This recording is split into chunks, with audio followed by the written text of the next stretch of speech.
Chapter 2174, Frightening Stone Forest City.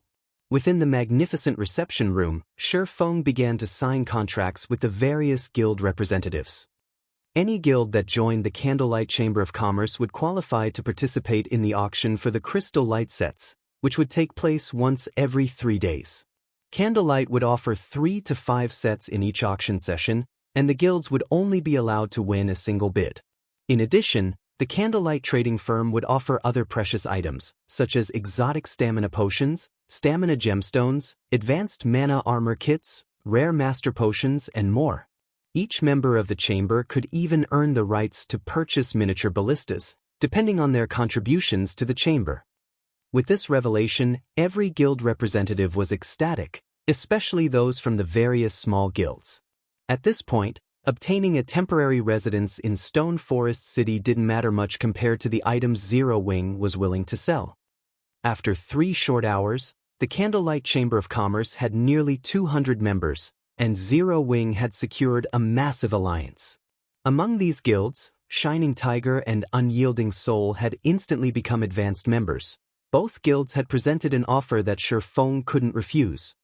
Not only had Shining Tiger offered to open 2 kingdoms markets to the Candlelight Chamber of Commerce, but it had also agreed to give Zero Wing the complete Refinement Realm legacy and a large stock of special materials.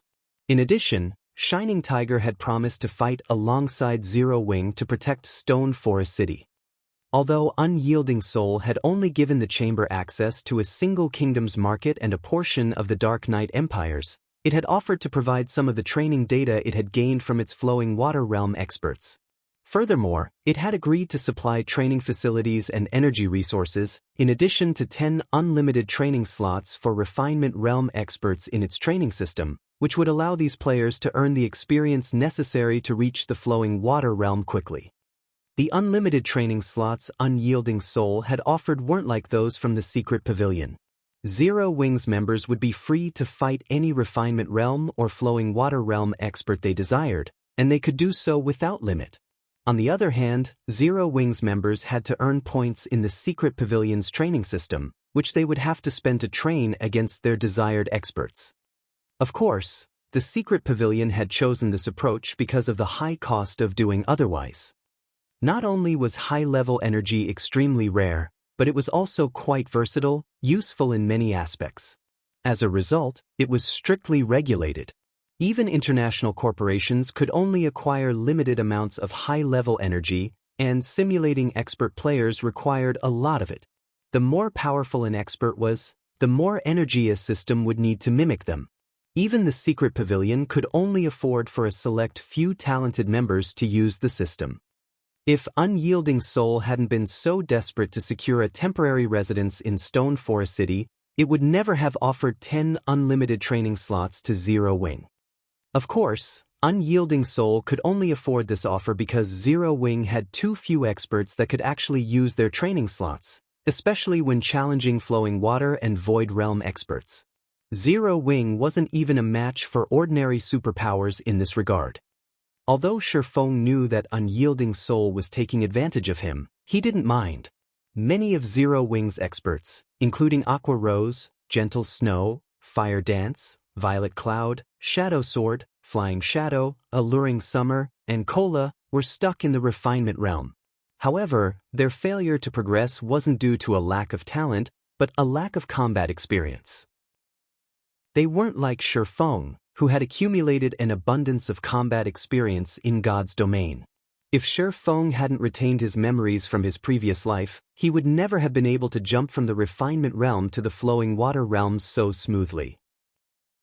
If Aqua Rose and her companions trained with Unyielding Soul's system, Feng was confident that it wouldn't be long before they became Flowing Water Realm experts. Then, they'd be able to help Zero Wing far more than ever before. Overall, the 10 unlimited training slots Unyielding Soul had offered were even more valuable than Shining Tiger's complete Refinement Realm legacy. However, Unyielding Soul and Shining Tiger's offers weren't the greatest harvest Zero Wing had obtained. The partnership with so many small guilds was worth far more. With these small guilds in the Candlelight Chamber of Commerce, Candlelight had gained access to the markets in 12 kingdoms and 3 empires. Although these small guilds couldn't offer quite as much access as Unyielding Soul and Shining Tiger, it was more than enough for the Candlelight trading firm for now. Zero Wing even surpassed ordinary superpowers in terms of sales connections after this deal. The various superpowers would have to think twice before trying to assault Zero Wing's financial prowess now. Starlink's economic hindrance had only been so successful due to Zero Wing's limited range of influence. As a result, Zero Wing's shops had been easy targets. However, now that Zero Wing could reach across over a dozen kingdoms and empires, not even superpowers could hamper its financial development. Moreover, Zero Wing would have a much easier time collecting materials now. With a single word, the guild could acquire a stockpile of whatever material it needed, as long as it wasn't a super rare material. This would be a great help to the Candlelight trading firm. Once Feng had signed all of the contracts with these guilds' representatives, he left the rest to Aqua Rose and Gentle Snow. He then returned his focus to managing Stone Forest City's construction and recruiting NPC soldiers. Although Stone Forest City had been open for less than a day, more than 1 million players had surged into the city. If not for the Bottomless Abyss's harsh environment and the difficulty of traversing the dungeon, the city's player population would likely have been more than 5 times that. However, the 1 million plus visitors had earned Feng a fortune. It's no wonder why the guilds that had established cities in the Bottomless Abyss had developed so quickly in the past. Feng was astonished when he saw the income Stone Forest City had generated thus far. By charging each player 4 silver per entry, Stone Forest City had netted 51,204 gold in entry fees alone. There was also the income from the battle arena and auction house to take into account. Even though players couldn't yet shop at the Candlelight trading firm, the city would earn more than 100,000 gold per day. Not even top-ranked first-rate guilds saw so much profit in a day. This was only the beginning. As more players visited Stone Forest City, Zero Wing could earn more than 200,000 gold every day from the city, even after deducting the secret pavilion's shares. Ordinary superpowers would count their blessings if they had 200,000 gold in liquid funds, but Stone Forest City had the potential to earn far more than that in the future. Any ordinary superpower that wanted to target Zero Wing in a war of attrition would only regret the decision. Naturally, the guild's debts, such as that for Silverwing Town's airport, were no longer a problem. The sudden influx of so much money gave Feng the freedom to consider plans he hadn't been able to attempt due to a lack of funds. For example, he could finally retaliate against Starlink on the Dark Knight Empire's market, while also developing the Lost Town and Silverwing Town. Usually, insufficient player populations and popularity were the greatest problems a guild faced when developing its towns, but neither was an issue for Zero Wing. Rather, Zero Wing struggled with needing enough funding to develop its towns. Feng used the money Stone Forest City had earned so far to construct shops, hotels, restaurants, bars, smithies, and private housing within the city. Recruiting NPC soldiers wasn't an issue either, and he was able to gear them all in sets of fine gold equipment. Now, even a random Tier 2 NPC soldier in the city could slay a Tier 2 expert. Even peak experts would have to think twice before committing a crime in Stone Forest City. Feng didn't bother to gear his NPCs in dark gold equipment due to the whopping 1,500 gold cost. He could only afford to give 10 Tier 2 NPCs with the highest growth potential dark gold ranked items. In a one-on-one fight, even monster-level experts would have to flee from these NPCs. If 3 or 4 of these Tier 2 NPCs surrounded an offending monster-level expert, that expert would be doomed. While Feng focused on Stone Forest City's development, news of the Candlelight Chamber of Commerce spread to God's Domain's various powers, causing a commotion throughout the game. Chapter 2175. Times have changed. Black Dragon Empire, Black Dragon City. Many players explored the city's prosperous central district. A 60-meter-tall guild hall, one of the most iconic buildings within the district, sat in its core. This was the Dragon Phoenix Pavilion's status symbol in the Black Dragon Empire. More than 10,000 players came and went from the guild hall, many there to apply for the Dragon Phoenix Pavilion's recruitment test. Even the weakest of these players was level 64 and wore a full set of level 60 secret silver equipment. Level 65 experts had even shown up, fully geared in level 65 secret silver equipment. When such experts normally applied to first-rate guilds, they were accepted and promoted to core member immediately, but in the Dragon Phoenix Pavilion, even these players would be lucky to join the guild. Even if they were accepted, they'd become, at most, elite members. However, unlike the lively scene outside the guild hall, a deathly silence enveloped the guild leader's office on the top floor. Damn it! Zero Wing has its own chamber of commerce now. Not even Starlink will be able to affect its financial foundation. Nine Dragons Emperor, who was now level 68, paled as he read the latest report. His competition with Phoenix Rain for the Great Pavilion Master position was almost at its climax, and he certainly hadn't expected something like this to happen. He had still hoped to use Zero Wing against Phoenix Rain. After all, she wouldn't sit by and do nothing if her pet guild was in danger. She would send a portion of her strength to support Zero Wing. However, not only had Zero Wing grown stronger, but Phoenix Rain would significantly benefit from this as well. Nine Dragons Emperor knew that she was one of the Candlelight trading firm's shareholders. Now that Zero Wing had a chamber of commerce with more than 100 guilds, albeit small ones, it had even more sales connections than ordinary superpowers. With how many master lifestyle players the firm had as well, it was easy to imagine how much profit Candlelight would generate in the future. Pavilion Master, our sides are currently fervently collecting funds to build shipyards and buy lands on Dragonheart Island. If Phoenix Rain's side receives a cut of Candlelight's profits, I'm afraid we'll be in a precarious position, Martial Dragon said solemnly. I know that. I truly hadn't expected an ant like Zero Wing to develop to this extent. Nine Dragons Emperor frowned again at the report regarding Zero Wing, overwhelmed with regret. Had he known that Zero Wing could become so powerful, he would have done everything in his power to crush the guild in its infancy. Those small guilds have just signed a contract with the Candlelight Chamber of Commerce. They haven't actually begun to work with Zero Wing yet. Why don't we take a forceful approach and show these small guilds the consequences of allying with Zero Wing? Martial Dragon suggested, a cold light glinting in his eyes as he clenched a fist. It's too late for that. Even if we kill these small guilds' main forces, they'll send their main force members to the bottomless abyss to level. Not even Starlink's influence can reach the regional dungeon, much less ours.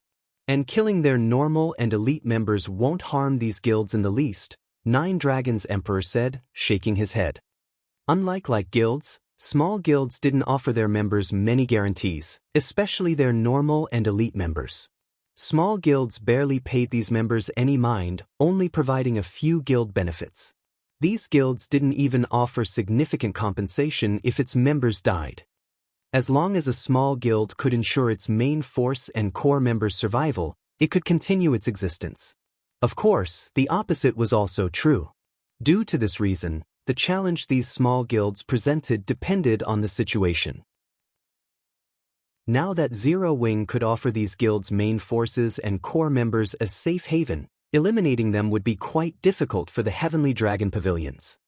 A battle of finances was the only reliable way the pavilion could deal with these small guilds now, but doing so would be expensive, and the Heavenly Dragon Pavilion couldn't afford the expenditure right now. There really isn't anything we can do about this? Martial Dragon asked. There is only so much profit to go around in God's domain. Now that they've established such a powerful chamber of commerce, the others won't be able to remain idle. Moreover, Starlink won't stand for this. This matter will certainly affect Starlink's development in the Dark Knight Empire, Nine Dragons Emperor said, sneering. Starlink has always been so arrogant and unwilling to negotiate an alliance. Marshal, quietly visit Dark Knight City and negotiate our terms with Lu Xingluo. The enemy of my enemy is my friend. I'm sure Starlink will fund us now. Starlink was well known for its wealth in God's domain. At the moment, Nine Dragons Emperor's chances of defeating Phoenix Rain were only 40%, but if he had Starlink's help, he was certain his chances of becoming the next great Pavilion Master would double. You're truly awe-inspiring, Pavilion Master. With this, we'll be able to turn the tables. If Phoenix Rain and Black Flame knew what we were planning, they'd likely go mad, Martial Dragon said, smiling. I'll head to Dark Knight City right away.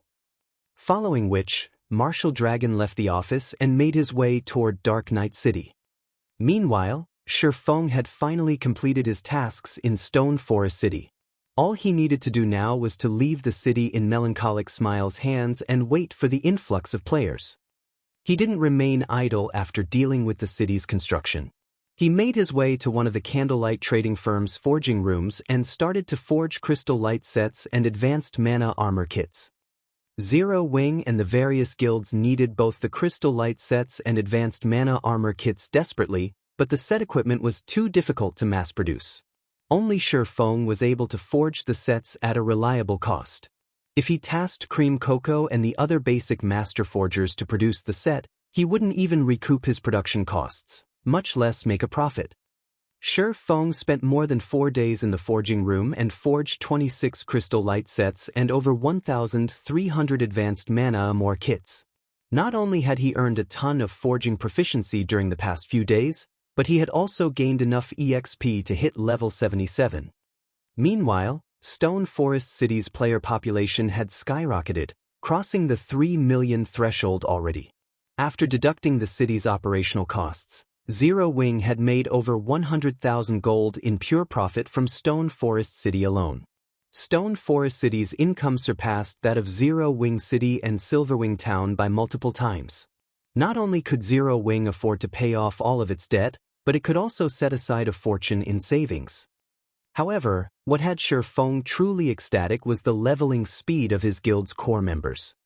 Maybe it was because the Bottomless Abyss was a God mode regional dungeon, but over the past 4 days, most of Zero Wing's core members had reached level 68. Some had even risen to level 70. Even Superpower's peak experts were just reaching this level by now. The core members' combat standards had rapidly improved as well, thanks to the complete refinement realm legacy Shining Tiger had provided. Although Fierce Snake was the only one of them to reach the refinement realm thus far, more than a dozen core members had reached the half-step refinement realm. Their development speed was simply marvelous. While Feng instructed Zero Wing's internal members in the guild's real-world headquarters, Liang Jing approached him with an anxious expression. Head Instructor the Big Dipper Dojo has contacted us to inform us that it will cease all cooperation with our workshop and will no longer supply talented recruits. It has also instructed its members to leave Zero Wing.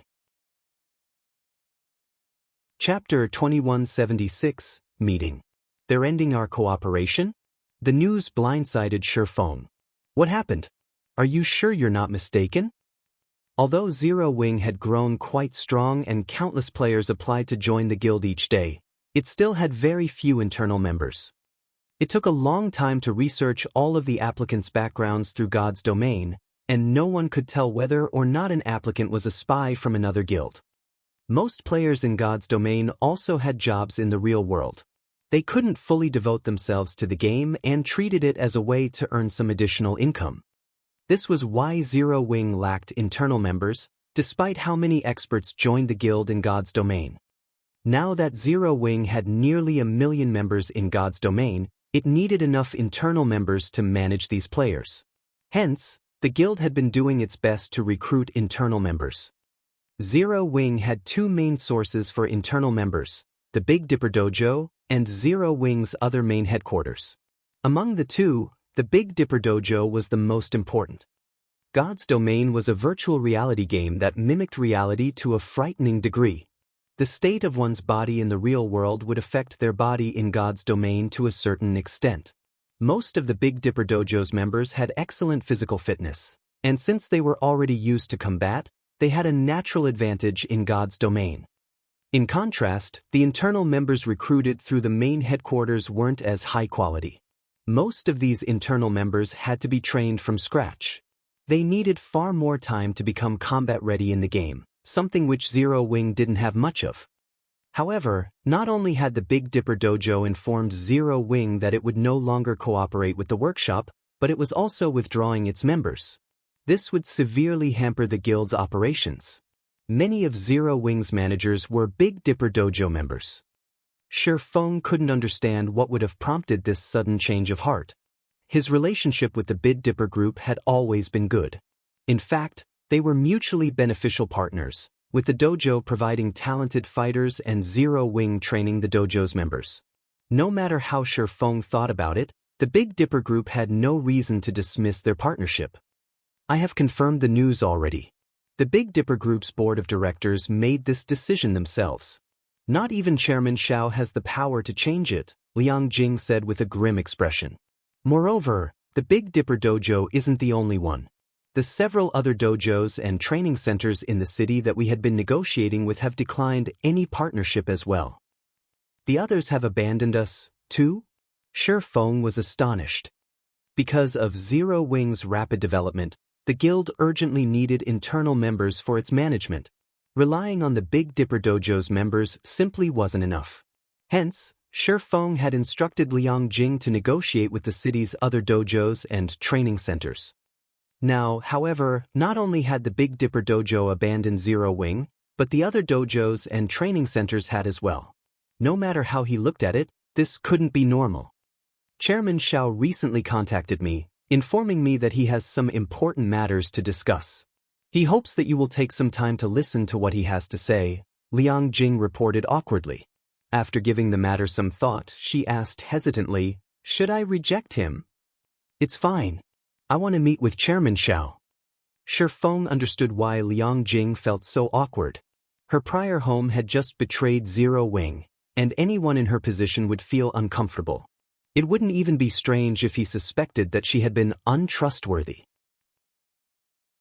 However, throughout his time working with Liang Jing, Feng knew that she was more than just a capable manager. She was also consistently professional. Even Aqua Rose and Gentle Snow trusted her enough to give her important work. "I'll make the arrangements right away," Liang Jing replied. When she realized that Feng didn't treat her any differently than he normally did, she mentally released a held breath. She then contacted Xiao Yu to notify him of Feng's decision. Liang Jing and Xiao Yu quickly decided on the time and place for their meeting. They would discuss matters in the Redstone restaurant, the most luxurious eatery in the city. Feng was a little surprised to hear that he'd sit down with Chairman Xiao there. Although he wasn't particularly familiar with Fenglin City, the first-tier city that housed Zero Wing's main headquarters, he had heard of Redstone Restaurant. Rumors had it that the restaurant had a powerful background. Not only was its food incredibly delicious, but it also provided more for the human body than A-rank nutrient fluid. Of course, the food was also more expensive than A-rank nutrient fluid. Even so, countless professional fighters dreamed of dining in the Redstone restaurant. Naturally, Feng had wanted to visit the restaurant in his previous life as well, but unfortunately, Redstone didn't cater to outsiders. Simply being able to afford the meals wasn't enough. Individuals would only be allowed to dine in its halls after becoming a member. Shadow had become a titan in Jin High City in the past, holding a frightening amount of assets. It had far surpassed the current Big Dipper group. Even so, Shadow had never become a member of the Redstone restaurant.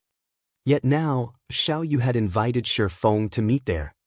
Feng arrived with Liang Jing at his side at 6 p.m.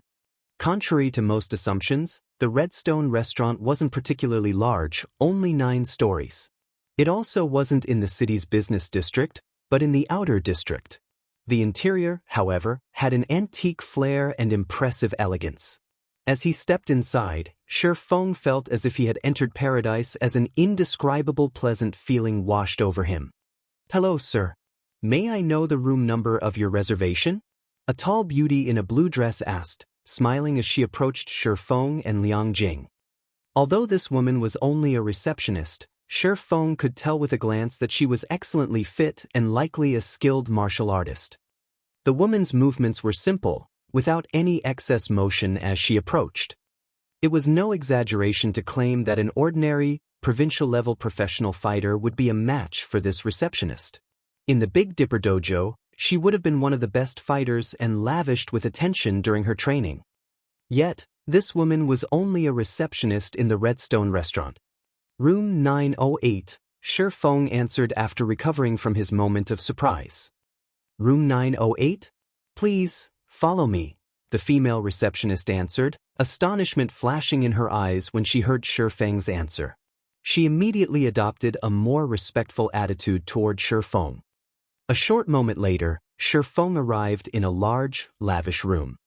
He felt a gaze lock onto him the moment he stepped through the doorway as a powerful aura washed over him. However, this aura felt nothing like that of a professional fighter. Rather, it felt like that of an assassin with immense experience in life-or-death combat. What a powerful person! When Feng had reached the domain realm, his mental abilities had reached new heights as well. His 5 senses had sharpened beyond an ordinary person's, so he was able to identify the source of the piercing gaze and powerful aura. The man was thin, middle-aged, and wearing a black suit. He didn't look anything like a professional fighter or martial artist. He looked more like a butler as he currently stood next to an indifferent youth.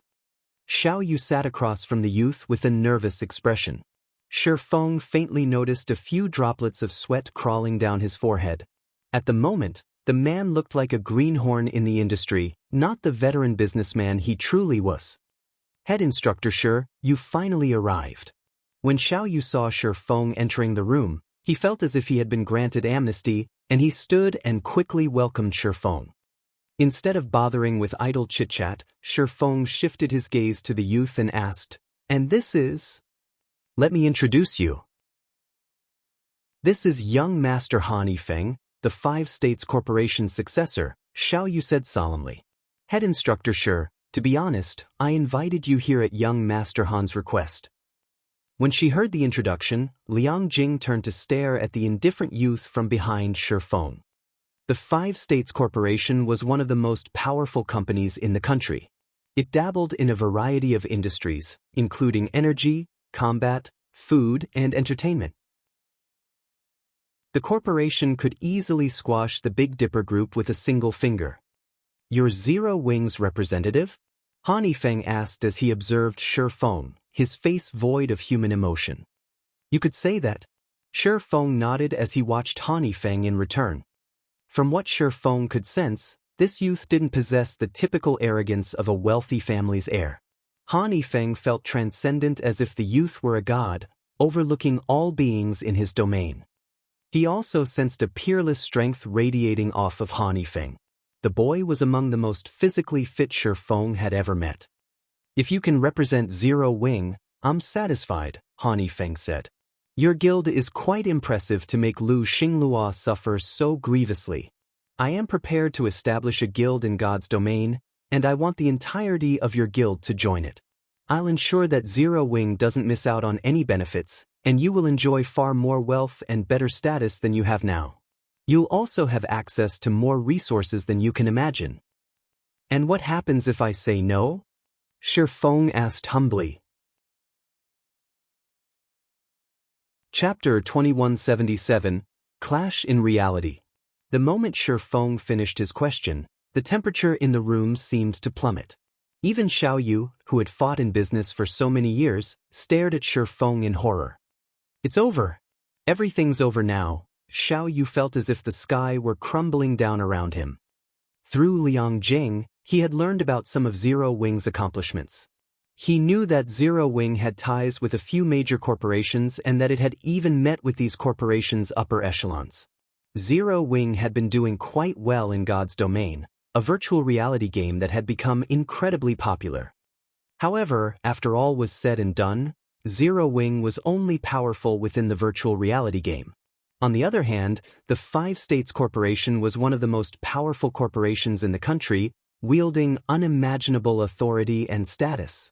As the chairman's only son, no one in the country's higher social circles could afford to offend Feng. Countless companies and corporations would do anything to get into the boy's good graces. Feng, however, had rejected Feng's offer without hesitation. He hadn't held back in the least. If Feng angered this youth, not even the major corporations that had invested in Zero Wing would escape Feng's wrath, not to mention Zero Wing itself. After the silence stretched for a moment, the youth finally opened his mouth to break it. "Very good. As expected of the person that has made Lu Xinglua so miserable." Contrary to Xiao Yu's expectations, Han Yifeng hadn't reacted in rage or disdain. The youth remained strangely calm as if this matter had nothing to do with him. Since that is the case, let's forget about this matter altogether. However, I have to warn you that the Starline Corporation isn't an easy foe. Lu Xinglua has already begun to use his connections against your guild. I'm sure you've noticed, but this is only the beginning. God's domain is involved in far more than you could possibly imagine, and Zero Wing has begun to touch upon too many people's interests. Without sufficient backing, you'd best be careful. Following which, Han Yifeng glanced at the thin man beside him. The thin man then promptly revealed a card and handed it to Feng. This is my card. If a day comes when you change your mind, you can contact me, Han Yifeng said, his voice just as void of emotion as it had been during their introduction. Xiao Yu was surprised to see Han Yifeng offer Feng his card. He had never realized that the youth viewed Zero Wing so highly as to offer his card. To ordinary people, offering one's card had very little meaning, but for those of Han Yifeng's status, it was a sign of recognition. It meant that the receiver was allowed to contact the giver directly. Han Yifeng's status was on par with a dynasty's imperial prince.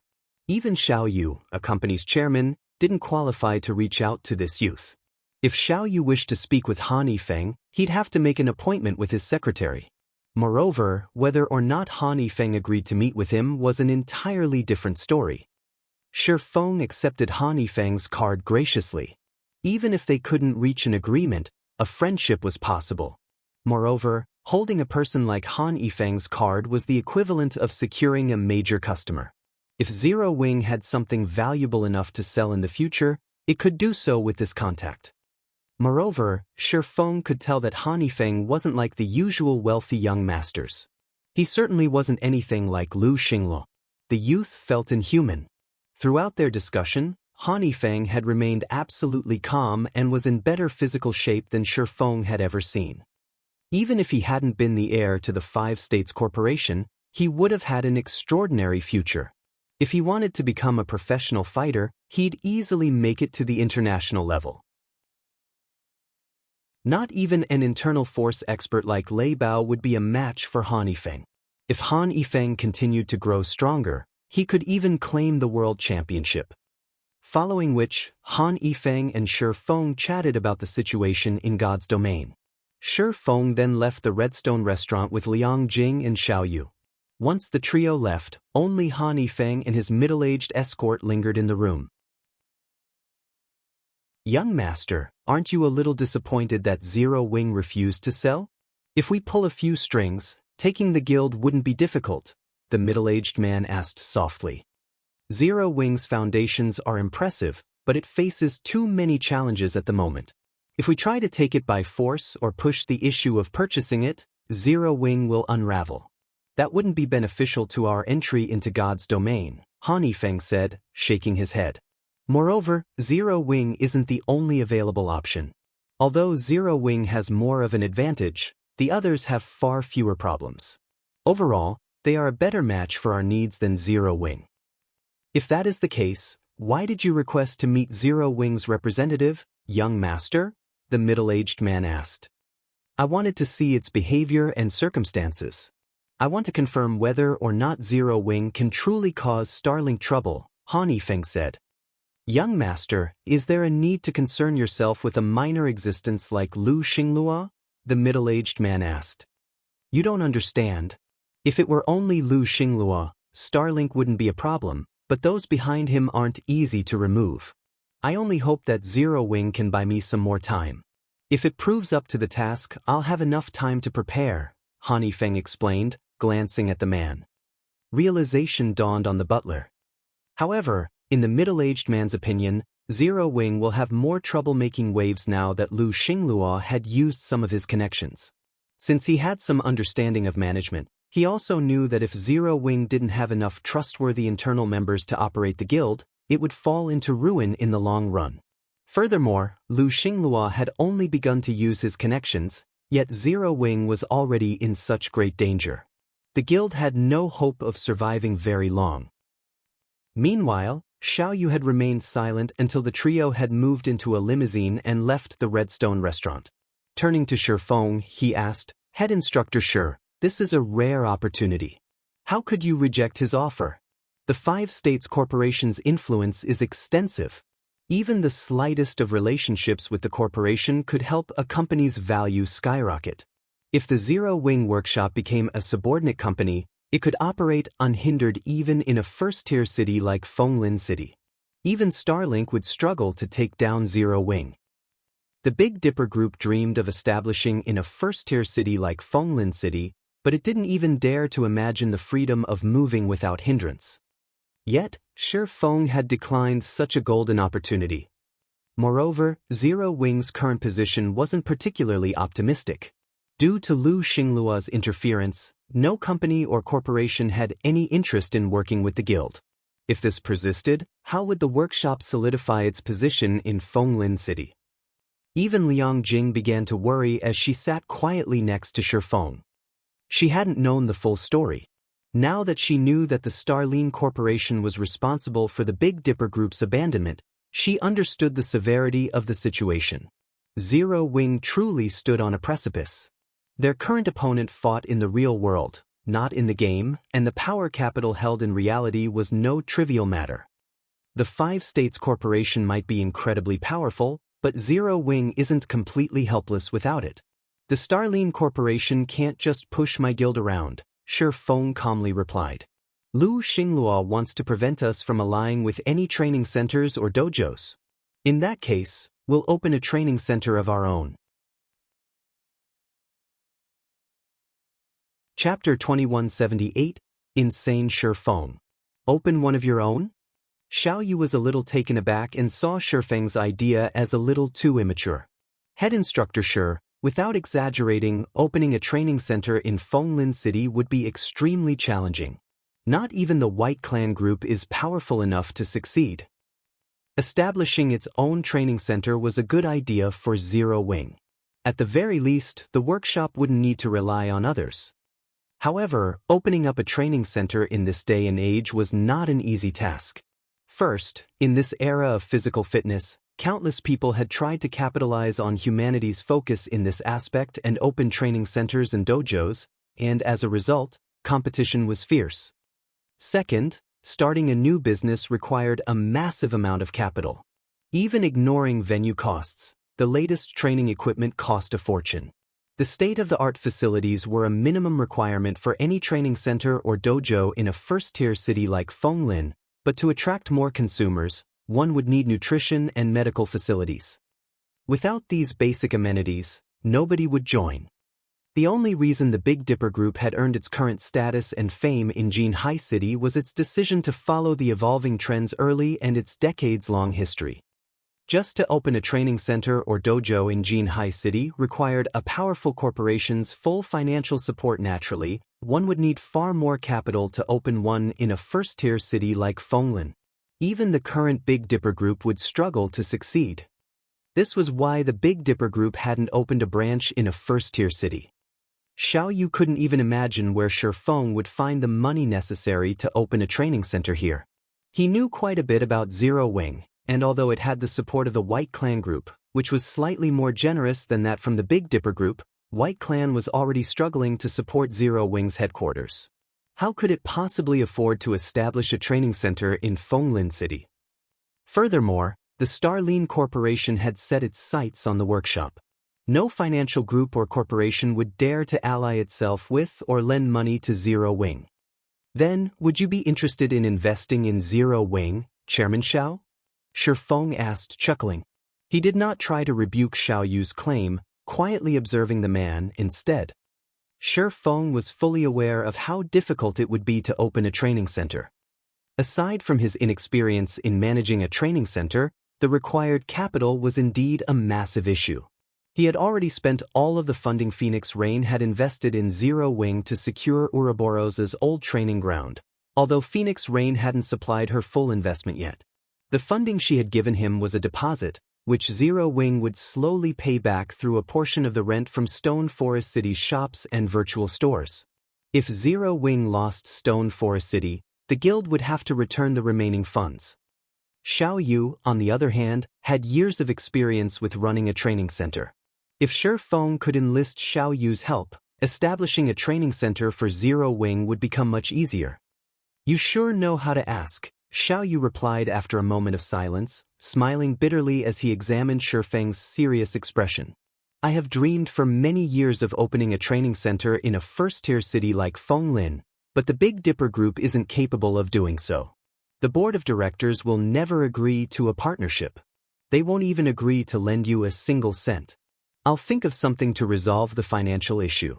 What I'm asking right now is whether or not you, as an individual, are interested in becoming a partner with Zero Wing, Shi Feng clarified. He recognized Xiao Yu's concerns.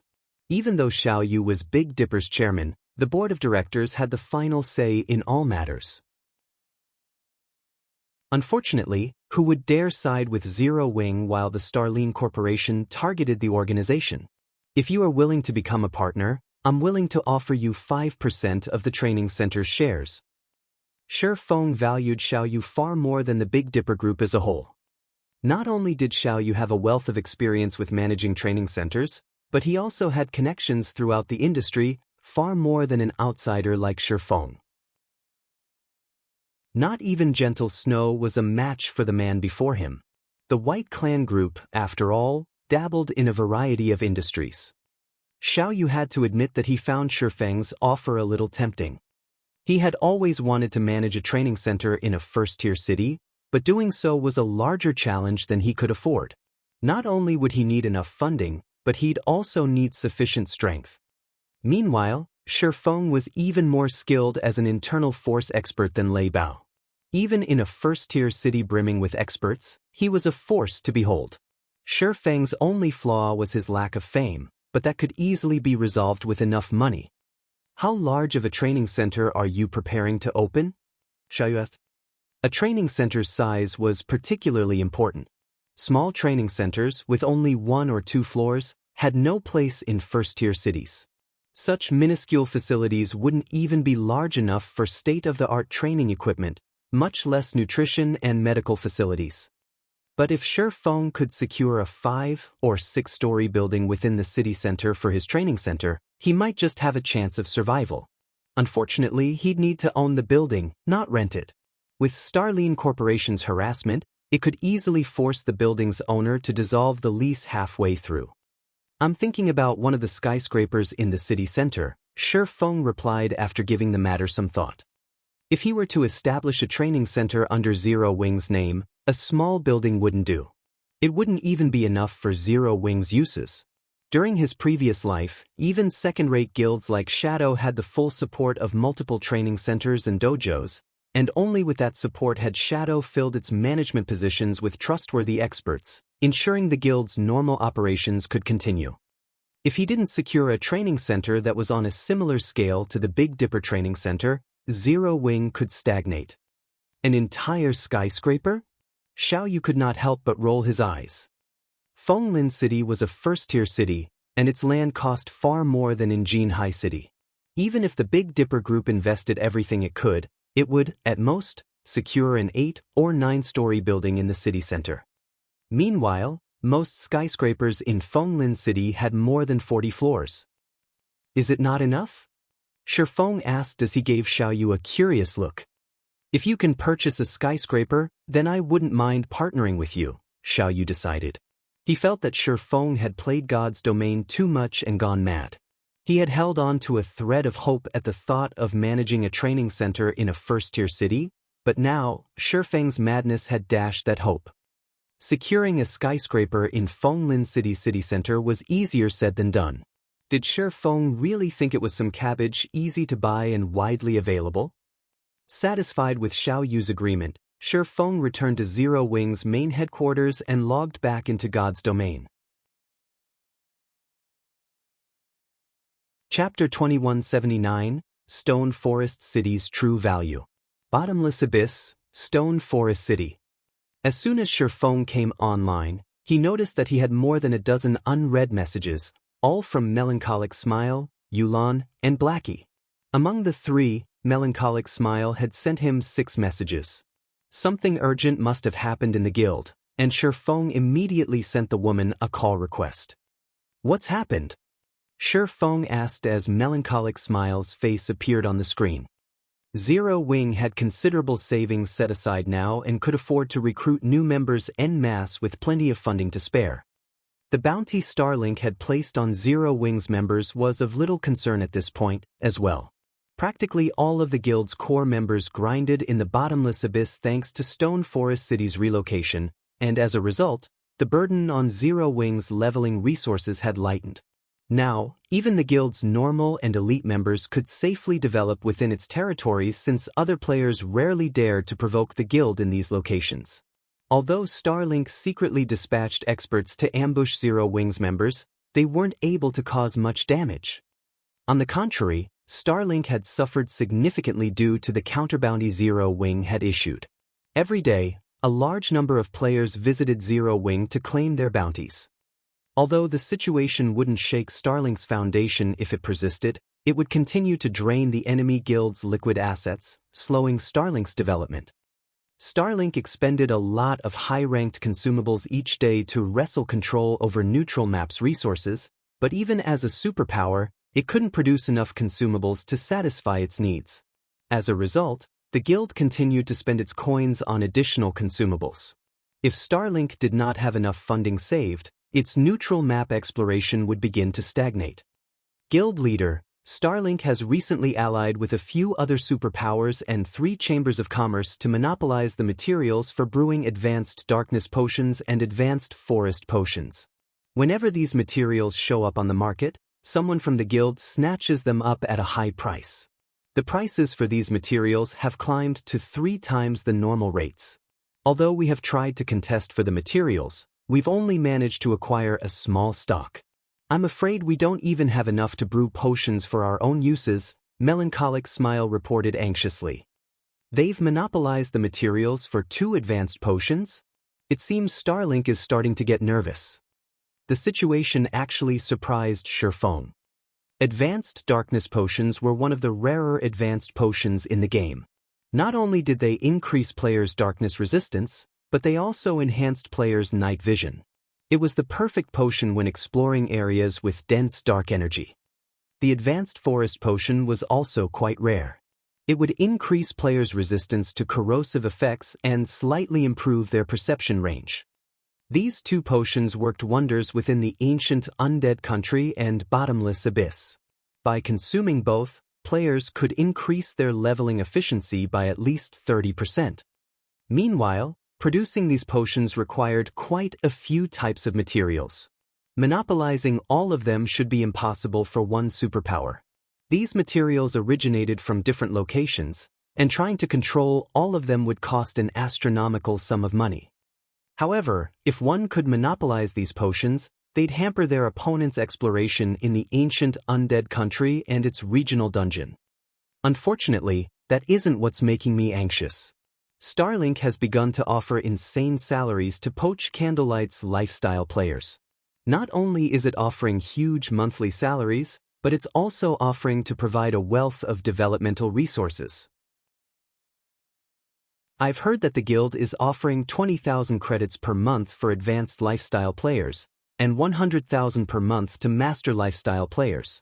We've already lost more than 50 advanced players and 2 master lifestyle players. Everyone in Candlelight is talking about it, Melancholic Smile said. We've just established the Candlelight Chamber of Commerce, and we still need a lot of merchandise to benefit from it. If we continue to lose so many advanced lifestyle players, we'll be left crippled. The Candlelight trading firm's lifestyle players relied on their shares of the revenue to earn a living, exchanging coins for credits. Starlink's offer of a stable salary was sorely tempting. As players continued to level up, coins would become more attainable, and as a result, their value would depreciate. However, if one were paid in credits, they wouldn't have to worry about losing income as coins became less valuable. It was only natural that Starlink's offer would attract lifestyle players. Starlink is using its capital now? Feng could not help but chuckle. The concept of paying lifestyle players with credits wasn't foreign to Feng. On the contrary, he was very familiar with the idea. When players had reached level 80 during his previous life, The various superpowers had gradually realized how important lifestyle players truly were. As a result, they had begun to use this method to poach capable lifestyle players, and in the end, even the various major powers had to resort to such a tactic. Many of the poorer powers had been thrown back to the Stone Age, with some crumbling as a result. Guild leader, if we don't take any countermeasures, I'm afraid that we'll lose even more people, Melancholic Smile said worriedly. However, if we use the same tactic, will we have enough credits to support the candlelight trading firm with how much our guild is earning right now? If we sell our coins, we'll play right into Starlink's hands. It was at this moment that Melancholic Smile realized how truly terrifying a superpower could be. It was actually possible to kill someone with money alone. I'm not sure who gave Starlink this idea, but it should prepare to lose a few teeth if it thinks it can use capital to compete with Zero Wing. Feng declared with a smile. If this had happened before Feng had upgraded Stone Forest Town into Stone Forest City, Zero Wing would have likely suffered, but it was no longer the guild it had been. The various superpowers simply did not realize what Stone Forest City represented. How are the private houses around the battle arena coming along? Feng asked. We finished 70% of them. The remaining 30% will require another 2 or 3 days, Melancholic Smile replied. Although she didn't know why Feng asked, she quickly sent him a report on the construction process. Zero Wing had spent over 160,000 gold over the past few days to build these private houses, and it was, undoubtedly, the largest investment the guild had made thus far. We have 70% complete? Feng nodded in satisfaction as he inspected the report. Over 7,000 houses should be enough. Publish an announcement that Stone Forest City is renting its private houses to the public. We'll hold an auction for them throughout the candlelight trading firm's branches simultaneously. We'll only accept credits as payment, and we'll start the bid at 30,000 credits per month. 30,000 credits for 1 month? Isn't that a little too expensive? Feng's price shocked Melancholic Smile. Private houses weren't like shops, which could generate profit for players. Renting a private house was akin to buying a consumable item. They'd be fortunate enough to find players that were willing to rent a private house for a few thousand credits. 30,000 credits per month was just absurd. Relax. Just have someone spread the news. The sooner we get this done, the better, Feng said, chuckling. He did not offer any further explanation. Cities within the bottomless abyss had been holy sites for players in the past. Countless expert players had dreamed of owning private houses in these cities. Unfortunately, the ruling powers had only leased these private houses, but even so, experts had fought desperately to acquire one for themselves. At one time, renting these holy cities' private houses had cost more than 50,000 credits per month. That situation had enlightened God's Domain's players just how much money one could make in the game. Compared to the past, 30,000 credits was quite cheap. Melancholic Smile followed her orders and posted the announcement on the official forums in God's Domain's various kingdoms and empires. Chapter 2180 Crazy Auction. The moment God's Domain's players heard that Stone Forest City's private houses would be available to rent, the news caused a sensation throughout the various kingdoms and empires. I'm not seeing things right? Zero Wing is actually leasing its private houses to the public. This is wonderful. If we can rent a private house in Stone Forest City, we can teleport there anytime we want. Crap. Zero Wing is so scummy. It's only leasing the private houses, not selling them. Almost every player in the game paid close attention to Stone Forest City since they all had optimistic hopes for the bottomless abyss, especially now that players had begun to explore the regional dungeon, spreading the news of their harvests. Many independent players had found fine gold treasure chests, and independent teams had obtained advanced legacies after killing Grandlords. Even the weakest boss in the bottomless abyss dropped level 65 secret silver equipment, and that was when their luck had failed them. If players' luck held out, even level 65 fine gold weapons and equipment dropped from the weaker bosses. However, the various kingdoms and empires players were focused on something else entirely. Players' leveling speed in the regional dungeon excited them far more than its frightening drop rates. Everyone had been impressed with their leveling speed in neutral maps, but they could level twice as fast in the bottomless abyss. Because of this, the bottomless abyss had become a sacred leveling ground. Unfortunately, it wasn't easy to reach the dungeon's first floor. Even ordinary expert teams suffered annihilation before they got that far. However, the announcement regarding Stone Forest City's private houses alleviated this problem. With a private house, players could teleport to the bottomless abyss at any time, from anywhere. They could also teleport to their private houses from within the regional dungeons. It would save them plenty of travel time, and they could explore farther than before. However, when the public discovered Zero Wing's intentions to auction off the private houses and the starting bid, they burst into heated discussions.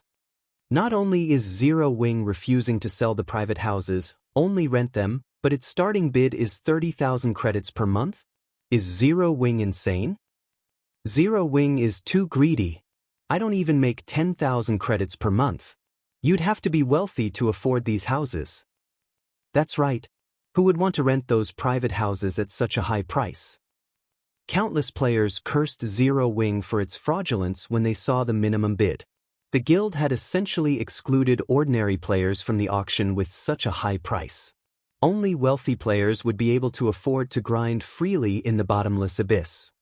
Meanwhile, several flashes illuminated Dark Knight City's teleportation hall as a 6-man party arrived.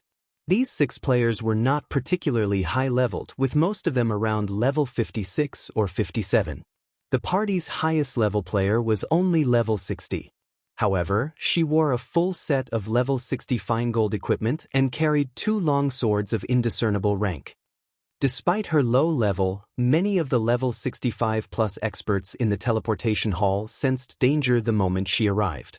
They couldn't help but turn to look at the elegant girl, who appeared to be barely 20 years old. Tian Tong, do you really plan to compete for a private house in Stone Forest City? The starting bid is 30,000 credits. How can a student like you afford that? The level 56 female cleric, the level 60 female swordsman's companion, asked worriedly. If worst comes to worst, I'll just sell those items. Including what I have on me, I should have enough. My level isn't high enough yet, and I have no choice but to try if I want to level up quickly. I have to catch up to the game's frontline players if I want to compete with Black Flame, Tian Tong, the female swordsman, declared. Big Sis Tong keeps telling me that I'm not qualified to follow her, and the only way I can change that is by defeating him. I'm curious to see how strong Black Flame is to gain Big Sis Tong's recognition. Black Flame is Zero Wing's guild leader. He even earned the title of Sword King from the secret pavilion.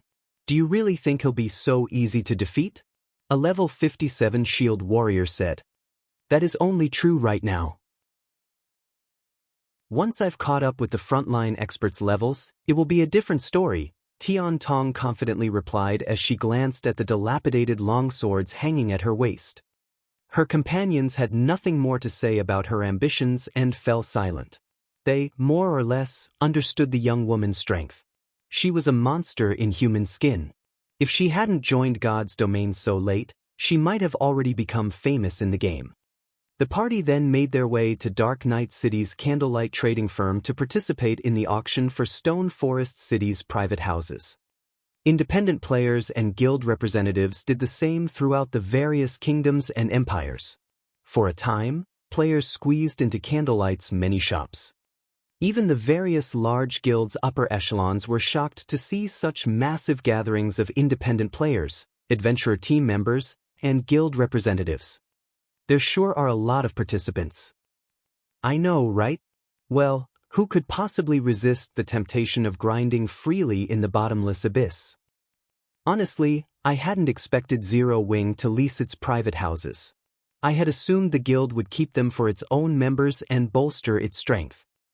We have Starlink to thank for this. I've heard that Starlink has been spending insane amounts of money to poach Zero Wing's lifestyle players, and Zero Wing is suffering for it. The guild must have decided to rent Stone Forest City's private houses to alleviate some of the pressure. But how much can Zero Wing actually earn from renting the private houses? The amount of credits it rakes in will only be a drop in the bucket to Starlink. It might be a different story if Zero Wing sells the private houses, though. Doing so might give it a chance of contending with Starlink. The various powers' upper echelons attending the auctions were more than happy to watch Zero Wing and Starlink continue their feud and take advantage of the situation. Only, in their opinion, Zero Wing was trying to get itself killed by competing with Starlink's on a financial front. Giving up those lifestyle players would be a much wiser move. While Candlelight's guests chatted about the situation, its staff began the auction for Stone Forest City's private houses. Ladies and gentlemen, welcome to the Candlelight Trading Firm. First, I must inform you that due to the limited number of private houses in Stone Forest Town, our firm can only afford to lease a small number. Any player that wins a bid in this auction will gain priority bidding rights in the next. If 2 players bid the same value in the next auction, we will prioritize the player who has rented from us before. So, everyone, please take advantage of this opportunity, the Candlelight Trading Firm's auctioneer explained, smiling as she glanced over the crowd before her. Every guest gulped audibly and glowed with excitement. Players could grind to level 100 in the bottomless abyss, which would take more than 2 or 3 months. Needless to say, players would need to rent Stone Forest City's private houses for more than 1. With prioritized bidding rights, players would have a massive advantage in the next auction. Now that we have that out of the way, let's start the auction for Stone Forest City's first private house. The starting bid is 30,000 credits. Each increment must be no lower than 500 credits. As the auctioneer finished speaking, the venue exploded with sound. 35,000. 40,000. Crap. Everyone's gone crazy. I bid 45,000. Don't compete with me. This one's mine. 50,000. Chapter 2181, God's Domain's Influence. Contrary to ordinary players' beliefs, the auctions for Stone Forest City's private houses had begun with a bang. The prices rapidly climbed as participants placed bids like they were fighting over cabbages.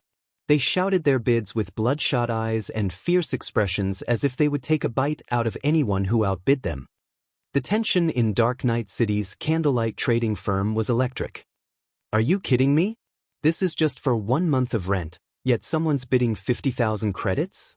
Are these people insane? The level 56 female cleric sitting beside Tian Tong exclaimed, astonished. The original price, 30,000 credits, was already quite high, in her opinion. Stone Forest City's private houses were valuable, but they only made it easier for players to reach the bottomless abyss and load them to recover Stommy Happy Face and concentration slightly faster than normal. At most, players with a private house would only get to spend a little more time grinding in the regional dungeon than those without. Zero Wing should thank its stars that players were even willing to rent the houses for 30,000 credits, especially since not many players could afford the price to begin with. Yet, hundreds of players were placing one bid after another. Some players didn't get the chance to finish placing their bid before someone else's voice rose above theirs. In the blink of an eye, the first private house's price had risen to 50,000 credits, and that was just for a 1-month lease. No. They just recognized the value of Stone Forest City's private houses, Tian Tong said as she shook her head. In reality, being able to level up faster is a secondary benefit to them. I heard that the mana in the city is even denser than in the Divine Colosseum. Even after a short stay, players' minds sharpen and their reaction speed increases. Being able to teleport back to their private houses from within the bottomless abyss will also allow players to spend more time training in the city. If players spend a fair amount of time training there, they might be able to improve their combat standards far faster than training elsewhere. Improving one's combat standards was the foundation for growing stronger in God's domain. Levels and equipment were only temporary measures. To a true expert, nothing was more important than improving their combat standards. This was also why Tian Tong wanted to rent her own private house in the city. While Tian Tong had explained the reason behind these players' passionate abandon to her companion, the bidding for the first private house had risen to 65,000 credits, which made the ordinary participants sigh with disappointment. 70,000. Tian Tong shouted. 80,000. A level 68 ranger almost immediately outbid Tian Tong. 200,000. This first house is mine. A level 69 berserker boldly declared. An uproar shook the venue as soon as the participants heard this berserker's bid. 200,000? That's enough to rent a mansion in a city. The Dark Knight Empire's 26th ranked berserker is here? No. I've heard that Fei Yu has defeated 2 of the Blood Jade family's peak experts. He's now ranked 23rd. Even superpowers have been trying to recruit him. It seems Fei Yu will claim Stone Forest City's first private house. The players present, especially the ordinary players, could not help but silently marvel at Fei Yu's imposing figure. They couldn't understand why an expert like him would be willing to spend 200,000 credits for a month-long claim to a private house in Stone Forest City. The man was simply insane. However, before the auctioneer could slam her gravel once, another voice rose through the clamor. 400,000 credits. The Blue Sky Adventurer team wants this house. I hope that you all can step aside out of respect. A level 70 shield warrior abruptly shouted. As one, the crowd turned toward this level 70 guardian knight, their mouths hanging open in shock. What? Empty Miracle is here too. Blue Sky was the 5th-ranked adventurer team in the Dark Knight Empire, and Empty Miracle, the team's commander, was one of the Empire's top 10 guardian knights. It was rumored that his strength could even rival that of Superpower's peak experts. The man was a large part of the reason that Blue Sky had earned its current position. One of Starlink's elders had even tried to recruit Empty Miracle due to his impressive prowess and extraordinary achievements. He was undoubtedly a powerhouse in the Dark Knight Empire. This is an auction, Empty Miracle. Speak with your money. A robust, level 70 assassin suddenly stood from his seat. Our Windwolf adventurer team has no time for your nonsense. 500,000. 550,000. 600,000. 650,000. Blue Sky and Windwolf fought, outbidding one another for a time. The watching crowd fell silent as they watched. Do they really need to go this far? Isn't it just a private house? That's right. And this is only the first one. Aren't there still plenty available? Can't these 2 adventurer teams let others have a chance as well? No one understood why 2 of the Dark Knight Empire's top adventurer teams were so desperate to rent one of Stone Forest City's private houses that they'd continue to outbid each other. The auction had just begun, and Candlelight had promised to present multiple private houses. If the 2 adventurer teams were willing to set aside their differences, they could rent a private house for a much lower price. How can this be happening? Tian Tong's expression darkened as she watched the scene play out. She had sold one of her valuable treasures to increase her chances of winning a bid. Before she had arrived at the venue, she had collected 300,000 credits. She hadn't thought that she'd have any problems winning a private house with so much money on hand. She had even hoped to rent a private house until she reached level 100 with these funds, but now, she didn't even qualify to participate in the auction. In the end, Blue Sky's Empty Miracle had won the first private house for 860,000 credits, shocking every player in the venue. However, just as everyone believed that the astronomical price was only a result of Blue Sky and Windwolf butting heads and that the auction would continue at a far more reasonable pace. 500,000. 550,000. The moment the second private house's auction began, someone placed a bid for 500,000 credits. The second private house eventually sold for a total of 930,000 credits. The third and fourth private houses sold for 880,000 and 890,000 credits, respectively. Moreover, every winner was an adventurer team's commander. None of the ordinary participants had even had a chance. When the auctioneer announced the 11th private house, the various guild upper echelons in their VIP rooms made their move. 1 million. 1,200,000. Once the various guilds stepped in, the lowest closing price skyrocketed to 1,500,000 credits. This is insane. These people must be paid actors. Tian Tong's cleric companion exclaimed. They have to be. Tian Tong couldn't bring herself to agree with her friend, and neither could the other expert players in the venue. All of the auction's victors were respectable individuals in the Dark Knight Empire. Regardless of Zero Wing's reputation, it couldn't afford to hire so many VIPs to fight over these private houses so desperately. As the guild upper echelons continued to compete, many players realized why Blue Sky and Windwolf had fought so fiercely for the first private house. Obviously, the various guilds had decided to concede the first 10 private houses, which were more than enough for the Empire's top adventurer teams. So, independent players like us never had a chance of claiming Stone Forest City's private houses. Tian Tong couldn't help her bitter smile as she watched the Empire's guilds rent one private house after another. A similar scene played out in other kingdoms and empires' candlelight trading firms.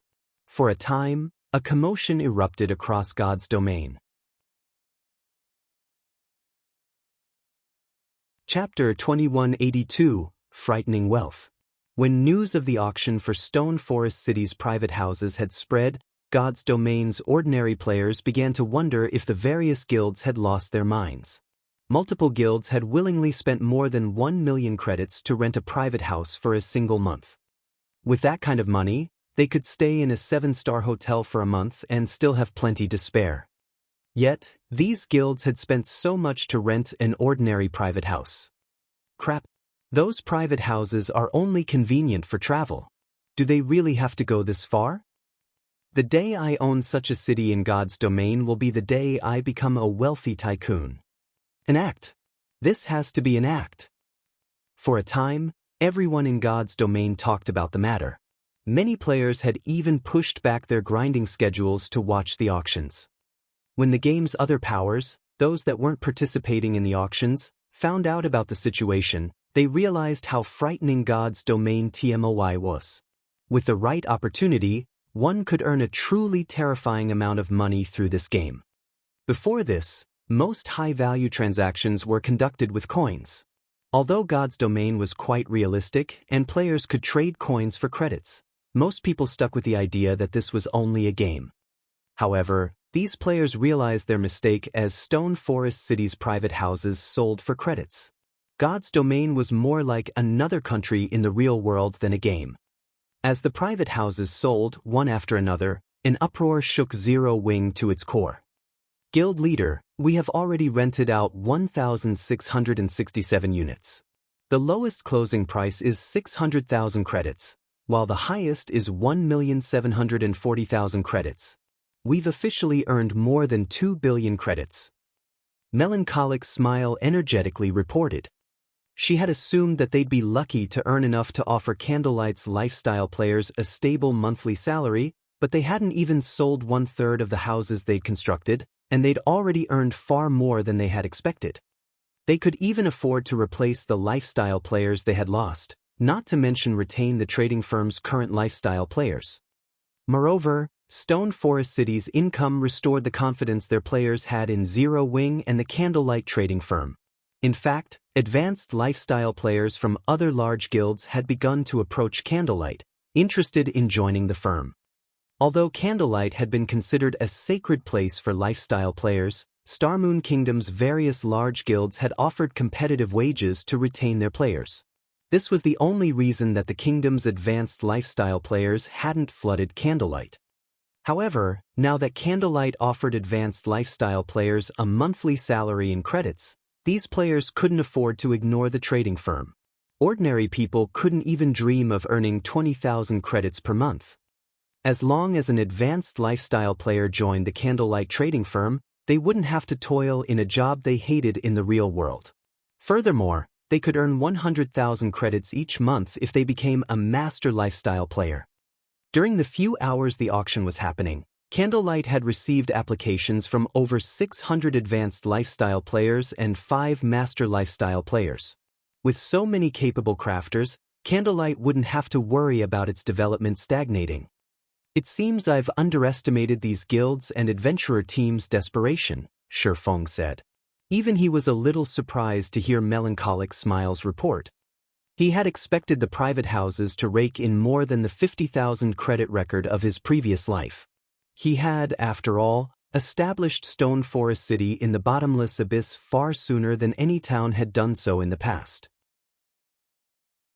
Stone Forest City didn't have any competition either, so demand for its private houses would be far greater than normal.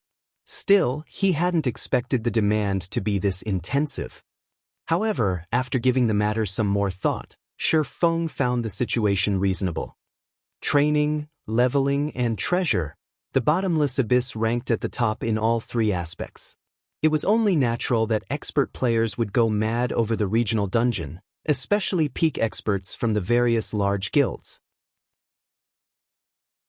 These experts wouldn't even mind parting with 2 million credits for such an opportunity, much less a mere 1 million. If they got lucky and encountered a few fortuitous opportunities, they'd gain a massive advantage over their competition. They could even earn back far more income through such opportunities. At this rate, guild leader, it won't take long to rent out all of the 3,000 private houses we've prepared for today. With the money we've earned, Starlink doesn't have a snowball's chance in hell of poaching our members, Melancholic Smile confidently declared. Starlink might be able to offer a higher salary to lure away Candlelight's members, but Candlelight could simply recruit more talented players with their current rates. The trading firm would have no issues maintaining its operations. They might even be able to expand. No, I don't want to rent all 3,000 units today. Let's stop after 2,000 units. Then, we can rent out another 1,000 units each day, Feng decided, shaking his head. Demand would only increase if they maintained a limited supply. Since he had such a rare opportunity before him, he had to take full advantage of it. By this time next month, he'd have a very difficult time fetching such high prices for Stone Forest City's private houses. Moreover, players hadn't discovered all of the benefits these private houses had to offer. Once they did, prices would rise even higher. 2 billion credits were enough to settle the crisis Candlelight and Zero Wing faced, so he didn't mind waiting a few more days before renting off the rest of the houses. He also wanted to set up his own training center in Fenglin City, which would cost a huge sum of credits. Initially, Feng had planned to build even more private houses and shops in Stone Forest City to earn the necessary funding for his training center, but looking at it now, the first batch should be more than enough. We're only renting out 2,000 units today? I'll inform our auctioneers right away. It didn't take long for Melancholic Smile to recognize what Feng was trying to do. She immediately contacted her staff members in Candlelight's many shops. Shortly after Melancholic Smile relayed the command, the remaining private houses had been rented. Everyone, we've rented out all of the private houses we had prepared for today. Please, visit us tomorrow, the excited auctioneers announced to their audience's disappointment. The announcement caused a ruckus throughout the various auction venues. What's going on? Why aren't there more available? Crap, you guys barely gave us anything. How could you run out so quickly? I was just about to make my move. The various guild representatives expressed their frustration about the auction's sudden conclusion. Many of the representatives that had held back regretted their decisions. Originally, they had planned to wait out their competition before making a move. That way, they could win a private house for much cheaper, but it seemed that their plans had backfired. Tian Tong, everyone has gone insane today. Let's wait a few days before we return. The various powers experts should have sated their appetite by then. You shouldn't have any issues winning a bid, the level 56 cleric beside Tian Tong advised. I agree. Tian Tong nodded. The auction's first few days would be particularly lively, but once the various powers had their fill, prices would fall. The various representatives then returned to their respective cities. Some of the visiting powers had left behind players to keep an eye on the trading firm and report back if anything new surfaced regarding the private houses. Naturally, the players that had won a private house promptly made their way to Stone Forest City to prepare for their conquest in the bottomless abyss. Now, every second counted. Chapter 2183, Private Houses Hidden Effect. Bottomless Abyss, Stone Forest City. As the auctions ended, the players that had won their bids made their way to their new properties. However, these experts were stunned after teleporting to their private houses. How is this possible? Everyone was astonished to find a new buff icon in their status window. High Mana State. While this buff was in effect, players would receive another buff that increased their maximum stamina and concentration by 20% for 12 hours after resting for 8 hours in their private houses. If players rested for 12 hours, the buff's duration would increase to 18 hours. These experts were ecstatic over the new discovery. In the bottomless abyss, stamina and concentration consumption rates were a player's biggest weakness. They could only grind in the God Mode regional dungeon if they found a way to maintain these stats. Now, they discovered that they could have 20% more stamina and concentration by simply resting for some time in their private houses. This would greatly extend their activity time and boost their leveling speed. The visiting expert players wasted no time in reporting this to their respective superiors. What's going on? Players can only accumulate the double EXP buff in Stone Forest City's hotels, but they can gain more stamina and concentration by relaxing in a private house? Doesn't that mean players with private houses will level 20% faster than players who don't have one? If that's the case, we have to get more private houses tomorrow.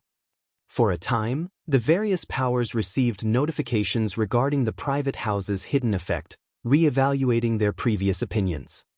The various powers had only viewed Stone Forest City's private houses as a convenient travel tool, but now that they had learned that these houses could increase players' stamina and concentration, they had taken on a whole new meaning. If they could secure 20 private houses and send an entire team to take advantage of this buff, the team's leveling speed would be far faster than a mere 20% boost allowed. The combat power an individual could exhibit was on a different level than fighting with a team.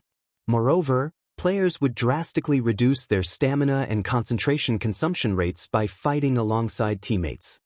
If an entire team had a 20% maximum stamina and concentration buff, they'd be able to last in the bottomless abyss for more than 30% longer than teams without the buff. With so much more time, the team could explore more of the dungeon, reducing the number of competitors it would face. Much of the bottomless abyss's first floor was home to dark demonkin as well. These dark demonkin looked similar to humans, but unlike humans, magic circuits covered these demonkins' entire bodies. They also bore a third eye on their foreheads, and they had an affinity for mana that rivaled the elves. Factoring in the bottomless abyss's environment, a random level 65, chieftain-ranked dark demonkin could effortlessly defeat ordinary expert players. If an expert party encountered a lord-ranked dark demonkin, the party would lose half of its members before it killed the monster if it didn't react appropriately. To make matters worse, dark demonkin were very difficult to sense unless players spotted them. They were skilled with ambush tactics and hid their auras with magic. When exploring the bottomless abyss, players had to remain on high alert, which substantially increased their stamina and concentration consumption rates. Unfortunately, players had no other choice as even refinement realm experts would die if they weren't careful. This situation instilled a deep fear for the various powers teams, making them hesitant to venture too far into the first floor. They constantly worried that they wouldn't have enough stamina and concentration for the return trip, and if that happened, they'd likely die and lose several days of effort. Thus, the various powers expert teams had remained in the first floor's outer region so far. However, if an entire team had the buff Stone Forest City's private houses provided, they could easily venture farther into the first floor. God's Domain's powers immediately began to collect their funds. They also sent more people to the candlelight trading firm's shops, those that would participate in the auction, to increase their chances of winning more bids. For a time, Candlelight's shops were packed with players. The shops in Stone Forest City, Zero Wing City, White River City, and Dark Knight City, in particular, held massive crowds. The crowds were so large that players were nearly forced to wait outside. Passing players, who had hoped to visit the shops, were stupefied. What's going on? Why have so many guilds gathered here? That's right. There weren't this many people during the last auction for Stone Forest City's private houses. Peeking in from the doorways, players spotted representatives from more than 100 guilds in Candlelight's shops. Although most were from small guilds, there were quite a few players from first- and second-rate guilds. While everyone wondered why so many powers had flooded the Candlelight trading firms, the firm began the second auction for Stone Forest City's private houses. Due to the increased number of participants, Candlelight had employed entry restrictions. Now, players had to hold more than 500,000 credits to participate. This change elicited curses from the various independent players. Some even criticized Zero Wing for being full of itself, claiming that the guild would never sell so many houses for such high prices. However, when the auction began and news spread, everyone was forced into silence. Unexpectedly, every bid on the second day opened at 2 million credits, and all of the participating guilds fought to outbid each other. Most of the adventurer teams taking part hadn't even gotten a chance to call out a bid before they had been disqualified from the auction. Only top adventurer teams barely held on. By the time players had claimed the second day's 1,000 units, the income from a single private house had hit a new record at 2,360,000 credits, far more than the 500,000 credits on the previous day. For a time, every player in God's domain was shaken. Insane. These guilds have gone insane. The independent players that had hoped to compete stared at the price incredulously. Did they really need to spend so much on a private house? However, the record broke once again on the third day, with the highest bid closing at 2,570,000 credits. Seeing this, Tian Tong began to despair. On the fourth day, the highest closing bid reached 271 credits, and on the fifth, it hit 2,820,000 credits. By this point, the various adventurer teams were little more than decoration in the auction venues. Only the various guilds could afford to compete. Aqua Rose and Gentle Snow were astonished. They had never dreamed that Stone Forest City's private houses would be so lucrative. By the time the 6 days auction had ended, and players had claimed all 7,000 private houses, Zero Wing had accumulated 13.7 billion credits. To hold that kind of money, a first-rate guild would need investments from multiple financial groups and corporations. However, Feng knew that he would only earn this much money once. As players reached higher levels and gained better equipment, they wouldn't need to depend on private houses nearly as much as they did now. Moreover, now that the various powers had seen how much potential wealth there was to gain, they would do everything in their power to establish guild towns in the bottomless abyss. Once they did, these private houses would only go for between 30,000 and 50,000 credits. This was Feng's only chance to make such a fortune. Meanwhile, Zero Wing had rapidly developed during the past 6 days.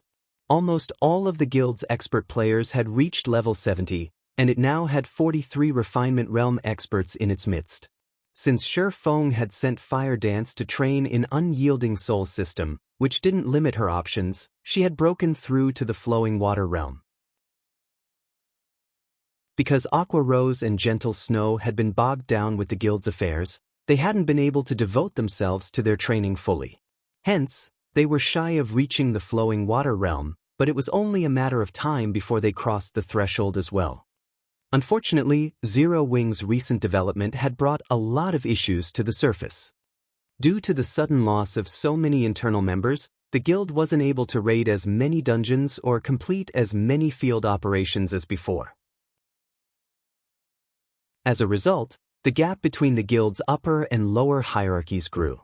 If this persisted, Zero Wing's development would start to stagnate. It's about time that I set up that training center. Inspecting the guild's current funds, Feng decided that he couldn't set the matter aside any longer. God's Domain's various large guilds in the past had either had access to their own training centers or partnered with already established centers.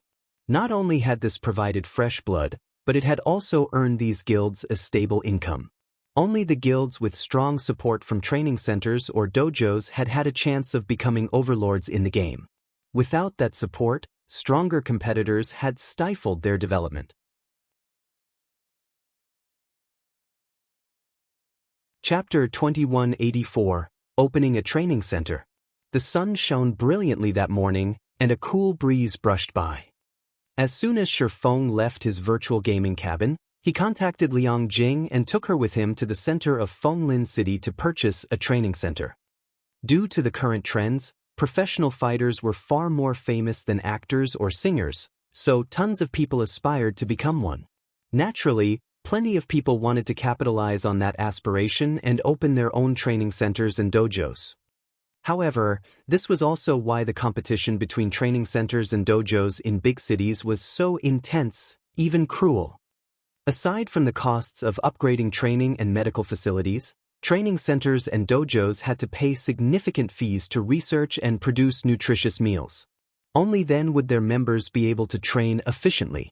Individuals would see twice the results with half the training as long as they maintained proper nutrition. Overall, running a training center or dojo was a very expensive business. If one failed to manage their business properly or lacked sufficient capital, they might not even last a few years, especially in a first-tier city like Fenglin City. Plenty of training centers or dojos from smaller cities tried to establish themselves in Fenglin City every year, but most never succeeded. Aside from forging crystal light sets and advanced mana armor kits in God's domain, Feng had a team grind bosses on the bottomless abyss's first floor over the past few days. During the day, he spent most of his time surveying potential buildings for his training center. After several days of searching, he finally decided to buy the Century Training Center, which was only a short distance away from the city's fighting arena. Although the Century Training Center's facilities were somewhat outdated, it had an excellent location. Most importantly, it was large enough for Feng's purposes. The training center occupied a 51-story skyscraper. It had only been open for a little over a year, so the building was still quite new.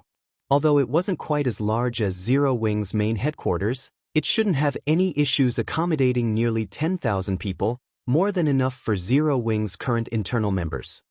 Moreover, the Century Training Center's previous owners were selling the building for relatively cheap, only 8.9 billion credits.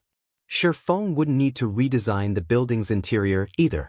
He only needed to purchase the latest training and medical equipment, and the training center would be ready for business. Feng spent nearly half a day signing the necessary documents.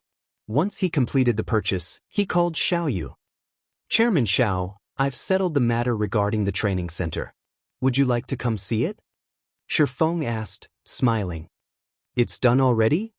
Xiaoyu was stunned. In Xiaoyu's opinion, Feng should have needed 2 or 3 months to secure a training center. Gathering the necessary funding would be a major problem, and Feng's hope of purchasing a skyscraper in the heart of Fenglin City was a fool's dream. Moreover, in his opinion, the fact that Feng was trying to buy a skyscraper in the heart of Fenglin City was a fool's dream, to begin with. Not even the White Clan Group would be able to afford such a massive expenditure unless it sold some of its assets, and the Big Dipper Group's investment wouldn't change anything for Zero Wing.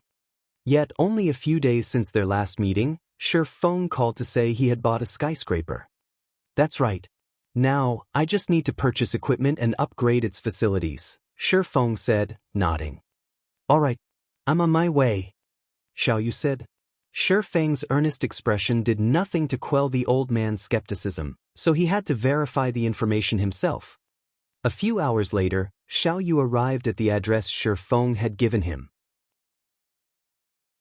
He was dazed when he saw the skyscraper. The Century Training Center? How can this be? Xiaoyu stared up at the towering building in utter shock. As the Big Dipper Group's chairman and someone who dreamed of opening a training center in a first-tier city, Xiaoyu knew a little about Fenglin City's training centers and dojos. He recognized the Century Training Center the moment he arrived. Since it had failed to produce any skilled fighters in the national fighting competition, it had lost business. Because of that, the Century Training Center had been trying to sell its branch in Fenglin City to recoup some of its losses and fortify its position in second-tier cities. One would need nearly 10 billion credits to purchase Fenglin City's Century Training Center. 10 billion. Not even the Big Dipper Group could afford 1/3 of this building. "Chairman Xiao, will a training center of this size be sufficient?" Feng asked politely. Sufficient? Of course, it's sufficient. As long as we promote the training center and upgrade its facilities, we'll have no issues recruiting new members. Xiao Yu exclaimed, already considering multiple plans for the future. Wonderful. Then, I'll have to trouble Chairman Xiao to see to the remaining issues. I'll transfer funds to you in a moment for purchasing equipment and advertising, Feng said. When he saw the confident light in Xiao Yu's eyes, he knew the matter was as good as dealt with. Now, he'd just need to wait for the training center to recruit and supply skilled fighters for Zero Wing. As long as the training center supplied enough internal members, Starlink would find it far more difficult to hinder Zero Wing's development. The guild simply had too many advantages. Once I receive the funds, I'll contact my suppliers.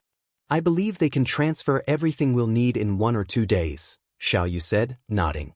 Noticing that Feng didn't waver when he spoke of spending so much money, the young man became even more of a mystery to him.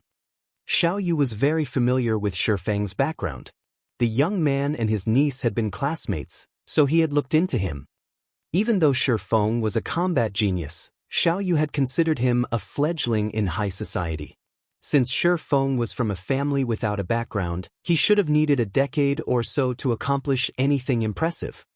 Yet, the more time the old man spent with Feng, the more he became unfathomable he became.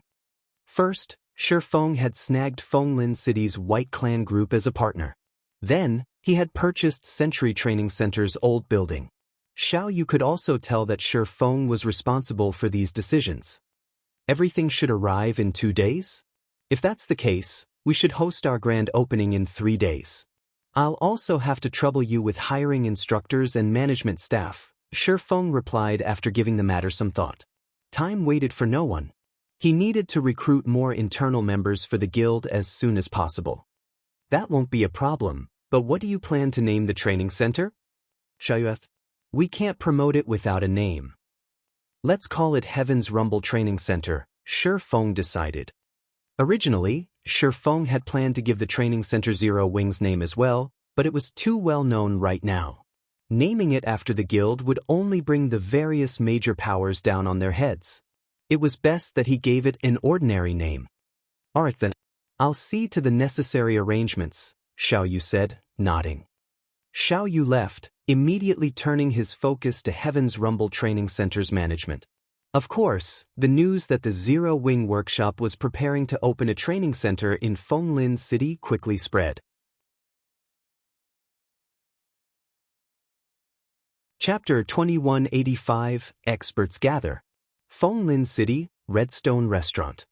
A thin, middle-aged man respectfully entered one of the restaurant's top-floor VIP rooms. Once inside, he approached an indifferent youth who currently meditated. Although the young man sat there quietly, he felt like the room's overlord. Any enemy of his would become everyone's enemy in the room. Why are you in such a hurry, old Zhua? Feng asked as he opened his eyes, glancing up at the middle-aged man. I've just received news that Zero Wing is opening a training center in Fenglin City. Moreover, it purchased one of the city's well-known training centers to do so, the butler, Zhuolingqiu, reported. Interesting. It seems Zero Wing is quite capable after all. I had thought that the organization would run to me for help once it faced a financial crisis. I hadn't expected it to earn a fortune through leasing Stone Forest City's private houses. And now, it's even opening its own training center, Feng calmly mused. Young master, although Zero Wing can afford to open a training center, how can setting one up in Fenglin City be so easy? Zhuolingqiu commented disdainfully. According to our information, Lu Xinglua has prepared for this and hired a particularly skilled expert. By the sounds of it, he wants his expert to cause a ruckus in the training center, preventing it from taking root in the city. It was true that one needed enough capital to open a training center, but money wasn't enough to keep one alive. One also needed sufficient strength to defend it, especially in a city as competitive as Fenglin. In that case, I want you to visit Zero Wing's new training center. At the end of the day, we can still use the organization to slow Starlink down, Feng said as he sent a glance at Zhuolingqiu. Understood. With a bow, Zhuolinqiu turned and left the room. Meanwhile, news of Heaven's Rumble Training Center's grand opening shook Fenglin City's fighting industry. With the Starline Corporation's Lu Xingluo targeting Zero Wing, no one dared to ally with the organization for fear of attracting the corporation's ire. Now that Zero Wing had opened its own training center, even a fool knew that Lu Xingluo would make his move. At least it would be interesting to watch. Moreover, the various training centers and dojos throughout the city viewed the fact that this company, which focused its business within virtual reality games, was trying to make a name for itself in Fenglin City's fighting industry as both foolish and a blatant insult.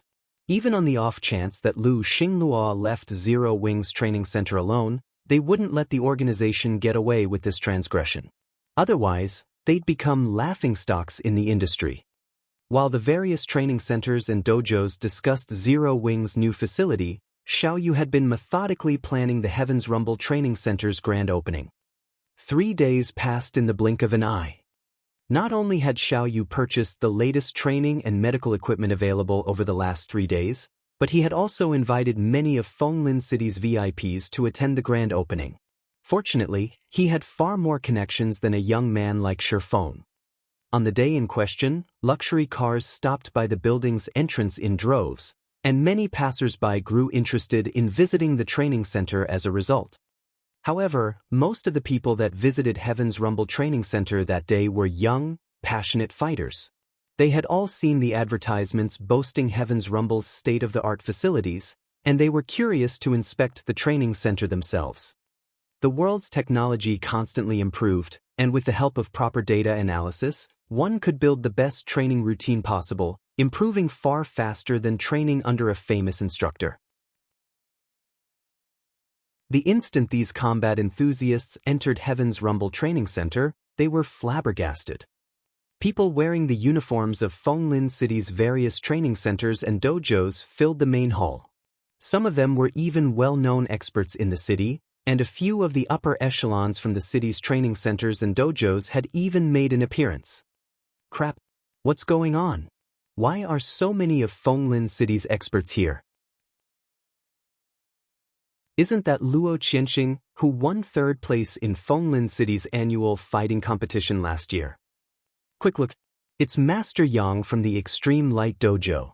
I've heard rumors that he's stopped participating in public events to prepare for the international fighting competition. Am I seeing things? Isn't that Qin Tenha, the Martial Heart Dojo's master? I thought he already retired from the public scene. Why is he here? What kind of power does this training center have behind it? With so many of Fenglin City's experts gathered, the young men and women who visited the training center out of curiosity grew excited. They even wondered if they had stumbled upon Fenglin City's annual fighting competition rather than a new training center's grand opening. Why else would so many well-known experts be here?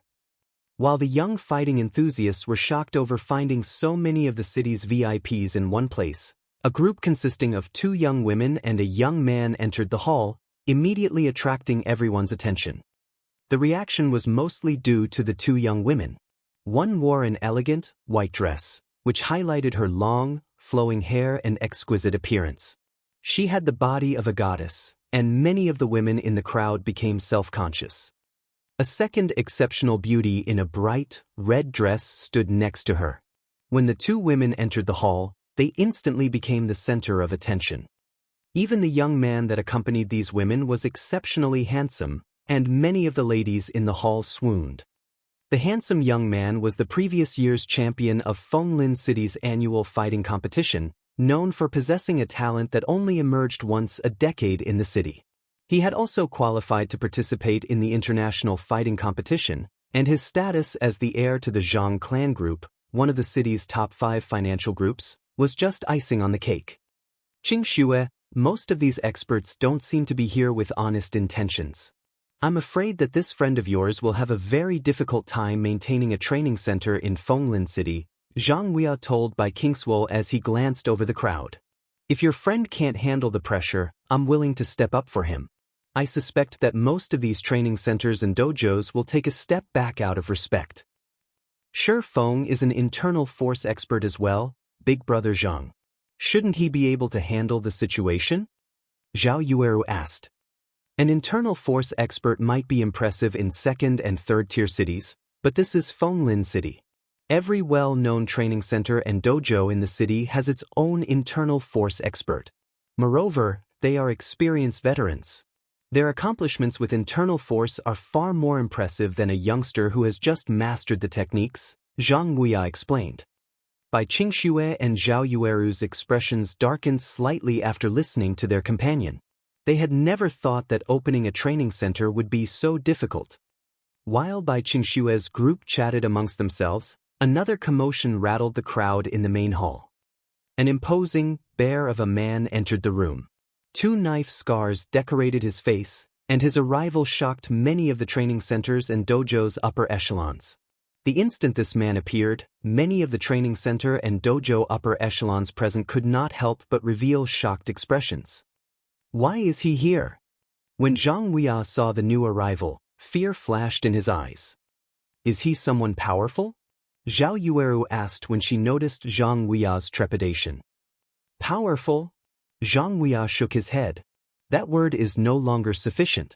He's practically a devil. He has earned the nickname T-Rex for how heavy-handed he is in combat. No fewer than 20 internal force experts have suffered defeat at his hands. Some of them are still lying in their hospital beds. He was banned from the fighting world for that very reason. Most of that happened more than a decade ago, but according to recent rumors, it seems he has defeated another internal force expert overseas. I don't even think I can stop him if he tries to make a move. While everyone made a fuss, Wang, T-Rex, Zhongquan stepped into the center of the hall. I've heard that Heaven's Rumble has set up shop here. Who's in charge? I, Wang Zhongquan, want to spar. I want to see whether or not Heaven's Rumble qualifies to do business in Fenglin City. Wang Zhongquan shouted, his voice echoing throughout the hall. Most people immediately took a step back. Heaven's Rumble is doomed.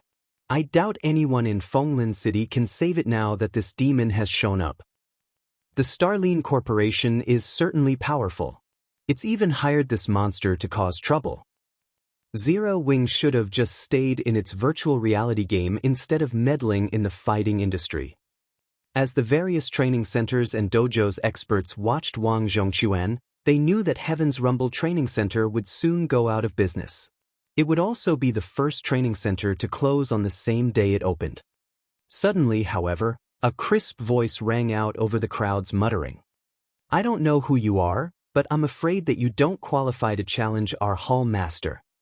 Instinctively, the crowd turned toward the voice's origin. The speaker was a graceful, mesmerizing woman, and none other than Fire Dance's player.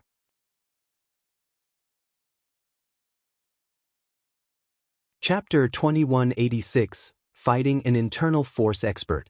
The various training centers and dojos experts were stunned when they saw Fire Dance. Who's this little lady? Is she tired of living? Although none of them recognized Fire Dance, her identity didn't matter, even if she was an heiress to a large corporation or a member of a powerful family. Wang Zhongquan was still a merciless person. Ordinary people, at most, knew this man had recently defeated Demon Wolf, an apex internal force expert overseas. However, these experts knew that Wang Zhongquan had been banished from the fighting industry in the past and had resorted to mercenary work. He was a cold-blooded monster that had secretly ended many experts' lives with his own hands. It was rumored that he was even responsible for the deaths of a few great families' upper echelons. If Wang Zhongquan wanted to, he could even slay a large family's heirs, regardless of how many bodyguards protected them. As far as the crowd was concerned, Fire Dance was suicidal to provoke Wang Zhongquan so blatantly. Unexpectedly, however, the bear-like man didn't seem angry. He watched her for a moment before grinning, then asked, If that's the case, little lady, how do I earn this qualification you speak of? His goal was simple. He wanted to ensure that Heaven's Rumble Training Center's reputation hit rock bottom. His biggest concern was that Heaven's Rumble would refuse to fight him. He had earned quite a reputation after all. No one would look down on the training center if it declined his challenge. Hence, when this ignorant girl had stepped up to provoke him, he inwardly celebrated. Now, Heaven's Rumble would have no choice but to accept his challenge, and he could take his time toying with the training center and humiliating its management. Heaven's Rumble would never gain a foothold in Fenglin City. Our youth are so impatient. After hearing a few insulting words, she leaped into his trap. Her comment has ensured that Heaven's Rumble will have to face Wang Zongquan, Chen Tianhe, the martial art dojo's master and an old man in his 50s, said, shaking his head. He then turned to Xiao Yu and said, "Old Xiao, I'm afraid that disaster will befall the young man you mentioned. Won't Wang Zongquan back out if you make an appearance, Master Tianhe?" Xiao Yu anxiously asked. He was exasperated over Fire Dance's impatience. He knew she was an expert that had proven herself against one of the White Tiger Dojo's intermediate disciples, but Wang Zongquan was an expert among experts. When she had stepped forward, she had only caused more trouble for Heaven's Rumble Training Center. Now, Chen Tianhe was their only hope. Chen Tianhe had risen to fame for his martial art mastery many years ago. Even the White Tiger Dojo's Jiang Tianyuan had to show a little respect before this old man. Chen Tianhe was unquestionably powerful. He had ranked among the top 32 in the international fighting competition during his peak. Ranking among the top 32 fighters might not seem impressive, but they were talking about the largest fighting competition in the world. One had to be an expert among experts just to qualify for the competition, and hundreds of martial artists participated. Wang Zongquan had only ranked among the top 64 fighters during his peak. If I were 15 years younger, I might be able to contend with him, but now, Chen Tianhe said, shaking his head. Youthful vigor was gold in martial arts. This saying rang true both in the past and the present. Wang Zongquan was only 38 this year, and with today's technology, he was still in his prime. Proving the point, the bear-like man had defeated Demon Wolf, who wasn't any weaker than Chen Tianhe during his peak. Is it really over just like this? Xian Yu felt as if his soul were leaving his body. He had gone to great lengths to employ Chen Tianhe's help to ensure that Heaven's Rumble Training Center would have a home in Fenglin City. He had even called in the favor the old man had owed him for so many years. But now, that youngster, Feng, is really pitiful. He grasped internal force at such a tender age, yet he will have to face Wang Zongquan, Chen Tianhe lamented, sighing as he stared at the monstrous, scarred man. Feng had definitely earned the title genius for grasping internal force, despite being in his early 20s. He had a bright future ahead of him. Controlling internal force not only helped one improve their physical control, but it also enhanced comprehension. Moreover, Feng hadn't yet reached his prime. He had plenty of room for growth. With the help of today's technology, he could gain substantial strength. With another 5 or 6 years, Feng could fight Wang Zongquan to a standstill. Meanwhile, a thin, middle-aged man watched the exchange between Fire Dance and Wang Zongquan from a corner of the room, frowning. This man was none other than Zhuolinqiu. It seems Lu Xingluo can't be underestimated. To think he would actually employ Wang Zongquan. The situation will be harder to handle now.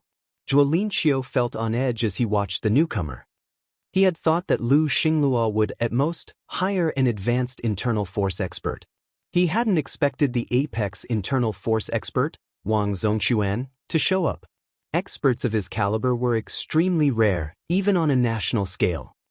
They were also particularly difficult to employ. These experts had no interest in money, they simply didn't need any. Hence, tempting them into action was a challenge. Although Zhuolinqiu was also an apex internal force expert, he was likely no match for Wang Zongquan due to his age. If it came down to a fight, Zhuolinqiu felt that he only had a 40% chance of winning. While everyone whispered to each other, Fire Dance approached the large man in the center of the hall. She calmly declared, "If you want to spar with our hall master, you'll have to get through me." A series of gasps and silence answered the young woman's declaration. Has she gone insane? Doesn't Heaven's Rumble have any capable fighters? Do they really need to send this young woman to her death? Astonished, the crowd stared at Fire Dance, who maintained her composure even after her bold statement. They wouldn't have been worried for her if she had challenged any other internal force expert, but she had just asked Wang Zhongquan to spar. He wasn't kind, he was ruthless. Almost every opponent the scarred man had defeated had spent at least 6 months in a hospital bed, and that was when medical experts had been nearby during the fight. Without the money to afford the best medical services, they would have spent the rest of their lives in a hospital. What is she trying to do? Bai Qingxue began to worry as she watched her comrade. She knew that Fire Dance had trained bitterly in God's domain, and she was quite powerful. However, this was reality, not the virtual world. Even if she frequently trained in the real world, she'd be lucky to survive against ordinary martial arts experts. Trying to fight an expert of Wang Zhongquan's caliber was suicidal. Is she a friend, Qingxue? Zhang Tianya asked, to which Bai Qingxue nodded. Don't worry then. Although I'm not his match, I can stop that monster for a moment if necessary, Zhang Tianya comforted his escort. He had pursued Bai Qingxue for a long time now, although he wanted more than her perfect body and pretty face. He was far more interested in the White Clan group that stood behind her. Only a woman of her standards was fit to stand beside him. However, he rarely encountered an opportunity to show off his strength to her. Hence, he was quite pleased with the situation. He wasn't a match for an apex internal force expert like Wang Zhongquan, but he'd have no issues stopping one of the man's attacks. Is your training center out of fighters, little lady? If you wish to spar with me, you should know that I never show mercy to my opponents. You can't blame me for the outcome. Wang Zhongquan's expression darkened, and a flash of killing intent lit his eyes. He could have brushed off her interruption as youthful ignorance, but a public challenge was an entirely different matter. He was an internal force expert, a master martial artist. It was humiliating to have some random nobody challenge him. If he did not teach this girl a proper lesson, he'd become a laughingstock. The state of heaven's rumble is none of your concern. You can talk after you defeat me. Fire Dance stepped forward, and her fist shot straight toward Wang Zhongquan. Chapter 2187, Defeated with One Palm. Although Fire Dance had executed her punch smoothly without making a sound, her punch seeming as natural as a passing breeze, when the various experts present saw her attacking Wang Zhongquan, varying degrees of shock appeared on their faces. Is this girl insane? Chen Tianhe blurted out when he saw Fire Dance's actions. Wang Zhongquan had trained his internal force to the apex. Every one of his movements was accompanied by internal force. He was different from experts that had just grasped internal force, who only used it as a trump card during critical moments. Not to mention, a sudden attack like the one Fire Dance executed would hardly be effective against a master like Wang Zhongquan. If she was not careful in dealing with Wang Zhongquan's inevitable counterattack, she would undoubtedly lose her life. Sure enough, Wang Zhongquan did not grow flustered at all at Fire Dance's sudden attack. He calmly took half a step back, accurately moving out of her attack range. In the end, her fist did not even manage to graze his clothes. Immediately after, he counterpunched twice at Fire Dance, first at her face and then at her abdomen. Although both his punches looked identical, the one aimed at Fire Dance's abdomen was actually a little faster than the one aimed at her face. It's over. Zhang Tianya's complexion darkened when he saw this scene play out from a short distance away. Originally, he had been planning to save Fire Dance. However, he never thought that Fire Dance would be so crazy as to attack Wang Zhongquan without hesitation. To make matters worse, even after seeing her attack fail, she didn't pull back immediately. Now that Wang Zhongquan had counterattacked, her life was as good as gone. Although Wang Zhongquan's 2 punches might look very simple to the eyes of ordinary people, they were actually extremely ruthless. A person being attacked in the face would instinctively move to defend their face. In such a situation, attacks directed to other parts of their body would be easily overlooked.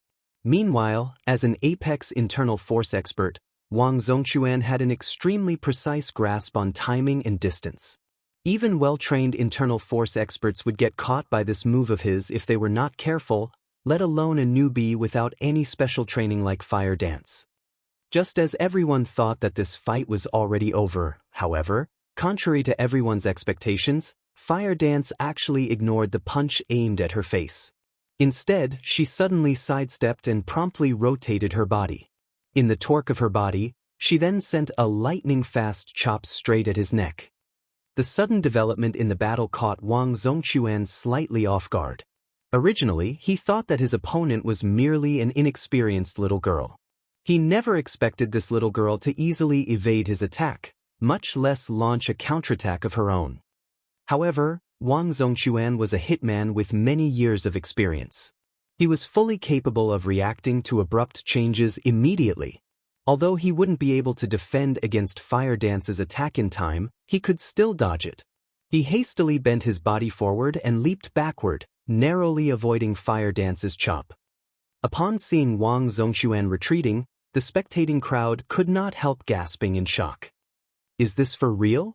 Wang Zhongquan actually got repelled. Who is this young lady? Everyone present was aware of just how powerful Wang Zhongquan was. Even experts of the same rank would have difficulty forcing him to retreat. After all, taking the initiative to retreat in a duel meant that one was at a disadvantage. Now, however, a young lady like Fire Dance had actually made Wang Zhongquan fall back. This was simply unbelievable. Meanwhile, when Fire Dance saw Wang Zhongquan taking the initiative to retreat, she did not give chase and exploit her advantage. Instead, she simply stood in place and quietly observed him. After a short moment, she stated calmly, "You're only at this standard, I advise you to give up on challenging our hall master." When Fire Dance said these words, the spectating crowd could not help but nod in agreement. After all, if Wang Zhongquan had already fallen into a disadvantage in his fight with Fire Dance, what qualifications did he have to challenge Heaven's Rumble's hall master? Wang Zhongquan's rage shot through the roof, the intense killing intent his body radiated making everyone in the hall shudder involuntarily. In the next moment, Wang Zhongquan took a step forward, the marble floor under his feet cracking. His body then transformed into a blur as he dashed at Fire Dance like a ferocious tiger. The instant Wang Zhongquan appeared before Fire Dance, he canted his body slightly to ram his side into her. Mountain Slam. Although this ramming attack looked incredibly plain and simple, none of the experts present would dare to face this attack directly. After all, a ramming attack carried out by an ordinary internal expert could already topple a big tree. Wang Zhongquan's ramming attack could most likely send even a small car flying back. If a person were to receive this attack, all the bones in their body would shatter. Moreover, Wang Zhongquan's ramming attack was incredibly fast, so fast that many of the experts present didn't even react to it. Why must this little girl put herself in such a difficult position? Chen Tianhe sighed at this scene. Chen Tianhe had been very shocked by Fire Dance's previous performance, where she managed to not only maintain her cool, despite going up against such a powerful opponent, but even turn a dangerous situation into an opportunity to attack. She was definitely a gifted fighter. He was even tempted to take her in as a disciple. Meanwhile, had Fire Dance not provoked Wang Zhongquan further, Chen Tianhe could have forced Wang Zhongquan to leave the premises by making an appearance. After all, the fact that Wang Zhongquan had taken the initiative to retreat in a fight against a little girl, who was probably only half his age, was already humiliating enough. Insisting on continuing the fight would only further damage his reputation. However, now that Wang Zhongquan had blown his top, he wouldn't care even if he was called out for bullying the weak. Nobody could stop him now. To everyone's surprise, however, Fire Dance actually did not try to dodge Wang Zhongquan's ramming attack. On the contrary, she even took the initiative to meet him in battle. Is she crazy? Her decision shocked everyone. No one expected Fire Dance to respond so boldly. Wang Zhongquan surpassed even national-level athletes in terms of physical fitness. Only a few people in the entire country was superior to him. Trying to use brute force against him was akin to smashing an egg against a rock. Arrogant brat. When Wang Zongquan saw Fire Dance moving to greet him in battle, a ruthless sneer appeared on his face as he further accelerated his body. A moment later, Wang Zongquan's body crashed into Fire Dance's. However, just as everyone thought that she would go flying over 10 meters, a shocking scene occurred. Wang Zongquan actually passed through Fire Dance. An afterimage? Zhang Tianya gaped in shock involuntarily when he saw Fire Dance's figure fading out of existence. A visual residue. Chen Tianhe immediately realized what had happened. An afterimage could be created so long as a person was moving fast enough. However, creating a visual residue did not require a person to be moving quickly, only sufficiently rapid reactions. The human mind took time to process the images the eyes saw. If one's reaction speed was sufficiently fast, they could misperception that they were still in their original position when, in reality, they had already moved elsewhere. However, accomplishing such an action was extraordinarily difficult. This feat required one to transition from being static to dynamic motion at an extreme speed.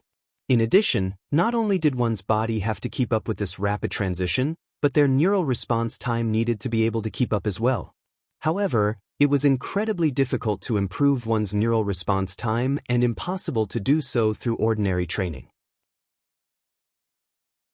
Moreover, regardless of how powerful a person became, they could improve their neural response time by only an extremely limited amount. Meanwhile, by the time Wang Zongquan reacted to the situation, Fire Dance had already moved aside and turned to face him. She then sent a palm strike at his chest, her attack looking as gentle as a falling leaf. Peng! However, the moment Fire Dance's palm collided with Wang Zongquan's body, he felt as if a hammer had just struck his chest. His face instantly turned beet red as he stumbled a few steps back before dropping down to one knee. Internal force. She's an internal force expert. Upon seeing Wang Zongquan's kneeling figure, the spectating crowd could not help but turn to stare at the completely unharmed Fire Dance in shock.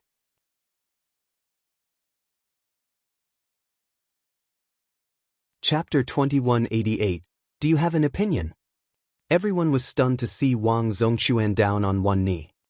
Wang Zongquan's physique completely surpassed an ordinary person's. Even the professional fighters of Fenglin City would have an extremely difficult time inflicting any external damage on him, much less internal damage. Yet, he actually sustained considerably severe internal injuries from Fire Dance's gentle palm strike.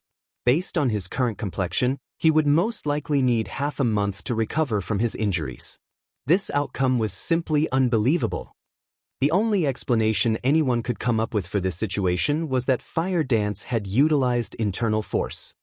She not only grasped internal force at such a young age but also managed to injure Wang Zongquan?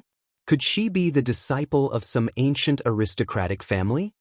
Chen Tianhe also could not help his astonishment as he looked at Fire Dance.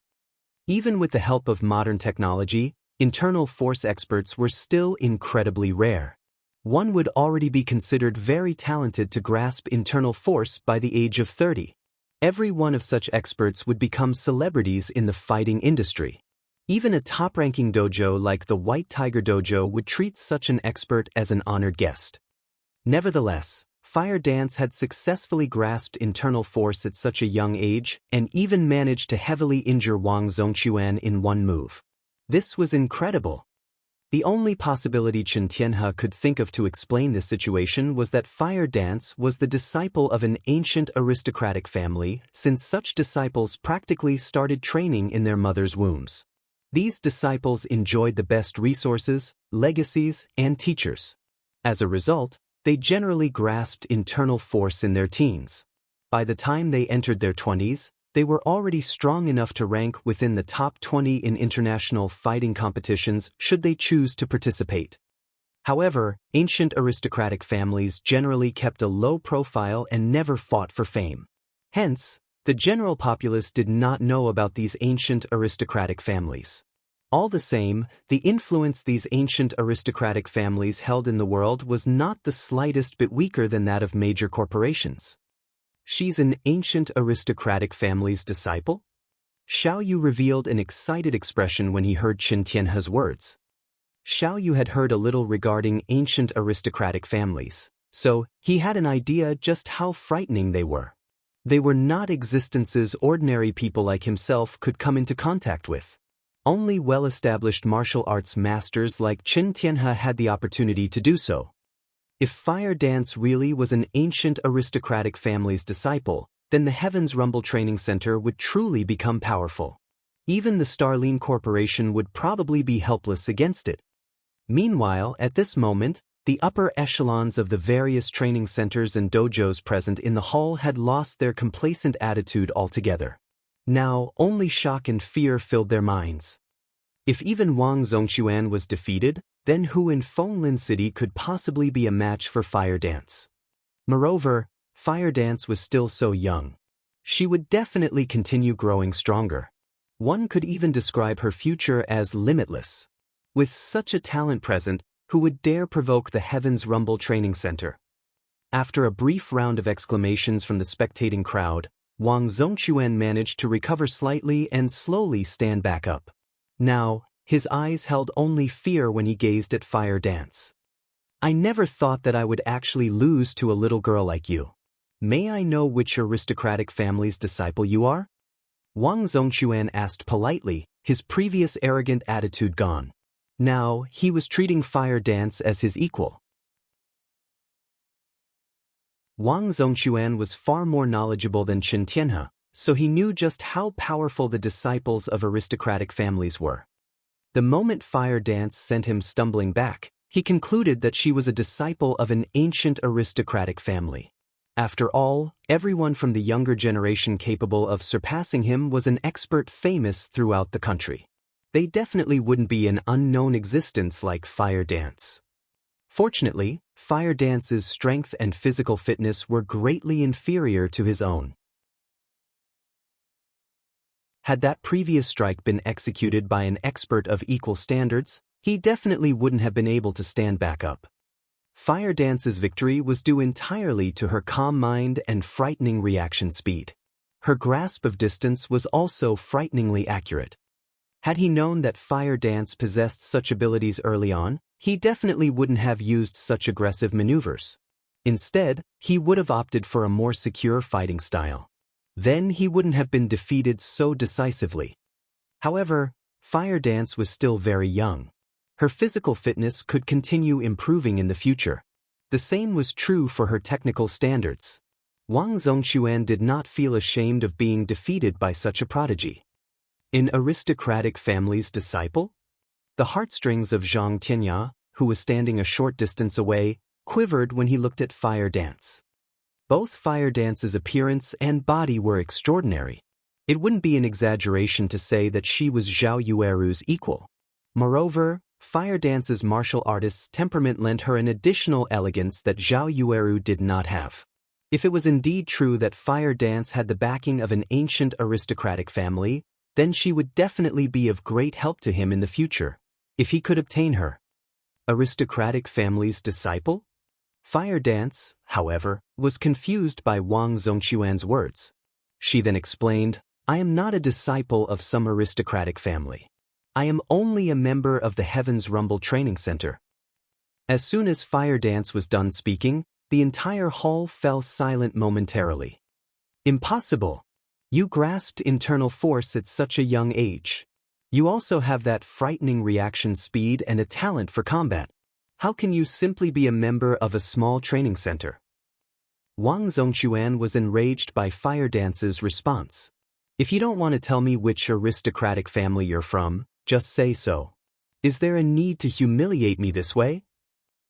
While he could accept being defeated by Fire Dance, as a martial arts master, he definitely would not accept being humiliated. Moreover, what he was truly adept at was not fighting but assassination. Outside official settings, he would have plenty of means to kill Fire Dance without anybody tracing the deed back to him. Everyone present also nodded in agreement with Wang Zongquan's words. A member of a training center? What a joke! Even the top-ranking training centers and dojos in the country did not have the ability to produce an expert like Fire Dance. I'm telling the truth. I am not a disciple of some aristocratic family. I am only a member that has been training under our hall master all this time. I can't do anything about it even if you don't believe me, Fire Dance said, shaking her head. She gave no further explanation after that. I heard that your hall master is just in his early 20s. If you insist on trying to raise your hall master's reputation, then I have nothing else to say. However, I will firmly engrave today's matter in my heart. Wang Zhongquan was now thoroughly enraged. However, with his defeat at Fire Dance's hands, he no longer had any qualifications to challenge Heaven's Rumble's hall master. Even so, he still had many ways to destroy both the Heaven's Rumble Training Center and Fire Dance. Was there a need for this little lady to humiliate him like so? Chen Tianhe could already see that Wang Zhongquan bore killing intent toward the Heaven's Rumble Training Center and Fire Dance. The man definitely wouldn't let this matter rest. Even a fool wouldn't believe that a youth in his early 20s could nurture Fire Dance, who was of roughly similar age, into her current state. Let alone Wang Zhongquan, even Chen Tianhe would become very angry if he were in Wang Zhongquan's shoes. However, just as Wang Zhongquan was about to turn around and leave, a crisp voice echoed throughout the entire hall. I am her instructor. Do you have any opinions about it? Immediately, everyone automatically turned their heads toward the origin of the voice, and what they saw was a young man currently descending the staircase from the second floor. This young man in black was none other than Feng, who had just completed his daily training.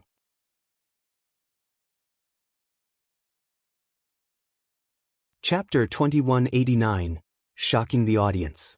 Everyone present inside the hall gazed at Feng in astonishment.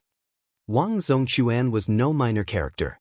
Although he had lost to Fire Dance, there was still no doubt that he was an apex internal force expert.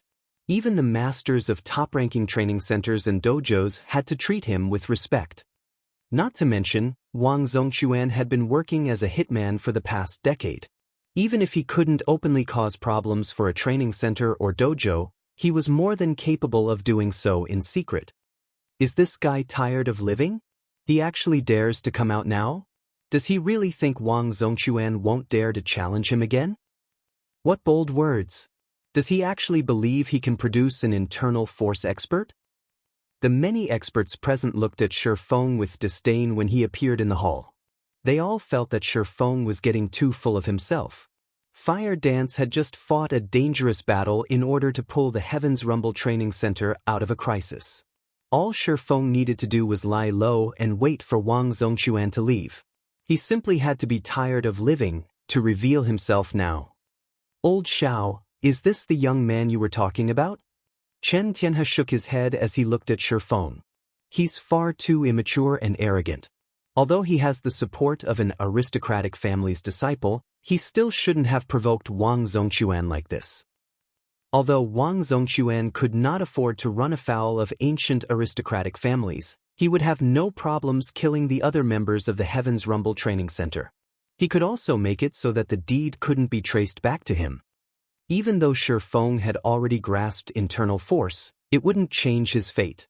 After all, according to the rumors Chen Tianhe had heard, more than 10 internal force experts had fallen at Wang Zhongquan's hands, including apex internal force experts. So, he is Feng? Zhang Tianya could not help but reveal some envy as he eyed Feng. An aristocratic family's disciple. The status of every one of these disciples was not the slightest bit inferior to that of an heir of a major corporation. They were existences that even someone like Wang Zhongquan had to show respect to. Yet, despite having ordinary looks and an average family background, Feng actually managed to gain Fire Dance's favor and even her support. How could Zhang Tianya not envy him? In fact, Zhang Tianya believed there was an 80% chance that Feng's success in becoming an internal force expert was due to Fire Dance's help. After all, the legacies and resources that ancient aristocratic families possessed were far superior to those of top-ranking training centers and dojos. So long as one possessed even the slightest amount of talent, they would have no problem becoming an internal force expert. If Zhang Tianya had obtained these resources, he would have most likely become an expert on Wang Zongquan's level by now. Meanwhile, during the time the spectating crowd was quietly discussing Shi Feng had arrived at the center of the hall. Fire Dance promptly took the initiative to stand behind him as if she really was just a member of the Heaven's Rumble Training Center. This scene immediately provoked the envy of many of the spectating experts. Crap, what kind of luck does that kid possess to earn the favor of that goddess? What a lucky bastard! With an aristocratic family backing him, even Wang Zongquan can't do anything against him on the surface. That's right. If we could sponge off such a goddess as well, even setting up a top-ranking training center wouldn't be a problem.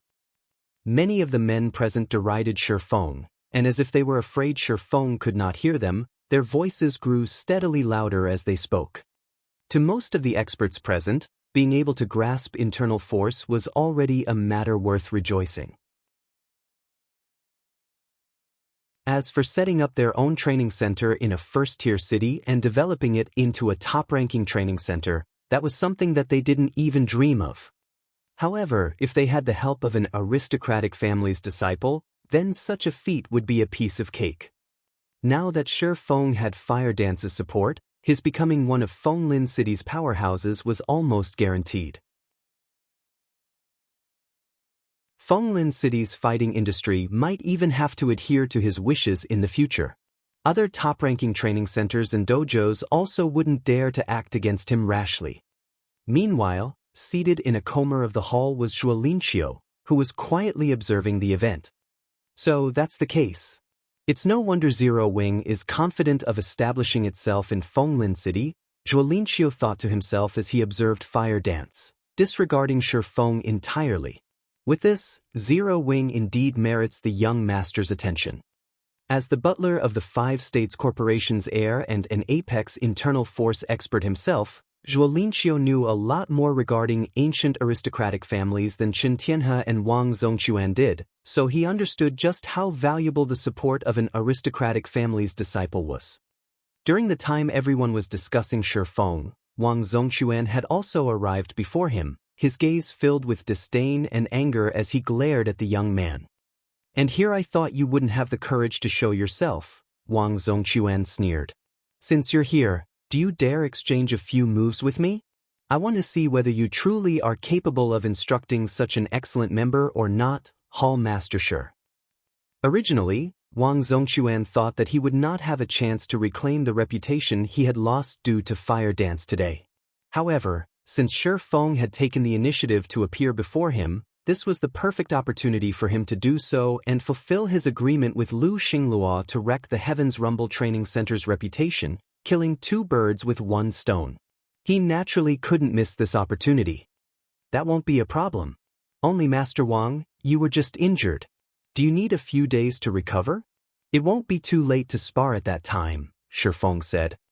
"No need. It is only a minor injury. I wish to experience Hall Master Shi's brilliant moves now," Wang Zongquan said. He launched an attack at Shi Feng without hesitation, not giving him any more time to speak.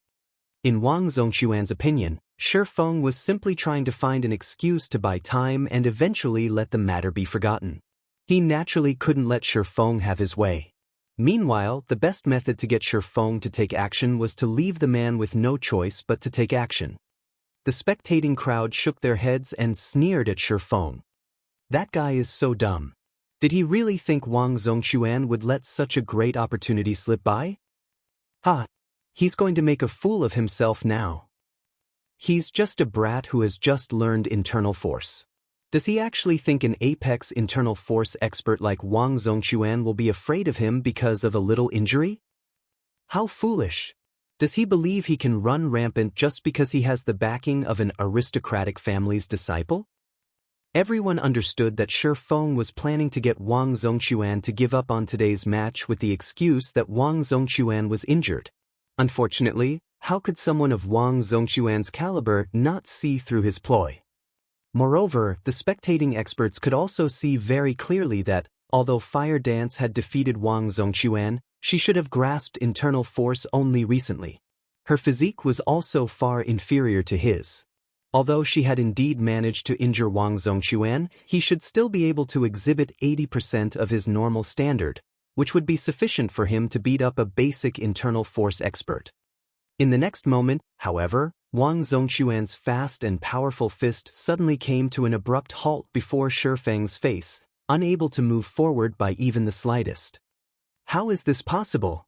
Wang Zhongquan stared at his wrist, which Shi Feng was gripping tightly, in extreme confusion. Wang Zhongquan had given his all in that punch. Despite his injury, his full-powered punch still wasn't something a basic internal force expert could block directly. In his opinion, Shi Feng should have chosen to dodge or deflect his attack. However, Shi Feng had actually used one of the most impossible-to-execute methods to stop his attack, grabbing his wrist.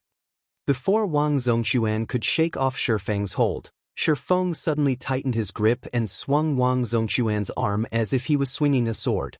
Immediately, Wang Zhongquan felt himself getting yanked off his feet, then propelled through the air. For a moment, the surrounding crowd even felt a strong wind blowing past their faces. Soon after, a loud boom entered everyone's ears as the floor beneath them shook slightly. By the time everyone realized what was going on, Wang Zhongquan was already lying unconscious on the floor some distance away from Shi Feng. The marble beneath him cracked.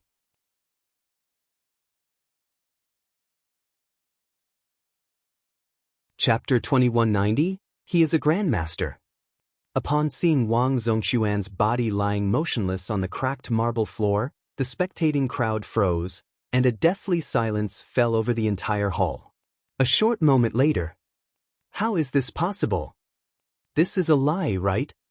Wang Zhongquan actually got defeated, just like that? Who is this Shi Feng?" The spectating experts simply couldn't believe their eyes as they gazed at the unconscious Wang Zhongquan. This was an apex internal force expert they were talking about. Wang Zhongquan stood at the apex of Fenglin city, yet, now, he was actually defeated effortlessly by an ordinary youngster who did not give off even the slightest hint of an aura. The exchange between Shi Feng and Wang Zhongquan had been so decisive that it couldn't even be considered a fight.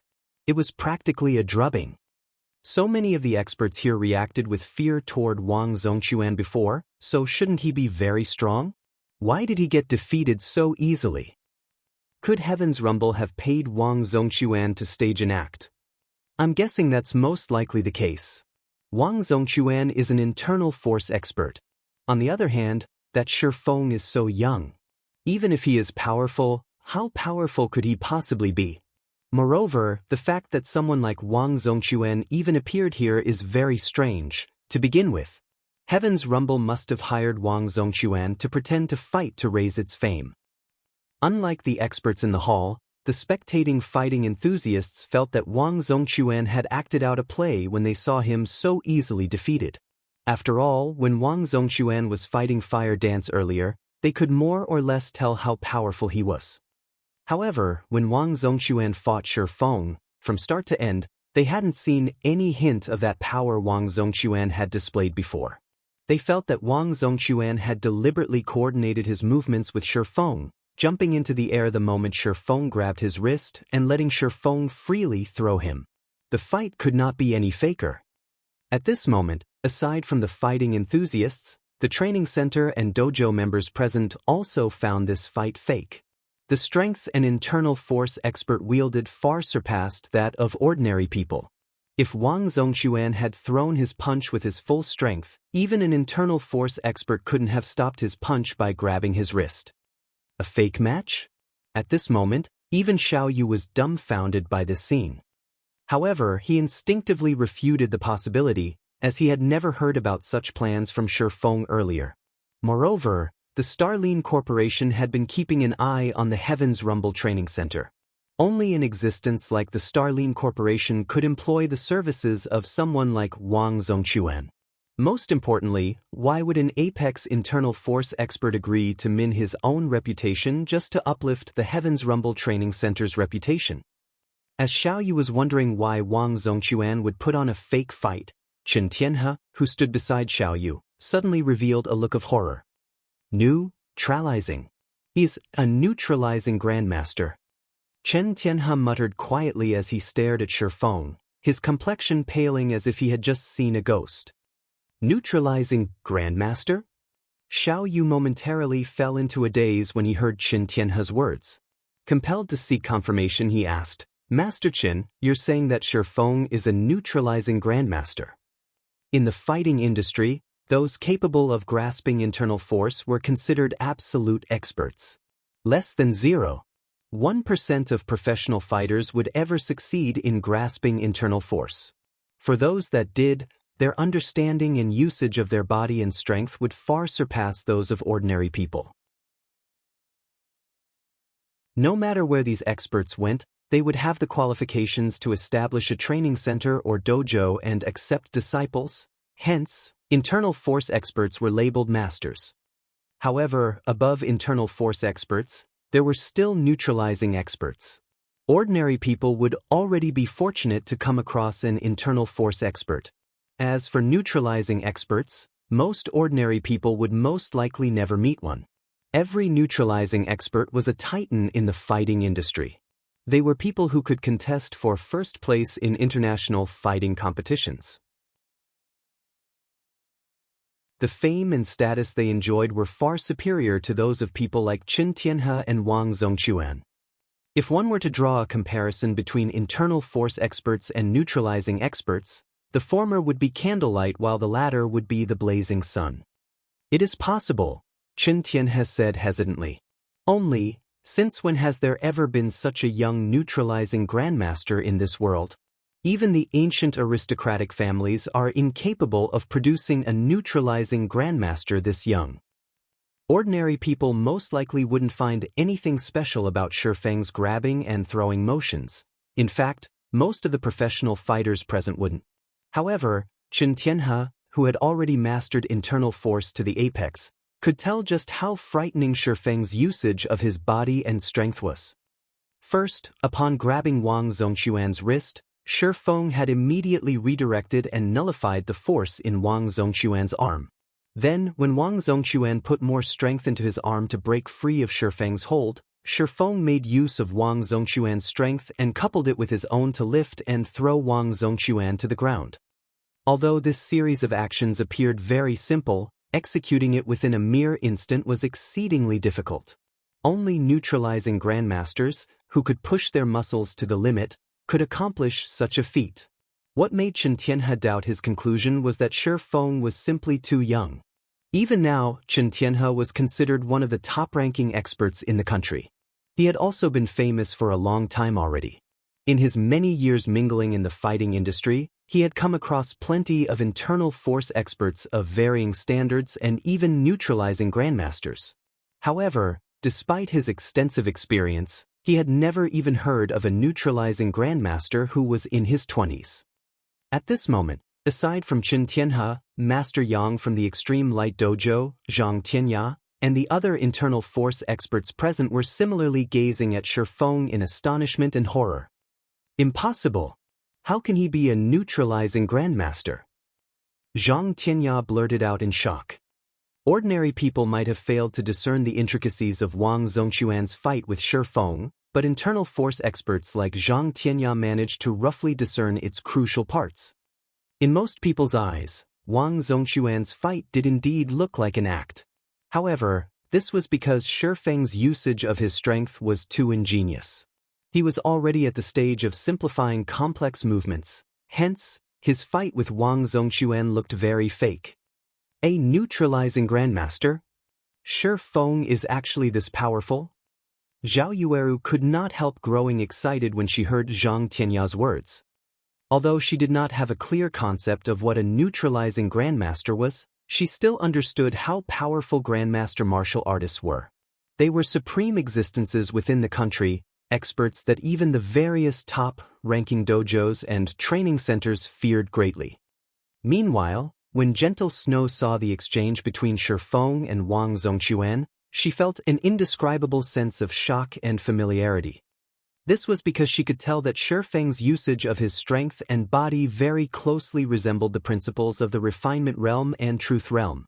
It was as if he had just merged these two concepts and demonstrated them. Only, this should be a technique that existed only in God's domain. Now, however, he had actually displayed it in the real world. As for Zhuolinqiu, who sat in a corner of the hall, he was gaping in shock at Feng. Zhuolinqiu had never imagined that Feng was such a powerful expert. He was actually telling the truth. Although an aristocratic family's disciple would indeed daunt an apex internal force expert like Zhuolinqiu, this would not deter him from taking action against one. However, a neutralizing Grandmaster was a different story. It was no exaggeration to describe a neutralizing Grandmaster as superhuman. Compared to Feng's identity as a neutralizing Grandmaster, Fire Dance's identity as an aristocratic family's disciple was utterly insignificant. Neutralizing Grandmasters were existences that even major corporations had to show respect to, because these people held massive influence in the fighting industry. Moreover, there were times when major corporations also needed the help of these experts. After all, the various major corporations' upper echelons were frequent targets for assassination. Only with the protection of a neutralizing Grandmaster would one be able to guarantee their safety. At this moment, the various internal force experts present finally understood that Feng had not been lying before. Fire Dance's achievement could very well have been thanks to Feng's guidance. After all, it wasn't impossible for a neutralizing Grandmaster to nurture an internal force expert. In fact, there were many precedents. During the time everyone was quietly discussing the situation, Wang Zongquan had regained consciousness. However, when he came to, his mind was a huge blur, and his body ached all over. He could tell that he had several broken bones. He would need more than a month to recover fully from such injuries. Well, Master Wang, do you still wish to continue sparring? Feng asked as he watched Wang Zongquan struggle to his feet.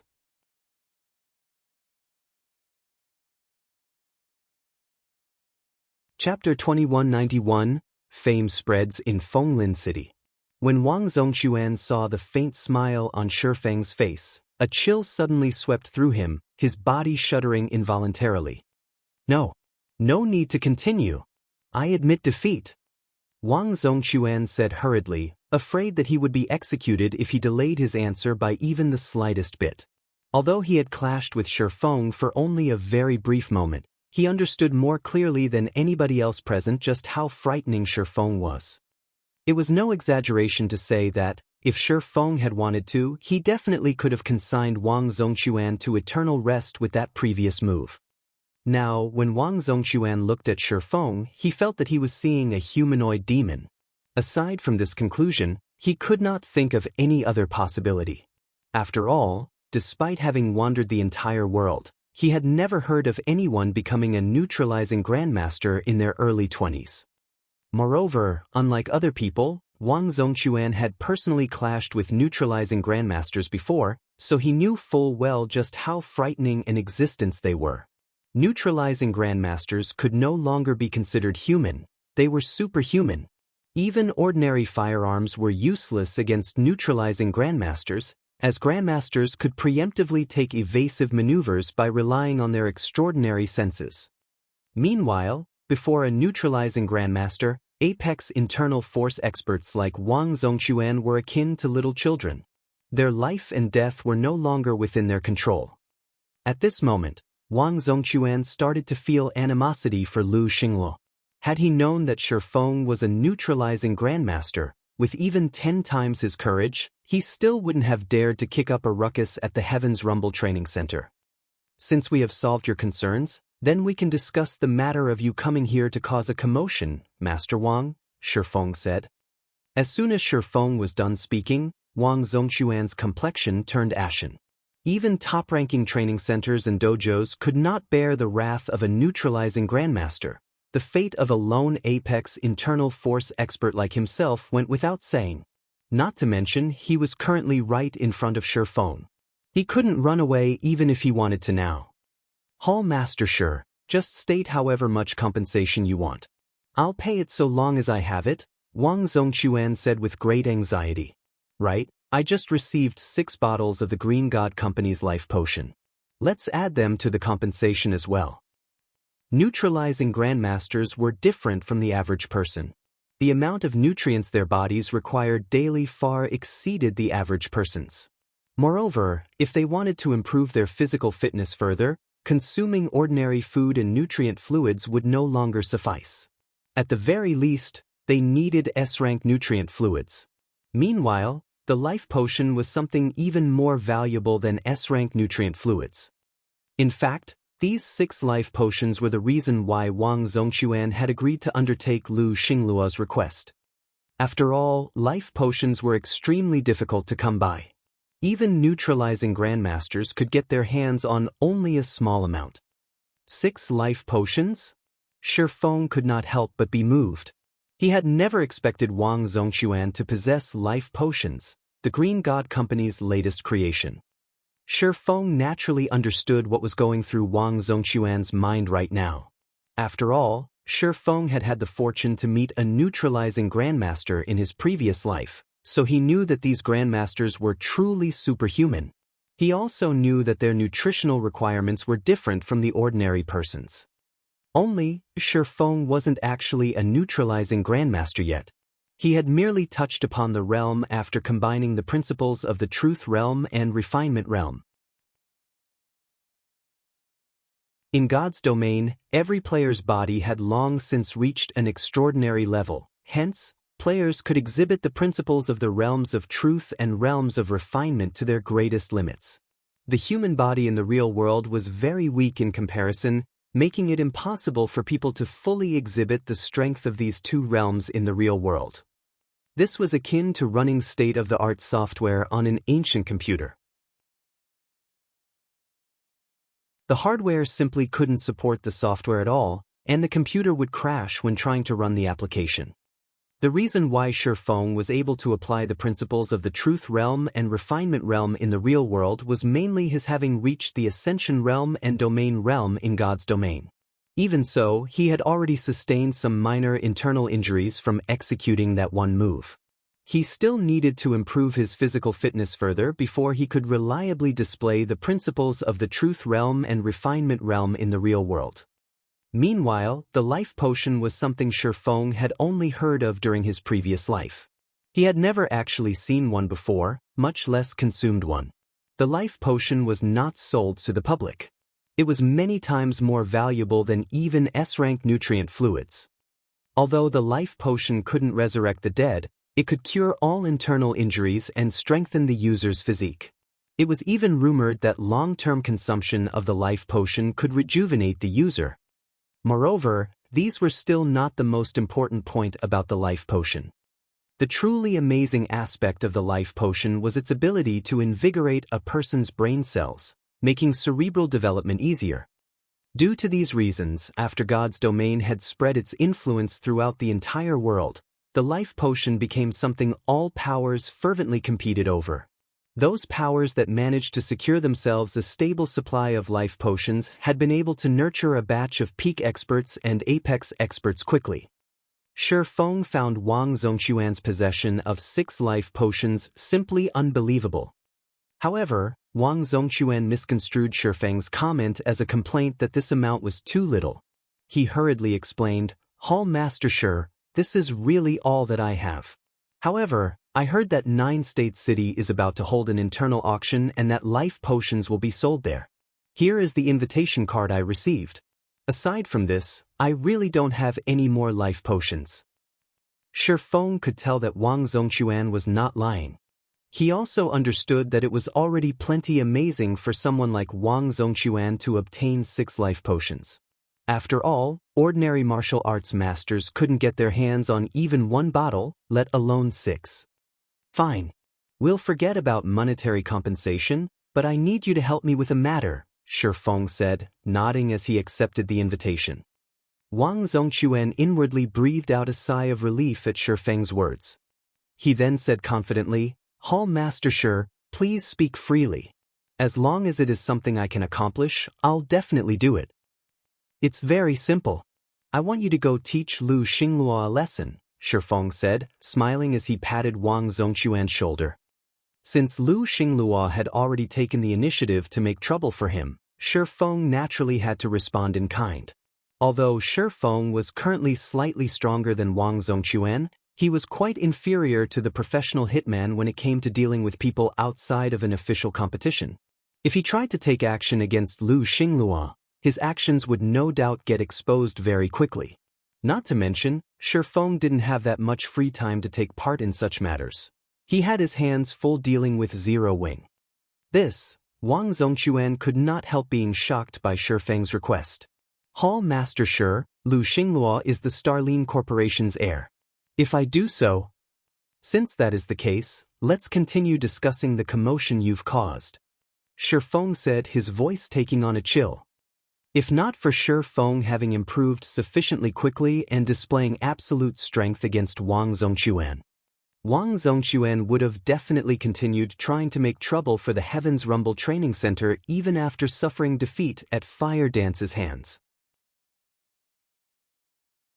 Hence, Shi Feng naturally couldn't let him off the hook too easily.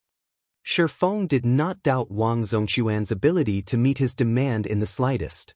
As for the consequences for Wang Zongquan after carrying out this feat, this was not something Shi Feng cared about. I'll do it. I'll make sure Hall Master Shi won't be disappointed. Wang Zongquan assured hurriedly while nodding after sensing a trace of killing intent from Shi Feng.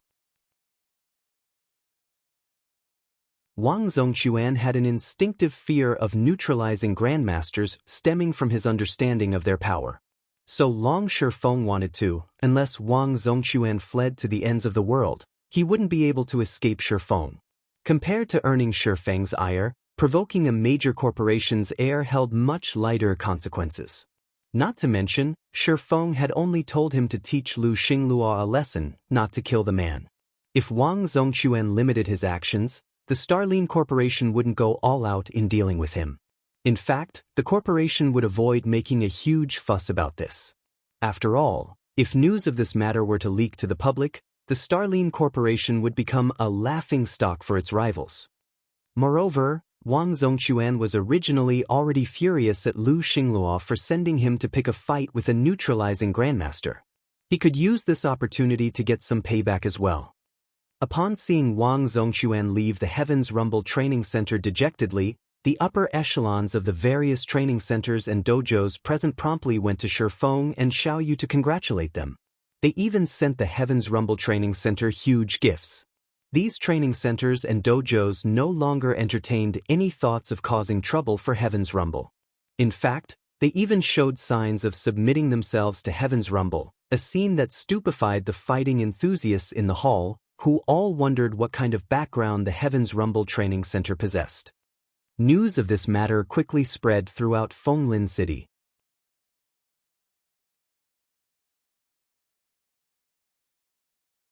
Chapter 2192, Seizing Fenglin City.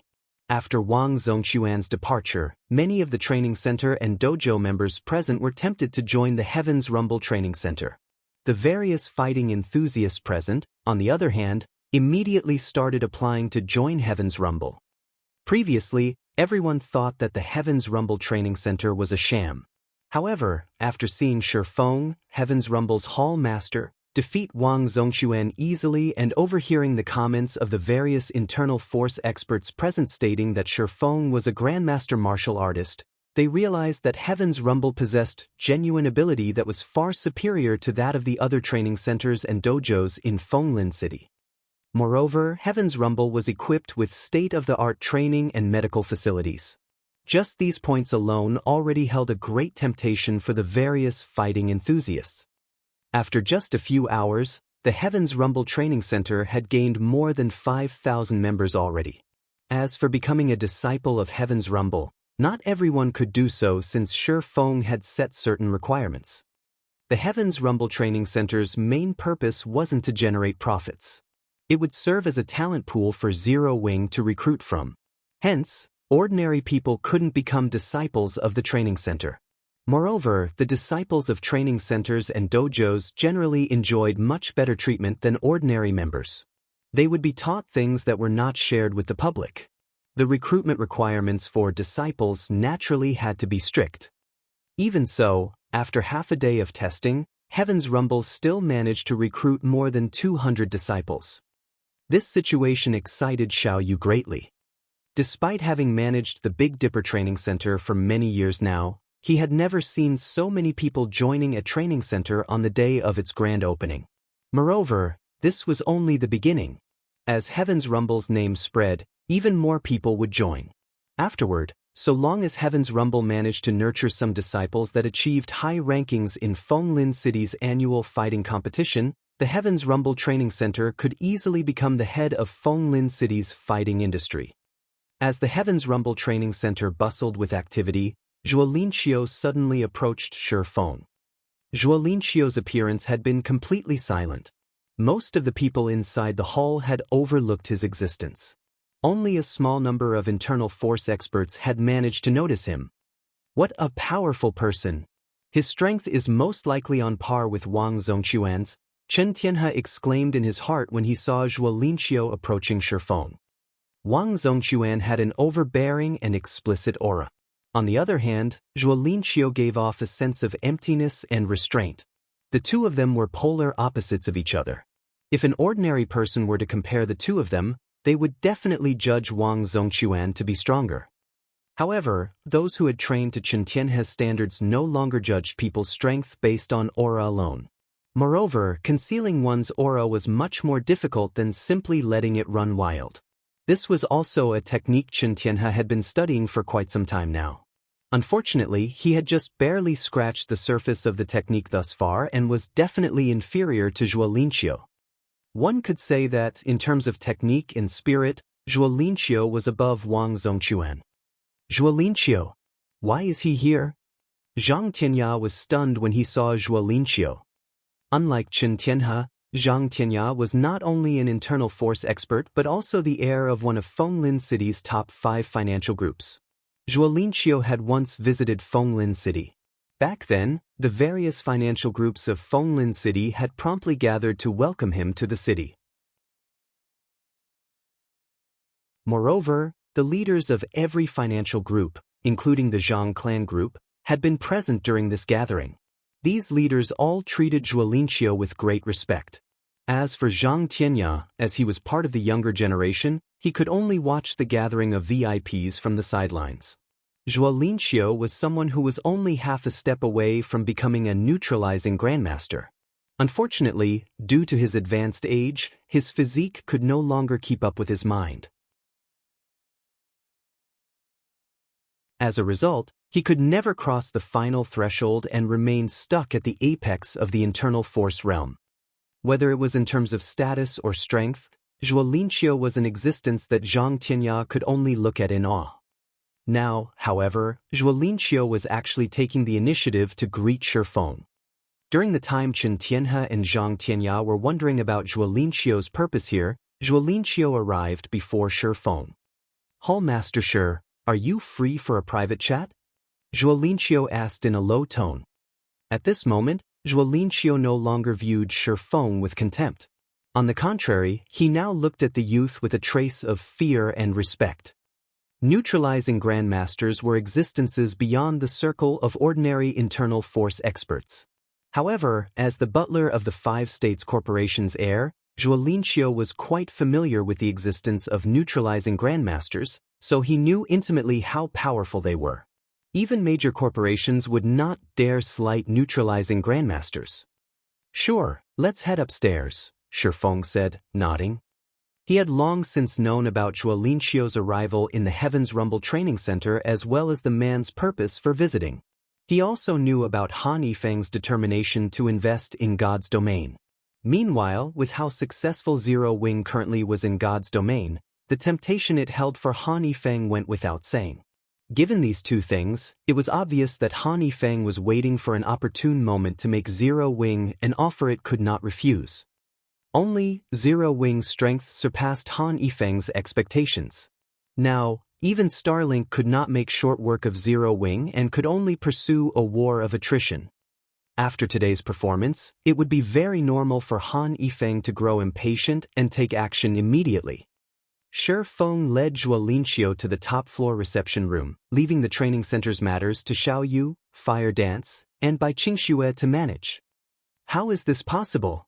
Zhang Tianya gaped in shock at the respectful attitude Zhuo Linqiu showed Shi Feng. Zhang Tianya could tell that Bai Qingxue and Shi Feng's relationship was not simple at all. Otherwise, Bai Qingxue wouldn't have invited him to help the Heaven's Rumble Training Center. Previously, although Zhang Tianya felt that Shi Feng's strength as a neutralizing Grandmaster was indeed amazing, he did not consider himself inferior to Shi Feng. After all, he was still young. He was also one of Fenglin City's top fighting prodigies. He still had plenty of room for improvement and a chance to become a neutralizing Grandmaster himself in the future. Moreover, he also had the Zhang clan group behind him. Even though Shi Feng currently had his identity as a neutralizing Grandmaster, he would still need at least a decade to develop the Heaven's Rumble Training Center to a level that rivaled the Zhang clan group. Now, however, even Zhang Tianya's sole redeeming feature appeared laughable. The only person capable of commanding Zhuo Linqiu to pay someone a personal visit was Feng, the heir of the Five States Corporation. This meant that Feng was trying to make contact with Shi Feng. If Shi Feng had Feng's backing, then getting the Heaven's Rumble Training Center to surpass the Zhang clan group would truly be a piece of cake. Inside the Heaven's Rumble Training Center's top-floor reception room, "Mr. Zhuo, may I know what business you have with me?" Shi Feng asked as he sat down. "I am here to relay a message from my young master, Hall Master Shi. Starlink is not as simple as you think it is. Lu Xinglua is receiving guidance from someone higher. Sending Wang Zongquan to Heaven's Rumble this time was merely a test. Once Lu Xinglua has a clear idea of the Heaven's Rumble Training Center, I'm afraid he and the person behind him will take serious action. My young master advises you to be extra careful against Lu Xinglua," Zhuo Linqiu said gravely. The strength Shi Feng displayed this time was indeed frightening. Even an existence like the Starlink Corporation would not wish to provoke a neutralizing Grandmaster casually. However, with Zero Wing standing in Starlink's way and forming quite an enmity with Starlink, it did not matter even if the Heaven's Rumble Training Center had the backing of a neutralizing Grandmaster. The Starlink Corporation still had plenty of ways to destroy the training center in secret. Moreover, even if the Starlink Corporation couldn't touch Shi Feng himself, it could still deal with the other members of Zero Wing. Please give my thanks to young Master Han for his reminder. I'll make sure to be more careful from now on. If young Master Han needs any help in God's domain, please feel free to seek out Zero Wing, Shi Feng said. He understood that Feng was trying to sell him a favor this time.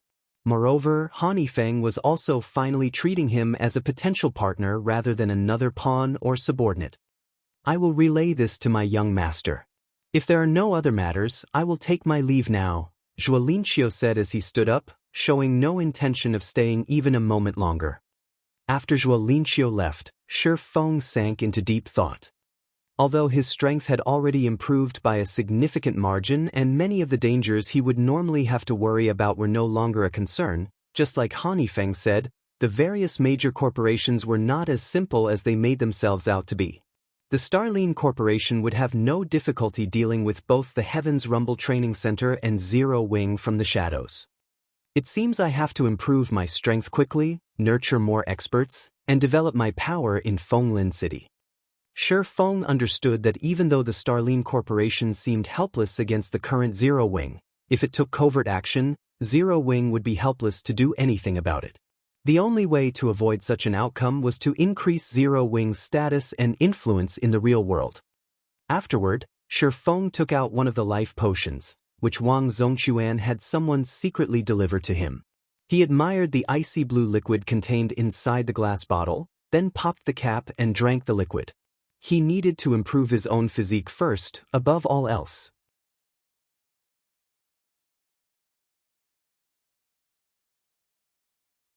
Chapter 2193, Life Potion's Effects. The instant Shi Feng consumed the life potion, a cool sensation spread across his entire body. Shortly after, his body started heating up as if all its cells had just gained new life. Amazing! My injured muscles recovered significantly as soon as I drank it. With this, I'll be completely healed in less than half an hour. Feng was shocked to feel his injuries healing at a rapid pace. The injuries he sustained from overexerting his muscles had been severe and would have taken at least 2 or 3 days to fully recover even with the help of the most advanced medical facilities in the world. Now, however, he would need only half an hour to make a full recovery. The life potion's effects were truly divine. Moreover, aside from it healing his injuries, Feng could also sense it starting to invigorate and strengthen his body cells. By the time his body completely absorbed the life potion, his physical fitness would have definitely improved by quite a significant margin. It's no wonder life potions sold for such ridiculous prices in the past. With my current condition, if I use this long-term, I'll gain the physical fitness of an actual Grandmaster within 2 months, Feng thought to himself, a passionate flame burning in his eyes as he gazed at the 5 remaining bottles of life potion on the table. Recently, his physical fitness had hit a bottleneck. Despite a greater training load, his gains were negligible. He would have to train for a very long time to see any noticeable improvements. If he wished to improve his strength quickly, the only way to do so was by becoming a neutralizing Grandmaster. Neutralizing Grandmasters were known as such because their control over their bodies had already reached the acme of perfection. This was especially true for their control over their brains, which allowed Grandmasters to accelerate their hormone production and metabolism, thereby further improving the body's performance. Meanwhile, the life potion would help him break through this bottleneck and further improve his physical fitness by a significant margin. However, each bottle of life potion was effective for only 6 days. Even if he used all 6 bottles himself, they would last him only 36 days. He would need a few more bottles to reach the Grandmaster standard. So long as his physical fitness was at the Grandmaster standard, even if his control was still wanting, he would be able to exchange moves with a true neutralizing Grandmaster. An hour later, seeing as it was close to 6 in the evening already, which meant that daytime was approaching in God's domain, Feng decided to make his way back to Zero Wing's headquarters and further strengthen the headquarters' security. Indeed, just like Zhuo Linqiu had said, it was very likely that Lu Xinglua had sent Wang Zongquan just to probe the situation on Zero Wing's side. Once Lu Xinglua and the ones behind him were done with their investigation, they would most likely start taking action in secret. Hence, he needed to strengthen Zero Wing's security measures and its core members. Originally, Feng had planned to let Fire Dance and the others use the life potion as well. However, on second thought, he decided against it. Although the life potion was useful to everyone, using it on ordinary people and basic internal force experts was too much of a waste because the physical fitness of these people was still far from hitting a bottleneck. They had many other means to improve themselves rapidly. Moreover, through the experiment Feng had conducted using Wang Zongquan, he had confirmed that one could improve one's strength in the real world by reaching the refinement realm and truth realm in God's domain. By combining the principles of these 2 realms with his guidance and training, Fire Dance and the others could contend against internal force experts, even if they had yet to grasp internal force. If one possessed such combat standards in the real world, they could cope with many troublesome matters in the real world. Once he trained Zero Wing's core members to an adequate level, all they needed to do was participate in various fighting competitions and achieve stunning results. Once that happened, the Heavens Rumble Training Center's status and influence in Fenglin City would increase drastically, and the training center would become the true leader of the city's fighting industry. At that time, even if Lu Xinglua wanted to, he would have great difficulty hindering Zero Wing's operations in the city. Meanwhile, to achieve this goal of his, Feng intended to prepare the Lost Town to receive more of Zero Wing's members immediately instead of limiting access to just the guild's main force. Having more members reach the Truth Realm would greatly bolster Zero Wing's strength and increase its ability to cope with the various superpowers of God's domain. After all, now that Stone Forest City was achieving such enormous success, the superpowers definitely wouldn't just sit still and let it be. After Feng finished updating the security measures in Zero Wing's headquarters, he logged back into God's domain. When Feng appeared back inside his special forging room in the candlelight trading firm, he suddenly felt his mind was more unrestrained than before, as if it had more scope for processing things now. So, this is the effect of the life potion? Feng could not help but be surprised. With his current state, he felt that he could learn even a silver combat technique.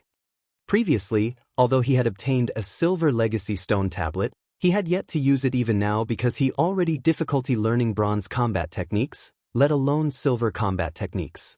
Even domain realm experts would have a very low likelihood of mastering one. The reason why this was the case wasn't a deficiency in combat standards but two other issues. The first issue was an inadequate physique. Executing a silver combat technique required a physique at the Tier 3 standard at minimum. The second issue was an insufficient brain capacity. Silver combat techniques were extremely complex. If one's brain was not sufficiently active, it would not be able to process the complex actions required to execute the technique. Of course, this problem could be solved so long as one continuously improved their physique in God's domain. However, a Tier 2 physique was still far from the point where it could lower the mental difficulty of learning a silver combat technique. During the time Feng was researching the benefits of the life potion, Aqua Rose suddenly called him. "Guild leader, I have two people here who say they want to meet you," Aqua Rose said. "Both of them are here on someone else's behalf. They say it's related to an agreement you have with the Midnight Tea Party's vice commander, Endless Scars." "Endless Scars?" Nodding, Feng said, "All right, I'll head over right away." Endless Scars had previously sought his help with a matter, and he had agreed to help her out in his personal capacity. However, there had been no word from her after that, so he had gotten the impression that the woman had already forgotten about their agreement. He never thought that she would contact him now. However, an agreement was an agreement. Since Endless Scars had sent someone to contact him, he naturally had to go meet with these representatives. He took out a guild transfer scroll and teleported back to the White River City Guild residence. Inside the top-floor reception room of Zero Wing's residence in White River City. Aside from Aqua Rose, there were currently two other people, a man and a woman, in the reception room. Both looked to be around 30 years old. Although the man had a gaunt frame, he gave the impression of a wild wolf. The aura he radiated was sharp and unruly in nature. As for the woman, her appearance was not the slightest bit inferior to Aqua Rose's, only more mature. She also radiated the aura of a predator. "Burning, what do you think is going through Scars' mind?" "She's actually wasting a slot on Black Flame," the other woman in the room asked the man sitting beside her, her eyes filled with confusion. "Although Black Flame has indeed reached the domain realm, our task isn't something that can be accomplished with just superior combat standards. In my opinion, Black Flame isn't comparable even to Lai Jia. I don't know, but the slot belongs to Scars. How she decides to use it is beyond my control. If we find out that Black Flame really isn't good enough, it won't be too late to replace him with someone else," the man named Burning Sea replied, smiling as he shook his head. While the two were conversing in private, Feng had entered the room. The instant Feng entered, the pair started scrutinizing him. Similarly, Feng studied the duo. "Who are these two people?" Feng was surprised when he inspected the duo using omniscient eyes. The man was a level 72 berserker named Burning Sea, and he had 5 pieces of epic equipment on him. As for the woman, she was a level 72 cleric named Frozen Gem. Although she sported only 3 pieces of epic equipment, the quality of her staff was indiscernible even with omniscient eyes. The equipment standards of these two players were undoubtedly among the best available in God's domain right now. Ordinary peak experts definitely were no match for them. Moreover, both players actually radiated an aura that was much more intense than that of a great lord. They also gave Feng a strong sense of danger. However, Feng couldn't pinpoint the source of that danger. "Your Black Flame?" Burning Sea asked in a questioning tone. "That's right," Feng answered, nodding. "May I know what business Scars has sent you two over for?" "Good. In that case, let me see whether you are qualified or not." Upon receiving a positive answer from Feng, Burning Sea immediately unsheathed the great sword slung on his back and sent a sword light slashing at him. In the next moment, the sword light split into 12 copies of itself, each copy seemingly having a life of its own as they cut at Feng from 12 different directions. Moreover, each sword light carried strength rivaling that of a great lord of the same level. All 12 sword lights attacked together like 12 great lord-ranked wolves pouncing on him simultaneously. Even domain realm experts might not be able to replicate Burning Sea's proficiency in combining a combat technique and a skill.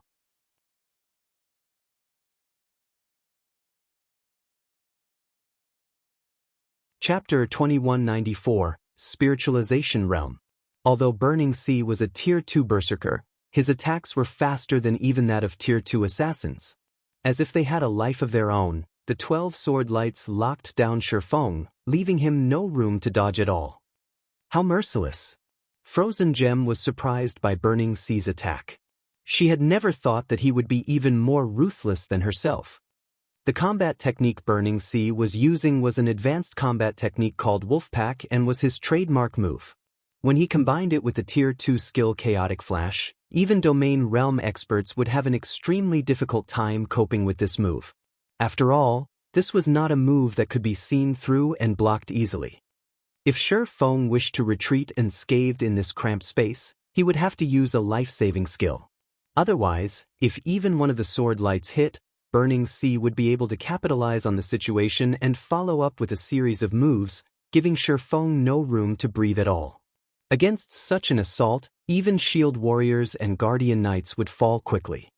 However, contrary to Frozen Gems and Burning Sea's expectations, Feng did not activate a life-saving skill despite the imminent arrival of the 12 sword lights. Instead, he brandished his 2 swords and met the 12 sword lights in battle. Sword's Orbit. The sword's orbit that Feng was executing was markedly different from before. Now, the technique looked much plainer and simpler. He also executed only a handful of slashes. Even so, these few slashes created a seemingly airtight defense around him, as all 12 sword lights had their attack trajectories twisted by an invisible force in the next moment. Like a pack of hungry wolves that stumbled across a mighty lion, the 12 sword lights took the initiative to detour around the swordsman. Spiritualization. His technique usage has already reached such a standard? Frozen Gem exclaimed when she saw Feng smoothly and effortlessly neutralizing Burning Sea's attacks. Meanwhile, when Burning Sea saw the scene, he promptly halted his offensive and quietly eyed Feng as if he had just found some kind of treasure. Amazing! I never thought that you'd already be in the spiritualization realm. No wonder Scars wants to give her last slot to you. Burning Sea raved in excitement. While Burning Sea was talking, Aqua Rose had completed the incantation for her spell and was about to attack Burning Sea. However, Feng stopped her midway, then calmly asked, "May I know what you two are doing here? Also, what is this spiritualization realm you mentioned?" Feng was aware that Burning Sea's attack was some sort of test for him. This was obvious from how Burning Sea had stopped attacking as soon as Feng neutralized the berserker's first move. As for the spiritualization realm the two spoke of, this was Feng's first time to hear about such a thing. Sorry. We are inviting you to help us with a very important mission. We cannot afford any carelessness on this mission, so we needed to test you. Still, I never thought you would be this powerful. As expected of the person Scar's views favorably, Burning Sea apologized sincerely. As for the spiritualization realm, it is a realm referring to the usage standard of combat techniques, which we discovered in God's domain. Of course, this is only a name we coined ourselves. As for what it is actually called, we aren't very sure either. I see. Realization immediately dawned upon Feng when he heard Burning Sea's words. May I know what Scars is asking me to do? The only realm he could think of that could be found in God's domain was the realms of truth. Apparently, Burning Sea's group had yet to come into contact with NPCs knowledgeable about the realms of truth or find any related information, hence, they were referring to the realms of truth using a name of their own. It was also no wonder Feng felt that Burning Sea's Wolfpack was special. The Berserker's execution of Wolfpack was completely different from the average combat technique. He had obviously applied the principles of the realms of truth. However, when Feng thought about how other people had also come into contact with the realms of truth and had even achieved a certain amount of success in them, he was still surprised. Burning Sea, in particular, had clearly entered the truth realm already. This definitely wasn't good news to Feng. Now that other people were exploring the realms of truth, Zero Wing's advantages would undoubtedly decrease considerably. The only thing worth celebrating now was that Zero Wing had a systematic training system for the realms of truth, whereas other people would have to slowly explore and master the realms of truth on their own. We discovered a mysterious secret land in the Sea of Death, and we wish to raid it. Only, that place is very special, tools cannot be used there, and everyone is suppressed to Tier 0. We can use only the most basic skills and spells. Moreover, entering and leaving the secret land are extremely difficult. Contact with the outside world is also impossible. We have gone through great lengths to obtain the entry slots for this secret land, so we need the help of experts like yourself to secure the treasures there, Frozen Gem explained. In a situation where tools could not be used and skills and spells were heavily suppressed, players could rely only on their own combat standards to fight inside the secret land. A mysterious secret land in the Sea of Death? Feng concealed his surprise at Frozen Gem's words. Could they be talking about one of the Thunder God's secret lands? The Sea of Death was considered a forbidden land for players because the Sea of Death was where the Thunder God had perished. The Thunder God had set up plenty of secret lands in the Sea of Death, every one of which contained a considerable number of treasures. There were even fragmented legendary items and peak legacies in some of these secret lands. In the past, players had gradually discovered the Thunder God's secret lands after level 80. The various powers then frantically explored these secret lands. Since these secret lands were one of the first few places where players started encountering fragmented legendary items, the intensity of the competition over these secret lands was obvious. However, the Thunder God's secret lands were located in another space, making them impossible to enter and leave through normal means. There were several ways to enter these secret lands, and one of the most reliable ways was by obtaining special quest items that were dropped only by level 70+ sea monsters in the Sea of Death and then completing the quest these items provided. Another method was by obtaining the entry pass through killing special sea monsters. However, these special sea monsters did not appear in specific locations. Even if a first-rate guild went all out in search of these special sea monsters, they might not necessarily find one. The last method was by obtaining the guidance of the Thunder God's legacy and then completing a series of quests, which would then allow one to enter the Thunder God's secret lands. Feng had never imagined that Endless Scars would be lucky enough to be able to enter one of the Thunder God's secret lands now. Alright, but I want priority selection over one of the dropped items, Feng said after giving the matter some thought. He naturally couldn't provide his help for free. There were far too many excellent items inside the Thunder God's secret lands. Every item in these secret lands was a treasure that could help improve a player's strength significantly. However, these were not the things Feng was aiming for. Currently, the various superpowers were keeping a close eye on Zero Wing. So long as these superpowers spotted an opportunity, they would surely strike at the guild. Moreover, even with the advantages Stone Forest City provided, Zero Wing was only capable of keeping itself alive but not contending against these superpowers. If Zero Wing wished to face the various superpowers in a frontal confrontation, the guild itself needed to grow stronger. Now that Zero Wing had a stable supply of internal members, it was only a matter of time before the guild gained a new batch of experts. The only problem now was that these new experts would be very underleveled and would not be able to exhibit their full strength. Although the veteran experts of the guild normally helped the guild's low-leveled experts level up, these low-leveled experts would still take a long time to catch up to the frontline experts. Meanwhile, there was one item available inside the Thunder God's secret lands that could help players level up quickly. It was also something that countless powers had sought to obtain in the past. The Guild Alchemy Workshop Design. The Guild Alchemy Workshop was an advanced construction that allowed the production of potions exclusive to guilds, such as the Experience Potion. Guild members could purchase up to 2 Experience Potions from the workshop every day. Moreover, only players that were at least 5 levels lower than the average level of frontline players could purchase and use this potion. This potion was a miracle drug that enabled new players to catch up to frontline players quickly. However, the Guild Alchemy Workshop design was extremely rare. It dropped in only a select few secret lands and special team dungeons, including the Thunder God's secret lands. This, hesitating, Burning Sea said, "We'll have to discuss this with our team leader. After all, this is something that concerns the entire team. The 2 of us don't have the power to decide on this." "That won't be a problem." Feng nodded in understanding.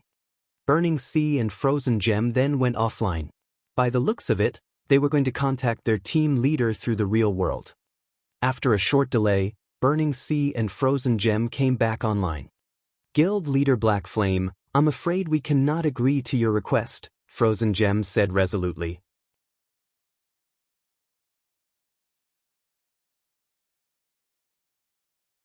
Chapter 2195, Nameless Team. Although you are an expert Scars has invited, there are still 9 other people in the team. Every one of them is an expert as well.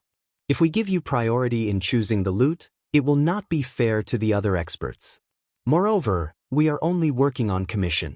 We won't be distributing the loot we obtain, Burning Sea explained. Hence, our team leader has rejected your suggestion.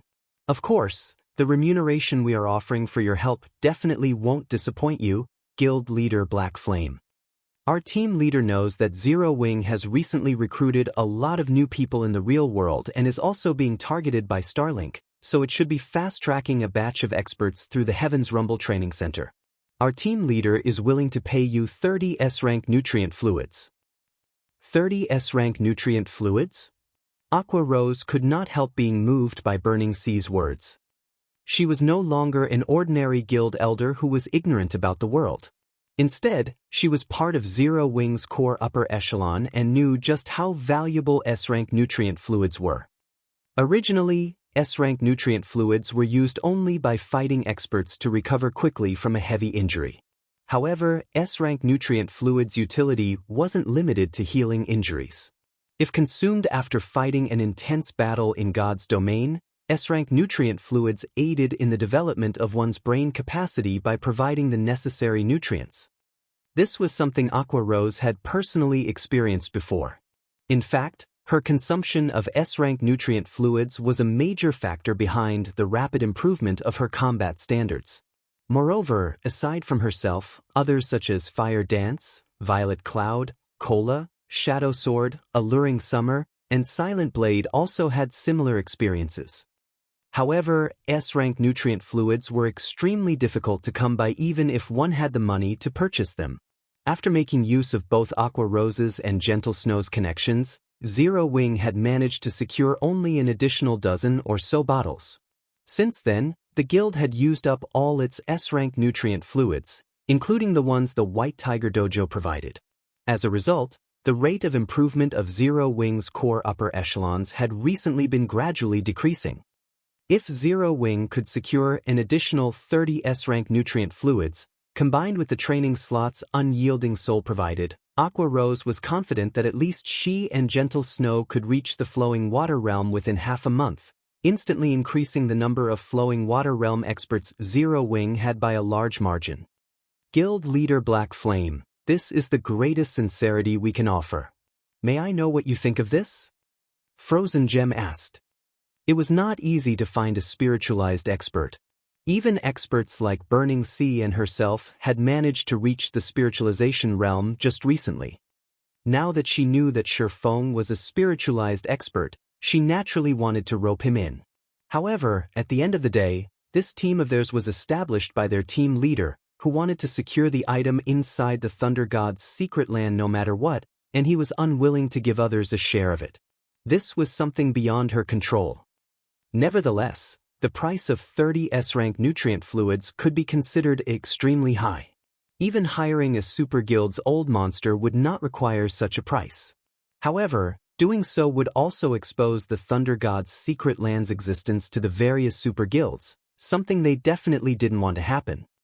Of course, if Feng refused to help, then they would have no choice but to seek the help of those super guild's old monsters. After all, once they secured the item inside the Thunder God's secret land, they wouldn't really care whether those super guilds entered the secret land or not. What an irresistible offer. All right, I agree, Feng said, nodding while revealing a bitter smile. At the same time, Feng also grew curious about the team leader Burning Sea and Frozen Gem mentioned. This team leader was truly generous to be able to offer 30 S-rank nutrient fluids as remuneration. Moreover, this person's information network was very powerful. Feng had just resolved the problem at the Heaven's Rumble Training Center, yet this person already knew about the troubles he faced and what he needed most right now. As for the Guild Alchemy Workshop design, Feng had no choice but to think of another way to obtain it. Not to mention, the design didn't have a 100% drop rate. His request before was merely for insurance. Afterward, Feng signed a contract with Burning Sea. If the mission was a success, he would receive 30 S-rank nutrient fluids as payment. In the event of failure, he would still receive 10 bottles. After confirming that the contract was signed, Burning Sea took out a crystal that crackled with electricity. Golden divine runes were carved all over the crystal. The crystal itself gave off a faint trace of divine might. In the next moment, Burning Sea threw the crystal to the floor. Suddenly, the space within the reception room started trembling violently. A moment later, a black hole the size of an adult male opened up inside the room. "Here's your entry pass. Let's go," Burning Sea said as he took out a token made of magic crystal and handed it to Feng. He then took the lead and walked into the black hole. Once Feng accepted the entry pass, he followed Burning Sea into the black hole, leaving Zero Wings affairs to Aqua Rose and Gentle Snow to handle. After Feng entered the black hole, his vision turned black. When he could see again, he found himself in a desolate wasteland filled with electricity and flames. The wasteland was endless. From time to time, horrific lightning bolts would strike the ground, creating huge craters. Occasionally, towering pillars of fire would rise from the ground. The scenery here was the epitome of Armageddon. Be it the lightning strikes or fire pillars, even an ordinary person could tell that so long as they were struck by these things, they would definitely lose their lives. At this moment, however, a large number of demonic creatures was actually roaming this wasteland. These demonic creatures were all level 70 or above, and even the weakest among them was at the Lord rank, with many of them being Great Lords and Grand Lords. Moreover, the instant Feng stepped into this wasteland, his tier was suppressed to tier 0. This wasteland was undoubtedly a forbidden land for players. If an ordinary expert were to come here, they would most likely lose hope immediately. After all, if a player's tier dropped to 0, the effectiveness of their skills and spells would fall drastically. Their basic attributes and physique would decrease as well.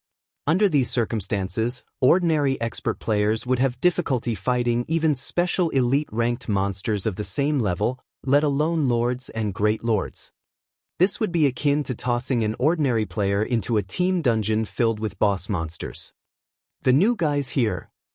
Now that everyone's here, we can start advancing. At this moment, several voices came from a short distance behind Feng. Turning around, Feng noticed 7 people sitting on a gravel pile and resting. The group consisted of both young and old, male and female. Even the lowest-leveled player in this group of 7 was level 72. Moreover, their equipment standard was not the slightest bit lower than Burning Sea's. Endless Scars sat among this group of 7. Only, the current Endless Scars was a lot different from the last time Feng met her. Now, not only had her weapon and equipment undergone a massive improvement, but even the aura she exuded had transformed significantly. As if she were a demon that had just walked out of the abyss, her aura was filled with coldness and madness, entirely different from her calm and cheerful aura from before. When Endless Scars saw Feng, she simply greeted him with a nod. "Hello, I am the leader of this expedition team," Samsara, a white-haired man who appeared to be in his 30s, said as he approached Feng. The white-haired man gave off a friendly vibe. Feng did not feel uncomfortable in the slightest while in the man's presence. However, the white-haired man was actually the highest-leveled player present, having already reached level 73.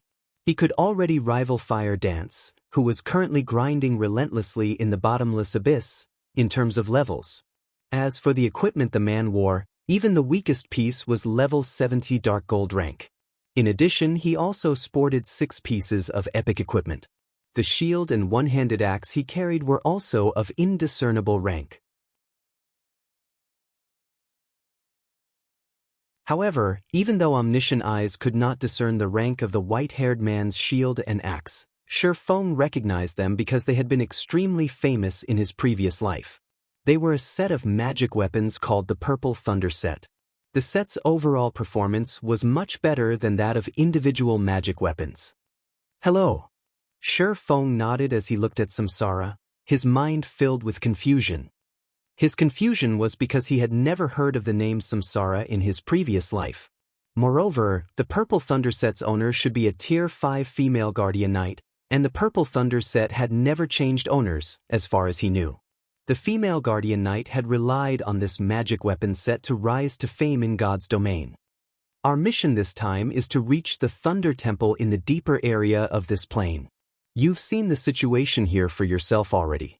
Since you're a swordsman, you and Happy Art will be responsible for the healer's safety as well as supporting the others in the team. Do you have any problems with this arrangement?"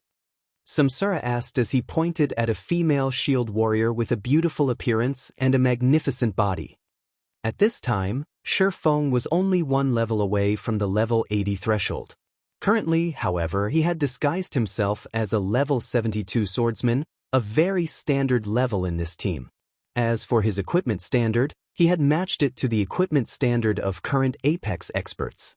Anyone using an identification skill on him now would find that he was wearing 5 pieces of epic equipment, with the rest being level 70 dark gold equipment.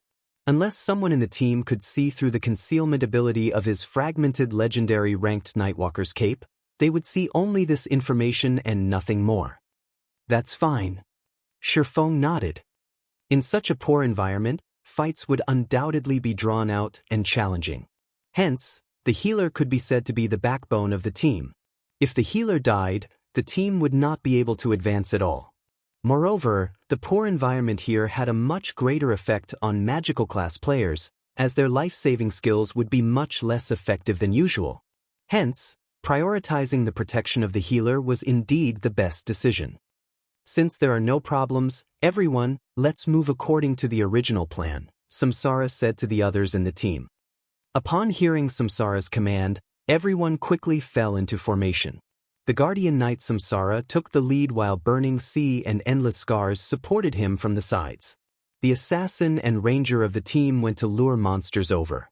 As for Feng and the shield warrior Happy Art, they flanked Frozen Gem, who was the team's healer. "New guy, the monsters here are very powerful. Run to me if you find yourself unable to hold on," Happy Art said as she clapped Feng's shoulder in a friendly manner. "All right, I'll be troubling you at that time," Feng responded. Feng could tell that this beautiful shield warrior was very powerful. Her strength was most likely on par with Burning Sea. She would be treated as a genius even in super guilds, although he had never heard of the name Happy Art in both his past and current lives. As a shield warrior, she would be much better at tanking monsters than a swordsman like himself. Since the other party was showing him goodwill, he naturally wouldn't reject it. After Samsara finished making sure everyone knew what they needed to do later, he led the team deeper into the desolate wasteland.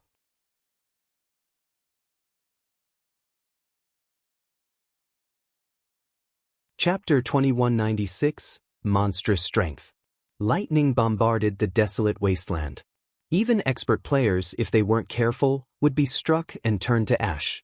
However, Samsara and the others advanced through the wasteland as if the lightning didn't exist at all. Only the swarming demonic creatures gave them any trouble. Thunder Tiger, demonic creature, Lord. Level 76. HP 36, 000/36, 000/000. Hell Python, demonic creature, Great Lord.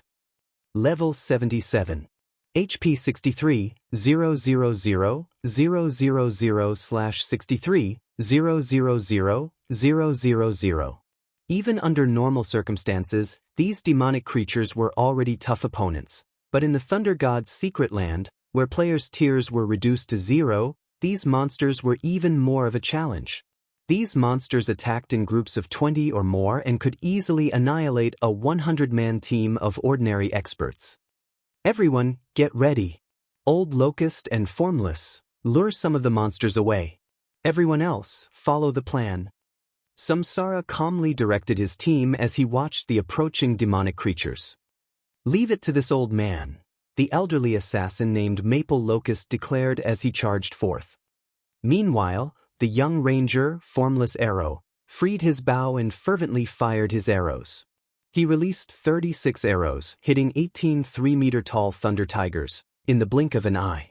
Moreover, every arrow found its target in the thunder tiger's eyes, blinding the demonic creatures even if they didn't cause any substantial damage. Unable to see their prey, the thunder tigers halted their advance and swung their heads in confusion. Maple Locust made his way to the group of demonic creatures and used a smoke bomb, obscuring the area with smoke. The smoke drastically limited visibility in the area, and the thunder tigers were not immune to its effects. Meanwhile, Maple Locust quickly located the 7 demonic creatures he hadn't blinded and threw his daggers, each dealing over -6,000 damage. His damage was overwhelmingly low for a Tier 2 expert. The 2 Hell Pythons and 5 Thunder Tigers bellowed with fury as the daggers found their marks. Enraged, they charged through the smokescreen and pounced on the assassin. Even ordinary Tier 2 experts would likely die instantly under an assault from 2 Great Lords and 5 Lords, but Maple Locust had predicted these attacks and dodged the Thunder Tiger's strikes. Although he failed to dodge the Hell Python's attacks, his timing with wind steps was perfect, and using the skill's brief invulnerability to block the Great Lord's attacks, he used the impact to pull more than a dozen yards away from the demonic creatures. The techniques Maple Locust and Formless Arrow displayed were frighteningly impressive. Their timing and use of their surroundings were amazing. Even peak experts would be shocked to see it. After all, both players were currently Tier 0, not Tier 2. The assassin quickly lured the 7 demonic creatures through the smokescreen and toward the team. Seeing this, Samsara, Burning Sea, and Endless Scars promptly aggroed the 2 Hell Pythons, with Samsara and Burning Sea working together against one, while Endless Scars pinned down the other by herself. The Shield Warrior, Happy Art, aggroed 3 of the remaining Thunder Tigers, and Feng worked with Heartless Sword against the last 2. Maple Locust and Formless Arrow then got to work, luring the other 18 Thunder Tigers away from the team. All of these players wore the best equipment available in the game right now, and although their tiers had been suppressed, their basic attributes rivaled ordinary Tier 2 players of the same level. Hence, they had no trouble pinning down a level 76 Lord. However, whether or not they killed the Lord would depend on their individual standards. The tier suppression in the Thunder God's secret land also affected players' skills and spells. As a result, players would not deal a lot of damage within the secret land. If players wished to increase their damage against these monsters, they had to maximize their efficiency with their combat standards, skills, and spells. As the team fought, each member skillfully combined their combat techniques with their skills and spells. The power they exhibited was far beyond what ordinary skills and spells were capable of, and they didn't waste a single hit as every attack struck the demonic creatures. As a result, the demonic creatures' HP continuously decreased. The team's overall DPS was only slightly less than that of ordinary Tier 2 experts. Who are these people? Feng watched his teammates fight, shocked. Could this be the butterfly effect? The fact that 5 of his 9 teammates were domain realm experts was already surprising, but the fact that these 9 players had reached the truth realm was even more frightening. However, aside from endless scars, Feng had never heard of these experts. While Feng had been the guild leader of a second-rate guild in the past, he hadn't exactly had access to a lot of information, but he had enjoyed greater access than ordinary players. Any expert capable of reaching the domain realm had been an apex powerhouse in God's domain, able to reach tier 5 at the very least. However, Samsara and these others' names hadn't been among the tier 5 and 6 players he had known about. Of course, Feng may find his teammates' performances surprising, but he didn't fall behind in this fight. Feng's tier had been reduced to 0 as well, but his basic attributes could still rival current peak experts. Including the fact that he was a level 79 player, he easily suppressed the Thunder Tiger before him. As he fought, damages ranging from -30,000 to -50,000 began to appear above the Thunder Tiger's head, one after another. How is his strength so high? Happy Art's eyes widened in shock when she saw the damages appear above the demonic creatures. Even Endless Scars, the team's strongest player, and her strength was on par with the Thunder Tiger's. Knowing the woman's combat standards, this was why Samsara had her pin down one of the Great Lord-ranked Hell Pythons by herself, keeping it busy. However, Feng literally pinned the Thunder Tiger he faced to the ground. We found a diamond in the rough. Maple Locust, who kited a group of Thunder Tigers, could not help but comment when he saw Feng. With this kid, we'll reach the Thunder Temple much sooner than anticipated. That's right. We really owe Scars for this. It'll also be much easier to clear out these monsters, Samsara chimed in, nodding happily. The monster they had to deal with on the way was the most challenging aspect of reaching the Thunder Temple. Having a team member with such high attributes would undoubtedly relieve some of the pressure they had to face and significantly increase the team's survivability. Endless Scars only nodded in response to Samsara's praise, but even she was surprised to see Feng handle his monster so easily. Feng's extraordinary basic attributes were precisely the reason that she had chosen him to help with this mission, but she hadn't expected his attributes to be this high. She had drastically improved since they had last seen each other, replacing almost all of her previous equipment. She had also encountered a few fortuitous opportunities. Now, the power of her spells could easily overwhelm ordinary berserkers. And yet, Feng still surpassed her. It was unbelievable. Seeing the swordsman's powerful attributes also changed Samsara's attitude towards the boy. He stopped treating Feng like a simple mercenary. Instead, he entertained the fleeting thought of recruiting the swordsman into his team. Meanwhile, the team advanced far faster than their last visit due to Feng's contributions. After 3 days of fighting and resting, these players finally arrived before a magnificent temple. The temple was 10 meters tall, with a total of 3 floors. The very building radiated divine might that kept monsters at bay, creating a natural haven. Every member of the team had leveled up once after defeating higher-tiered monsters. Now, Feng was only 9% away from reaching level 80. However, Feng detected several dozen sources of killing intent as the team approached the Thunder Temple. Players? Feng mumbled as he spotted several dozen people exit the temple.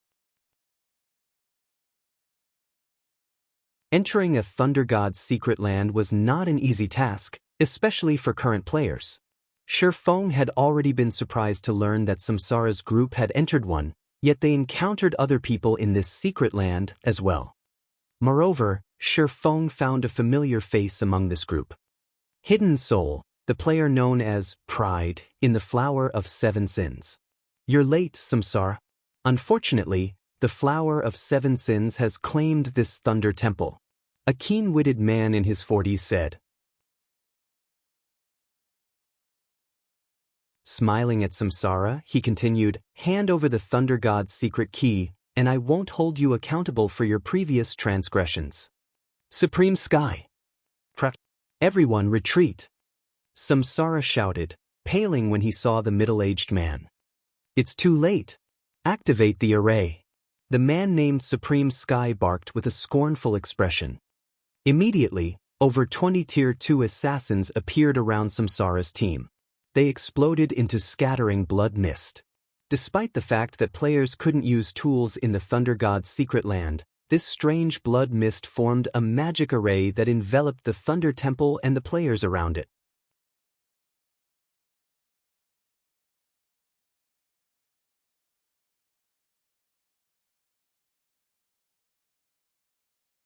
Since they have designs on what belongs to the Flower of Seven Sins, we need to teach them a lesson, a level 74 female elementalist wielding an icy blue staff commented indifferently.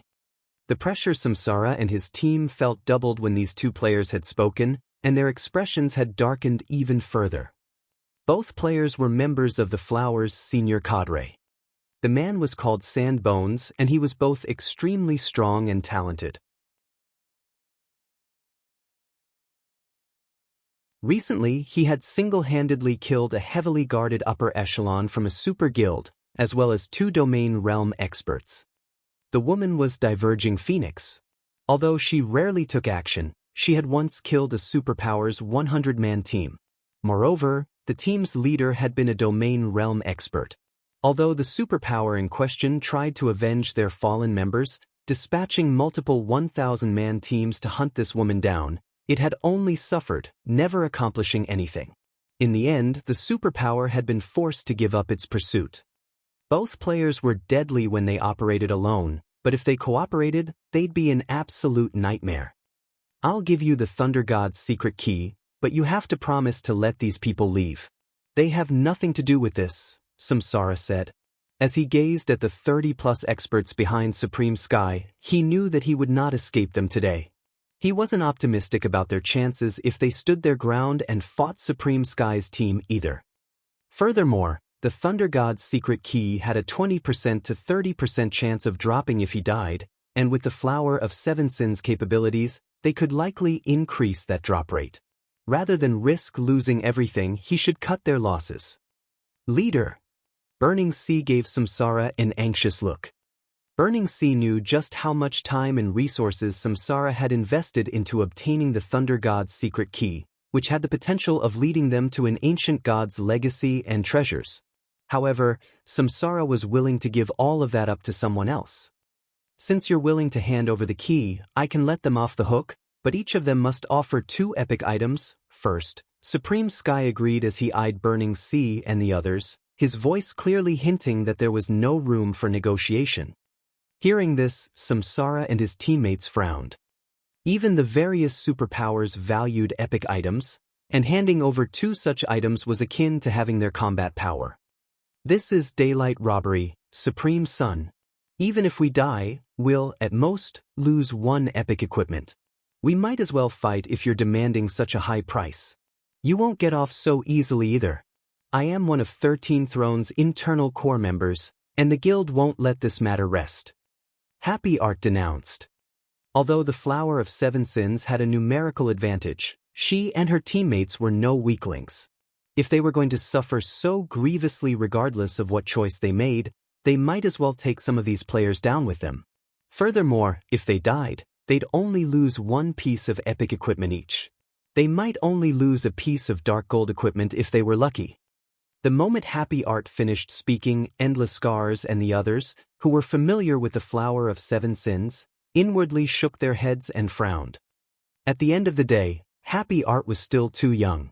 She had been protected by her super guild, so she wasn't aware of the Flower of Seven Sins' true power. Trapped within this seal, the Flower of Seven Sins members likely had a way to resurrect them. If they truly fought these players, they'd likely at least die twice. Moreover, each death would incur a more severe penalty than normal. Is that so? Then, why don't we put your conviction to the test? Supreme Sky said, laughing at Happy Art.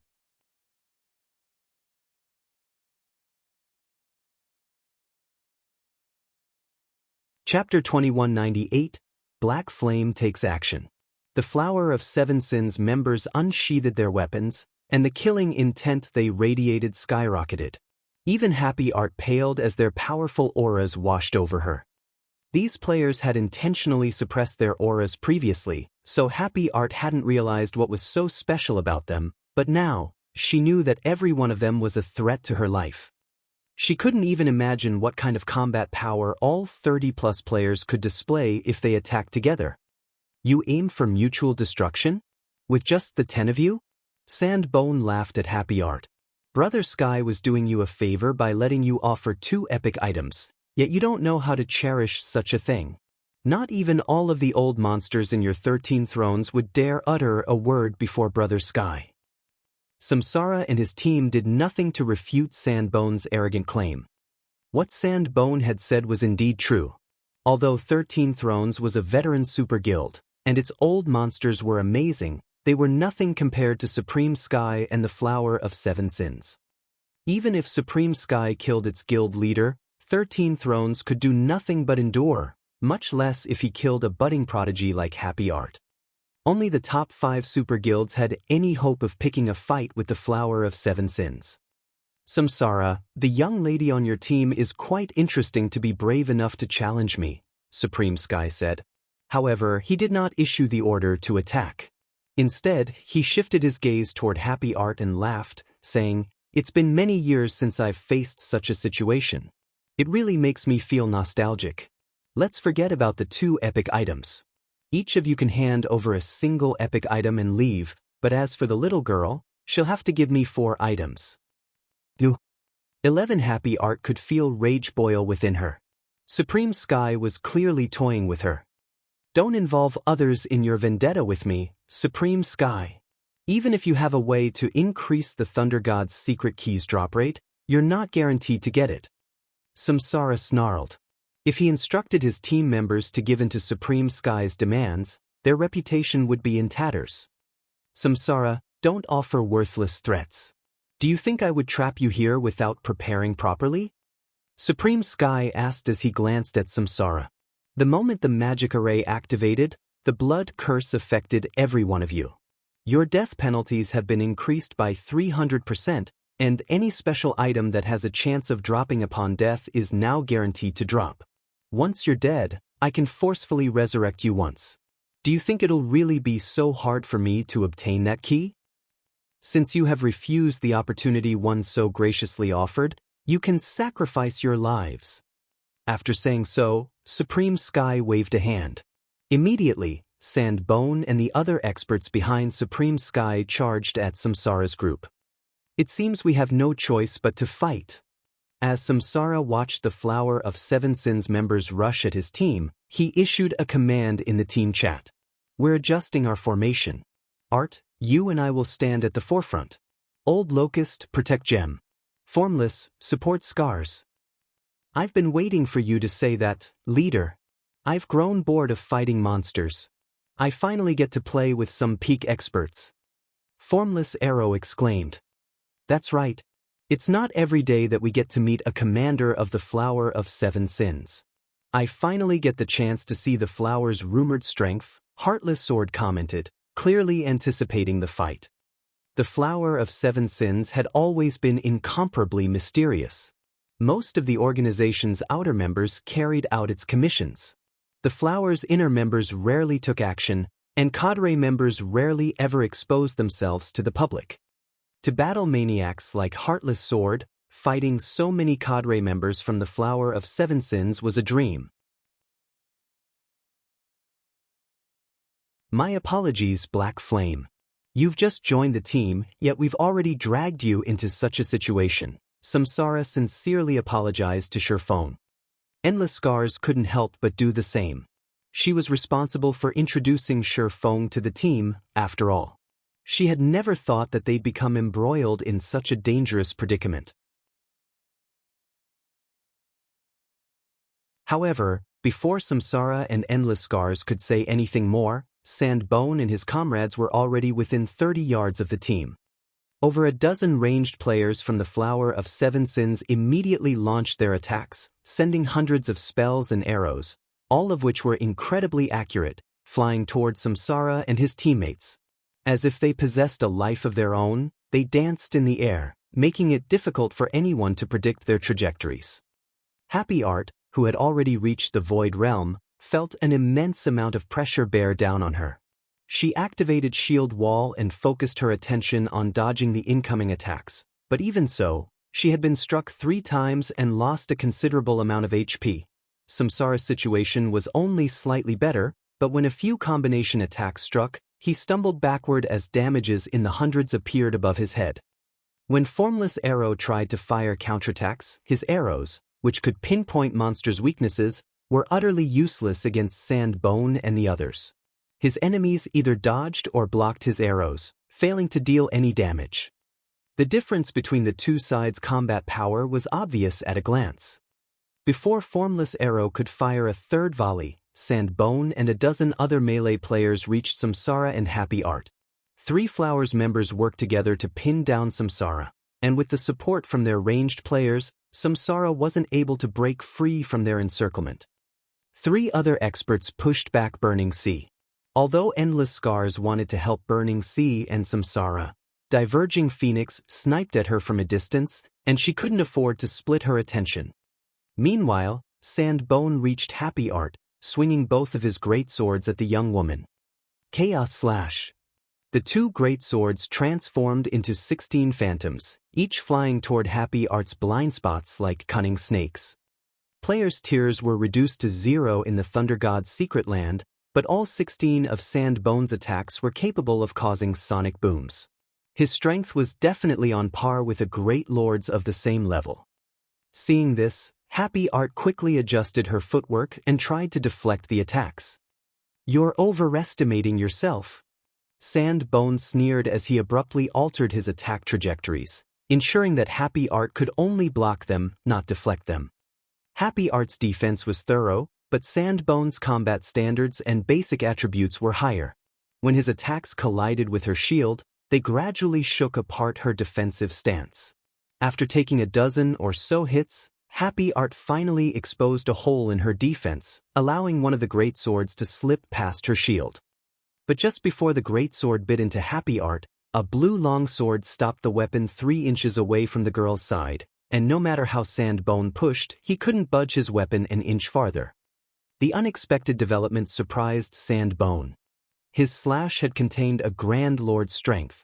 No one inside the Thunder God's secret land should be able to block his attack, yet when his great sword had met the blue longsword, he felt as if he had struck an impenetrable wall. Before Sand Bone could react, another blue longsword flew toward him. On instinct, Sand Bone brandished his other great sword to defend himself. Boom! The impact forced Sand Bone to stumble 2 steps back, the great sword in his hand trembling violently. "Who are you?" Sand Bone demanded, staring at the figure that had appeared beside Happy Art with a seriously unhappy expression. Anyone that could neutralize his attack and wielded even greater strength than his wasn't an ordinary expert. Not even Samsara could perform the feat. Black Flame.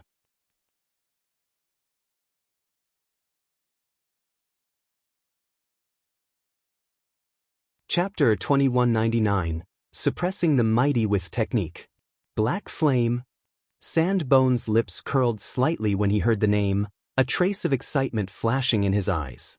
"So, you're the guild leader of Zero Wing, the guild that foiled one of our previous operations. I've heard that you've defeated Sword Demon. It seems the rumors were true. With such strength, you qualify as a serious opponent." After saying so, Sand Bone's aura transformed.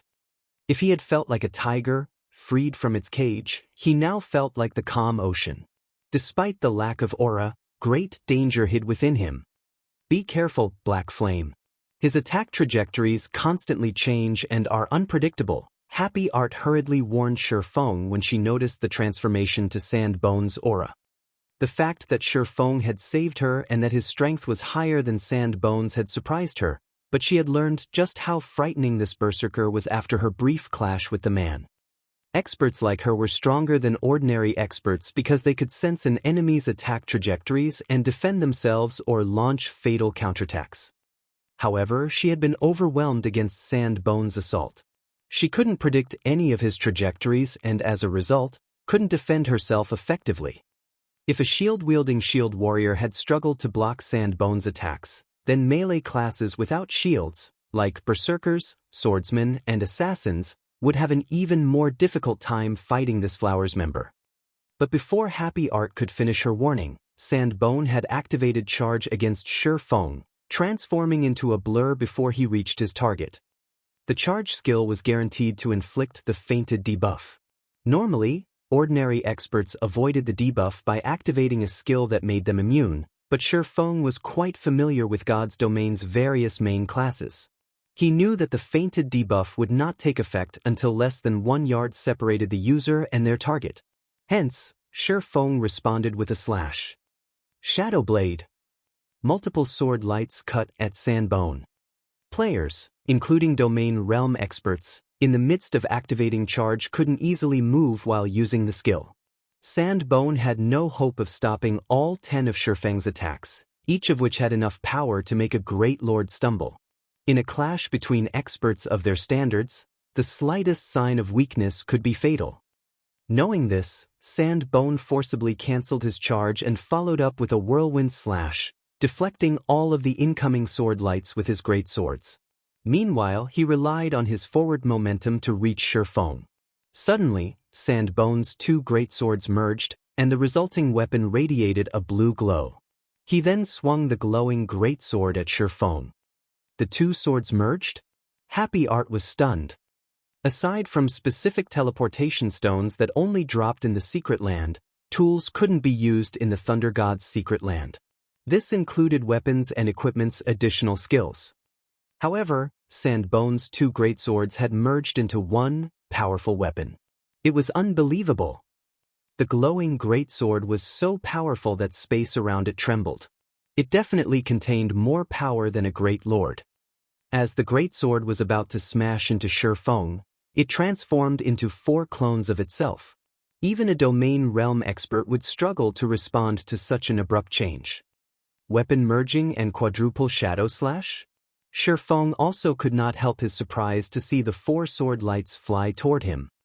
Weapon merging was a super rare skill for the Berserker class, one that would be useful even after reaching Tier 5. The skill was even rarer than a fragmented legendary item, and it was so powerful because it allowed the user to elevate their weapon's quality by 1 rank. If the user used weapon merging on 2 dark gold weapons, they would become a single epic weapon. If the user wielded 2 epic weapons, however, the result would be a fragmented legendary weapon. The only downside to the skill was its short, 20-second duration. Of course, the resulting combat power from combining 2 epic weapons into a fragmented legendary weapon was no laughing matter. In a fight between peak experts, the sudden increase could decide the fight's outcome in an instant. Fortunately, weapon merging could, at most, produce a fragmented legendary weapon. If it were possible to create a legendary weapon, any berserker with this skill would be nearly invincible among players of the same tier. The 4 sword lights closed the distance to their target in an instant. However, Feng didn't activate a life-saving skill as Sandbone had expected. Rather, the swordsman unsheathed the 2nd longsword that hung at his waist and brandished it. Swords Transmigration. The trajectories of Sandbone's 4 powerful sword lights abruptly altered, and 2 of them spun to attack their own wielder. Caught off guard, Sandbone defended himself with his merged weapon, but he had only deflected one of the sword lights, taking the full brunt of the other. Like a cannonball, he shot backward by more than 30 yards before crashing into the ground, losing over half of his HP in the process and entering a heavily injured state. In response, the battlefield fell silent. How is that possible? Diverging Phoenix, who fought Endless Scars, was flabbergasted. She was very familiar with Sandbone's strength, particularly when the Berserker used weapon merging. Unless she activated a Berserk skill, even she would have to focus on her defense for a time. However, Berserk skills were prohibited in the Thunder God's Secret Land, and she couldn't believe that someone had actually thrown her companion.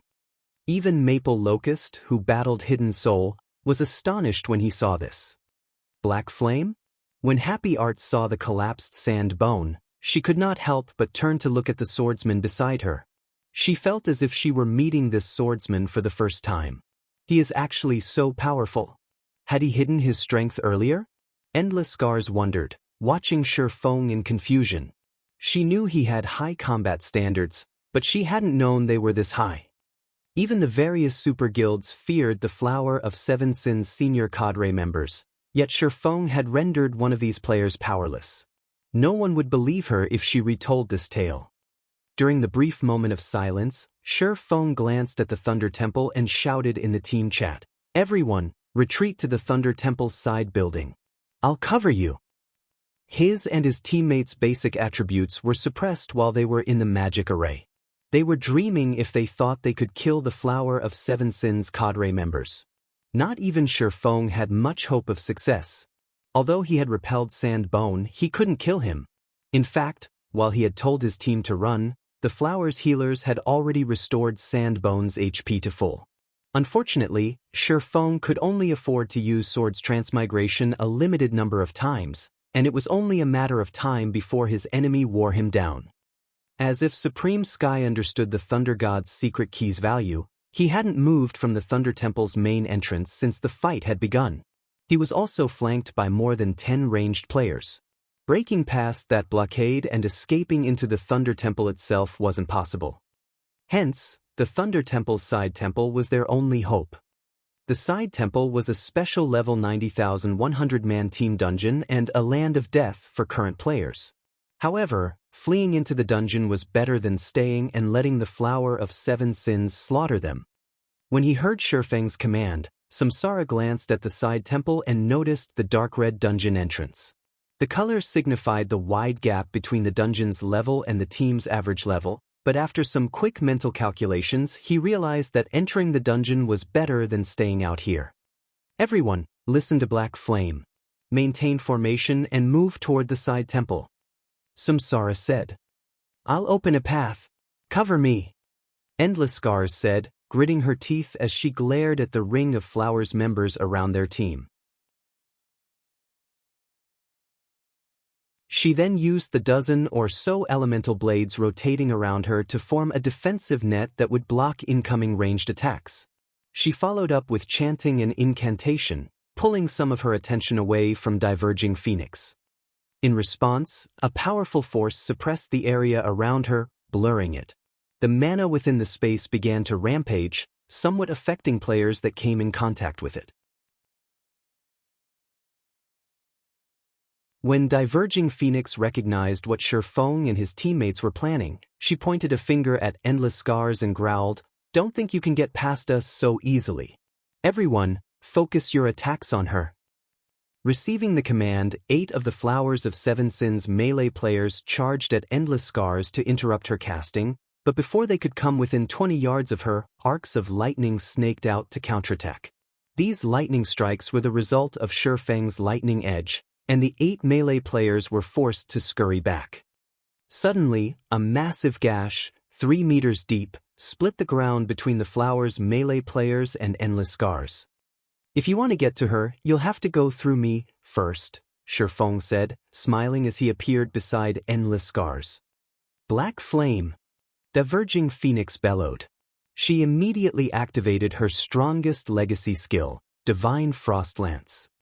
Under Diverging Phoenix's control, hundreds of frost lances flew toward Feng and Endless Scars. She planned to blow both players to smithereens.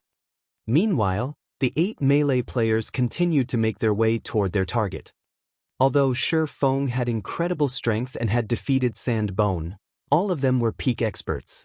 He couldn't protect Endless Scars from their coordinated and focused attacks.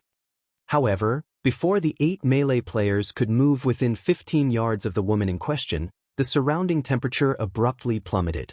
As the cold embraced their bodies, their movement speed and basic attributes decreased slightly. Chilling Field. Due to the Thunder God's Secret Lands effects, Chilling Field had been reduced to a Tier 0 skill, but it was still a domain skill, suitable for group combat. Each containing 70% of Feng's strength, 6 icicles formed around the swordsman with more than enough power to deal with the Flower of Seven Sins members before him. Sword's Orbit. Dazzling stars glittered within a 15-yard radius around Feng. His defense was far more solid when he combined the technique with his 6 icicles than when he executed it with 2 swords. Not only had his use of the technique prevented the 8 melee players from approaching, but he had also stopped the hundreds of descending frost lances. Isn't this a little too powerful? Burning Sea, who watched from afar, was astonished. He was already struggling against 3 Flowers members and the occasional ranged attack. From time to time, he even took a hit, yet despite facing 8 melee players and Diverging Phoenix's vicious bombardment, Feng emerged unscathed. The man was simply a monster. The situation even surprised Feng. He had never expected the life potion to be so effective that it improved his sword's orbit. Without it, his defense wouldn't have been nearly as solid. With Feng to defend her, Endless Scars finally finished casting her spell. Under her control, powerful streams of air shot up from the ground, each with the strength of a great lord. The Flower of Seven Sins members were forced to evade, which allowed Samsara and the others to break away from their opponents. Quick! This spell won't last long. Endless Scars shouted. Samsara and his companions shook off the Flower's members and followed Feng into the side temple. Their enemies were left to watch as their prey escaped their grasp. Just before Feng and his team could enter the side temple, a frosty sensation assaulted them. Instinctively, Feng turned toward the sensation source. Black flame, is it? Very good. I'll remember you, Supreme Sky coldly told the swordsman. Samsara and the other experts on the team shuddered when they heard Supreme Sky's declaration. For a moment, they felt as if the Grim Reaper had set his sights on their lives, which were no longer under their control. Is that so? I'll be waiting, Feng said, flashing Supreme Sky a grin. Feng had heard plenty about Supreme Sky during his previous life. The man had been famous for killing Super Guild's guild leaders many times, after all. However, since he had already ruined the man's plans, provoking him further didn't matter. Feng was no longer the player he had been in the past, and now he too stood at the apex of God's domain. As the Flower of Seven Sins members watched, Feng led Samsara and the team into the Thunder Temple's side temple.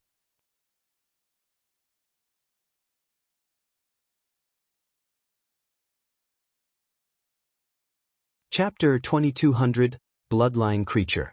As Feng and the others disappeared into the side temple, silence reigned outside of the Thunder Temple. Damn it! They actually managed to escape. Diverging Phoenix cursed. They had gone to great lengths to set up this ambush. Not even a Super Guild's guild leader should be able to slip through their grasp. However, due to Feng, their preparation had gone down the drain. If news of this failure spread, the Flower's other members would likely ridicule them. Escape? They're not out of the water yet. Supreme Sky said, a chilling glint flashing in his eyes. He then commanded, call in a group of blood guards from the main headquarters, immediately. Phoenix, you and Sand will guard the side temple. This is the Thunder God's secret land. Even if Samsara's party dies, they're stuck here. They'll only be able to leave through those teleportation arrays. Let's make sure that side temple becomes their new home. Without someone to resurrect them, players that died inside a dungeon would automatically resurrect outside of the dungeon after some time, and in the Thunder God's secret land, players couldn't use any tools, including return scrolls. As long as they guarded the dungeon's entrance, Samsara's team wouldn't escape. Having entered the Thunder Temple's side temple, Supreme Sky knew that it was no place for current players. Not only was it a level 90 team dungeon, but it was also a special dungeon that didn't provide difficult options. In other words, this team dungeon only had one difficulty rank. Based on his experience, Supreme Sky deemed that it was the equivalent of a level 90,100-man, Hell Mode team dungeon. Entering this team dungeon before level 90 and without top-tier level 90 equipment was suicidal. Samsara's party only consisted of 10 players, so their chances of survival were abysmal. Understood. Diverging Phoenix and Sand Bone nodded. Meanwhile, after passing through the side temple's entrance, Feng and the others felt as if they had arrived in another world. The hall in which they stood was full of 40-meter-tall divine statues. Although these statues were dilapidated after the ravages of time, they still emitted a faint trace of divine might. The hall contained 22 divine statues, each located beside a gigantic pathway. None of them knew where the pathways led, and the team began to wonder if they stood in an underground maze. Is this really a 100-man team dungeon? Burning Sea began to grow afraid as he looked around the colossal temple. He had felt the threat of death loom over him the moment he had arrived, and when he saw the 22 pathways, he felt as if he were looking down the maws of massive beasts. He knew players of their levels shouldn't be in this dungeon yet, and he couldn't help the powerless feeling he had once inside it. Just the idea of taking on the fully armed Naga guarding the pathways was enough of a reason to despair, not to mention exploring the pathways. Naga Guard, Thunder God's Kin, Bloodline Creature, Lord. Level 87. HP 45, 000, 000/45, 000, Naga Guard Captain, Thunder God's Kin, Bloodline Creature, Great Lord, Level 88. HP 96, 000, 000/96, 000, 20 of these monsters stood by each pathway's entrance. With their team's equipment and combat standards, dealing with one Level 87 Lord wouldn't be a problem, but taking on a group of them was a fool's dream. Furthermore, these lords were led by a Level 88 Great Lord. But that wasn't the worst part. More importantly, all of these monsters were bloodline creatures and the Thunder God's Kin. Ordinary experts might not understand these titles' implications, but peak experts like Burning Sea, who had a deep understanding of God's domain's mechanics and history, were very familiar with the power bloodline creatures wielded. A bloodline creature had inherited strength from a more powerful being, Bomb with superior bloodlines, as the name suggested. Although their bloodlines weren't on the level of archaic species, they weren't far from it. Meanwhile, being the Thunder God's Kin meant these Nagas had inherited certain special abilities from the Thunder God. With these two factors combined, these Nagas would command extraordinary strength. Outside of the Thunder God's secret land, their team would, more or less, be able to cope with these Nagas, but here, they were Tier 0 players. Even if they worked together, they might not be a match for a single Naga guard. These monsters are too strong for us right now. Our only option is to wait, Happy Art reasoned with a bitter smile. Although they had escaped the Flower of Seven Sins ambush, they weren't anywhere close to being in a safer position.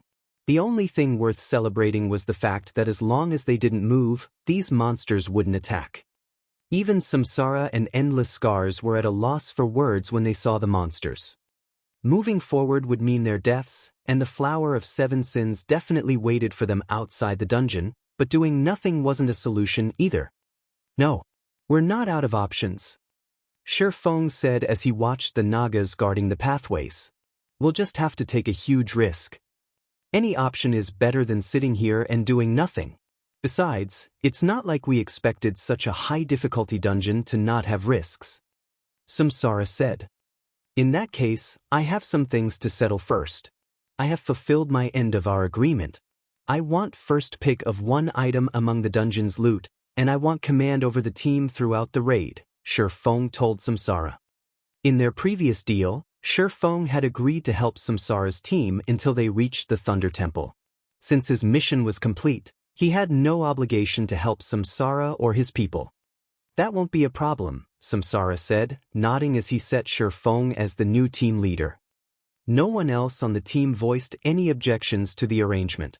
Most of them were under Samsara's employ, and since Feng had fulfilled his prior obligations, he had every right to negotiate new terms.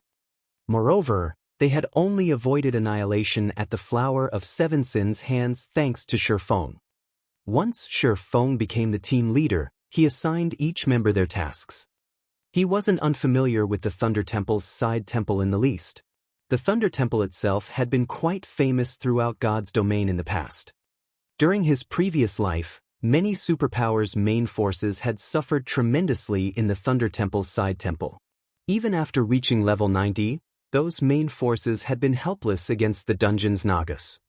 Not only were these Nagas stronger and faster than monsters of the same rank and level, but they also had extremely high lightning resistance as the Thunder God's kin. Moreover, they could command their own lightning abilities, imbuing their physical attacks with lightning-type magic damage and a certain chance of inflicting a paralysis debuff. Melee players had a particularly miserable time in this dungeon, especially MTs. Even if an MT successfully blocked the Naga's attacks, there was a chance that they'd be paralyzed for 1 or 2 seconds. To make matters worse, this dungeon's Nagas had high combat standards. 1 or 2 seconds was more than enough for them to land 2 or 3 more hits. Fortunately, the various superpowers had discovered these Nagas' weakness after repeated attempts to raid the dungeon. This weakness was the Nagas' slow turn rate.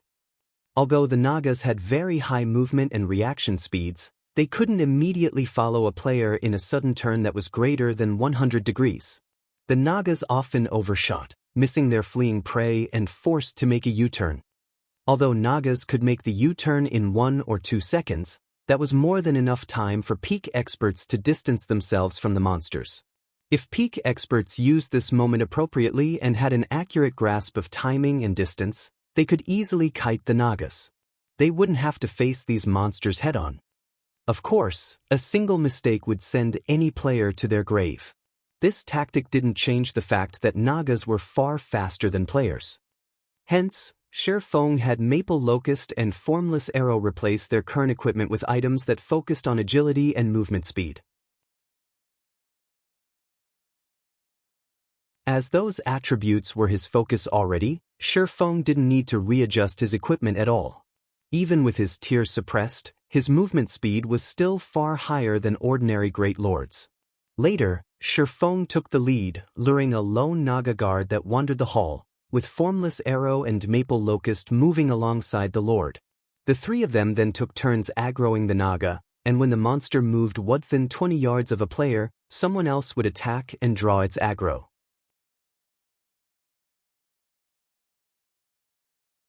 With Feng's high damage and Formless Arrows provoke skill, the team's other ranged players could attack the Naga guard with impunity.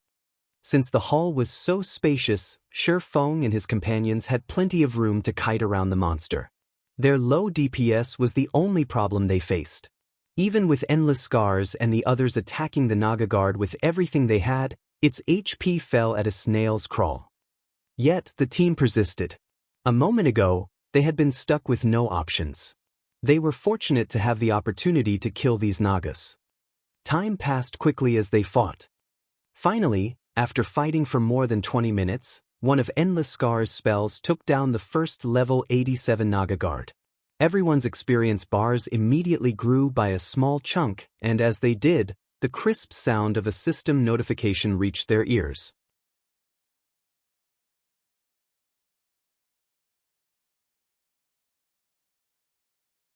Chapter 2201, Flying Levels.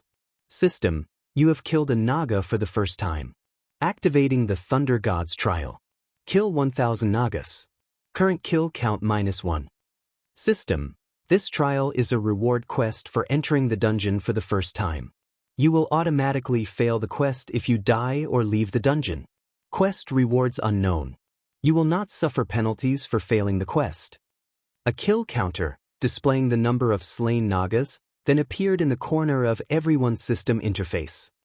Kill 1000 Nagas? Isn't this a little too demanding? Happy Art frowned as he read the system notification. They had spent more than 20 minutes just to kill one Naga guard, the weakest monster in this dungeon. They would need an absurd amount of time to slay 1000 Nagas. Moreover, this was only a dungeon quest. They could complete multiple quests elsewhere with how much time it would take to complete the dungeon quest.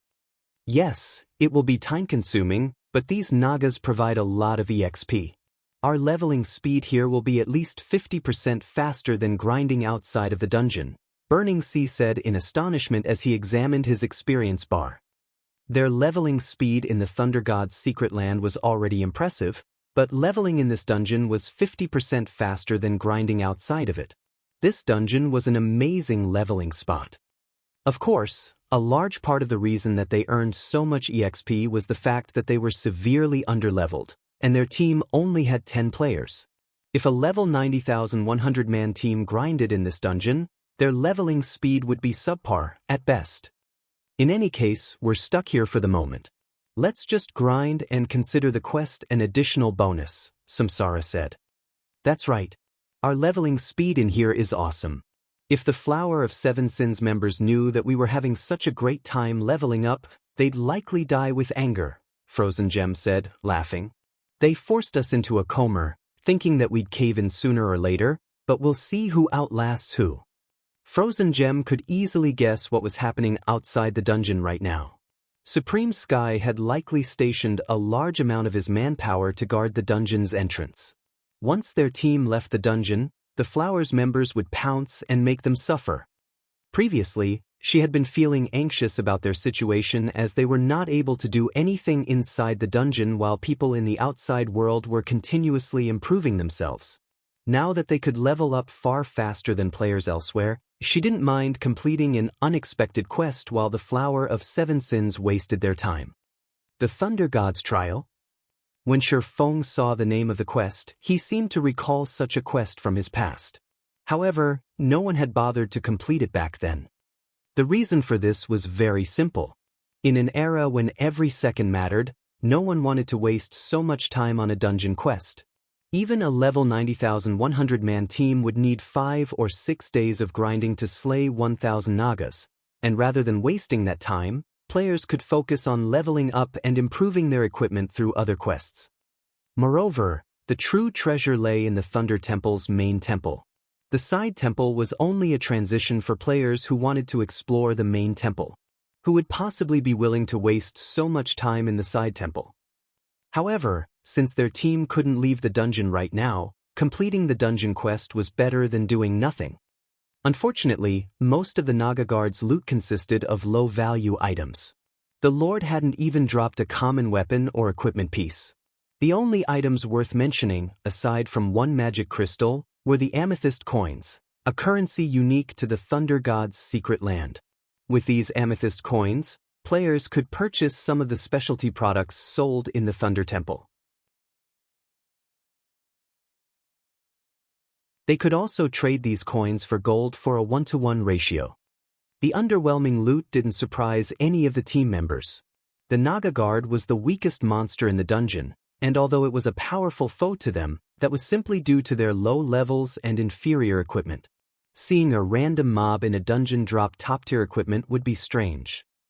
Following which, the team continued to grind the hall's Nagas.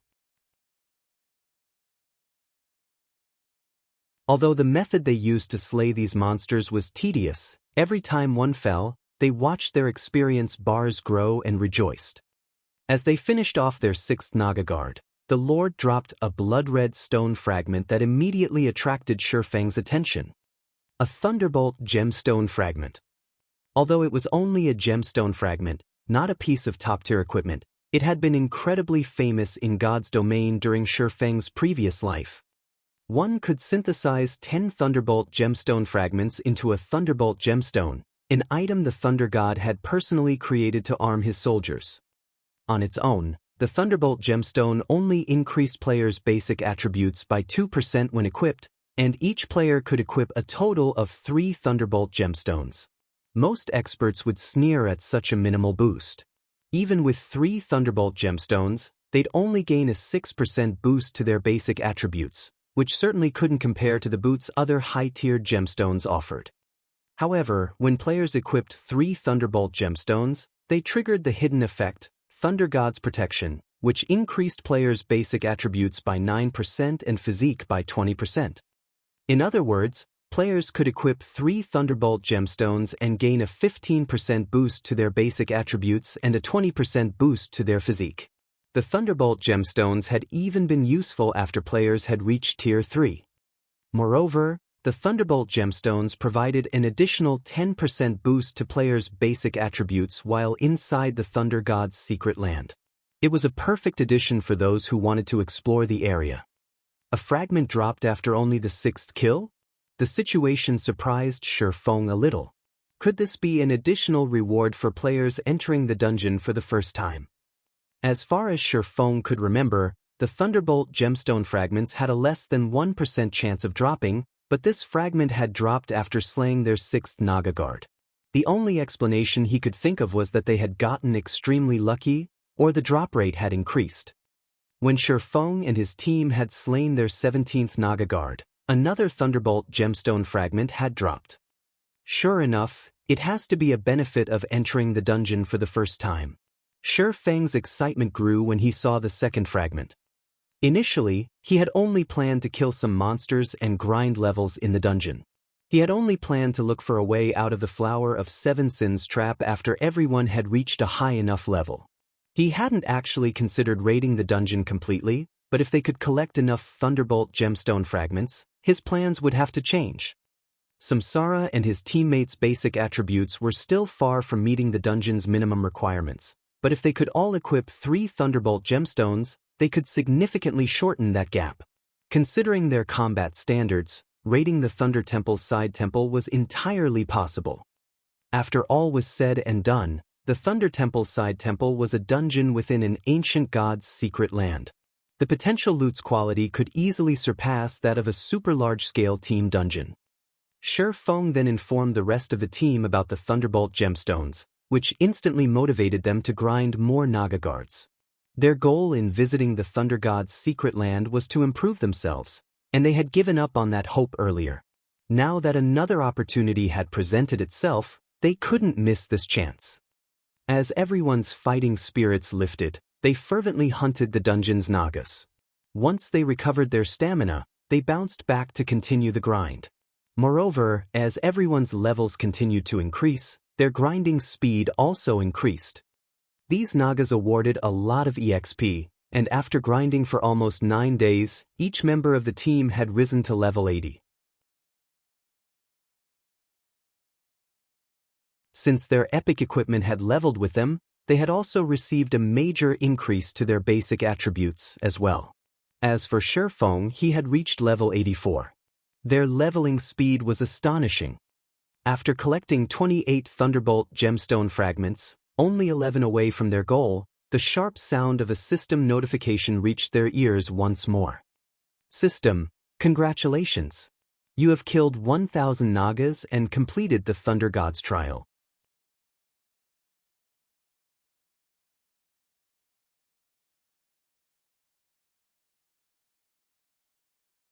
Chapter 2202, Rewards of the Thunder God's Trial. The team had only realized that they had completed the Thunder God's trial after they received the notification. They had been so focused on eliminating the Naga guards and guard captains, excited by the prospect of collecting Thunderbolt gemstone fragments, that they had pushed the trial to the back of their minds. After all, the Thunderbolt gemstones were wonderfully effective. Now, aside from Samsara and Happy Art, the 2 MTs, each team member had 3 Thunderbolt gemstones equipped, their basic attributes rising by a total of 25%. Moreover, they had regained the physique of a Tier 1 player. Since they had also reached level 80, slaying these Naga guards and guard captains had become much easier. In fact, Samsara and Happy Art could now tank a Naga guard captain all on their own. However, doing so placed a huge burden on the team's 2 healers, so they continued to use their earlier strategy to kite the Nagas. That way, the 2 healers didn't have to concentrate on casting healing spells and could launch their own attacks from time to time, increasing their grinding speed. We're finally done. When Feng saw the system notification, he could not help but feel that this quest had been a true challenge. If not for their special circumstances, they wouldn't have bothered to attempt it. It was just too time-consuming. System, you have completed the Thunder God's trial. Rewarding Thunder God's Pearl. Thunder God's Pearl, Dark Gold rank. This pearl contains the Thunder God's power. Can be used inside the Thunder God's secret land to activate the Thunderbolt barrier. The more Thunder God's pearls that are used to activate the Thunderbolt barrier, the stronger the barrier will become. Up to a maximum of 6 Thunder God's pearls can be used at the same time.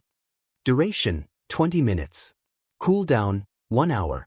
the Thunderbolt Barrier? When Feng saw the Thunder God's Pearl, an ecstatic expression lit up his face. He had never expected the Thunder God's trial to provide the very key to conquering the Thunder God's secret land. Players couldn't use powerful tools, such as magic arrays or summoning scrolls, in the Thunder God's secret land. On top of the fact that players' tiers were reduced to 0, exploring the secret land was a daunting task. This was especially true when players faced the bosses in the Thunder Temple's side temple. Normally, when Tier 0 players couldn't rely on external items, they'd reach their limit when fighting Great Lord-ranked monsters, but the weakest boss in the side temple was a Grand Lord. Moreover, they were not ordinary Grand Lords. All of the Grand Lord bosses in the side temple possessed special bloodlines, which made them far stronger than ordinary Grand Lords and a nightmare to raid. The various superpowers had only truly started to raid the Thunder God's secret land after they had acquired fragmented legendary items during Feng's previous life. Had those superpowers had the Thunder God's pearls, their teams would have been at least 50% more efficient in the raids. Fragmented legendary items had still been extraordinarily rare at the time, and just obtaining one recarrot massive investment of blood and sweat. Following which, Feng activated the Thunder God's Pearl and created a Thunderbolt Barrier that enveloped a 200-yard radius. Pitch-black lightning arced around the barrier's edges. The moment the barrier manifested, all Naga guards and guard captains suffered a significant basic attribute reduction. The Naga guards' basic attributes dropped by 30%, and the Naga guard captains lost 25% of their attributes. In addition, the barrier reduced the Naga's reaction speed by 20%. Now, the team faced nearly half as much pressure when fighting the Naga patrol squads. Amazing! I can probably solo a Naga guard now.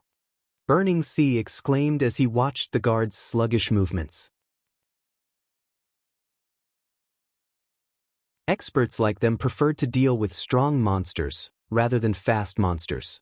Fast monsters had a higher chance of blocking their attacks, which would reduce their total DPS and prolong the fight.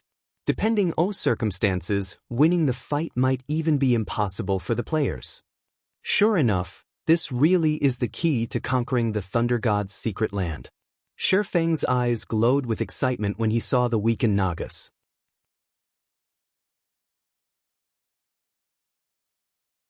Moreover, this was only the effect of one Thunder God's Pearl.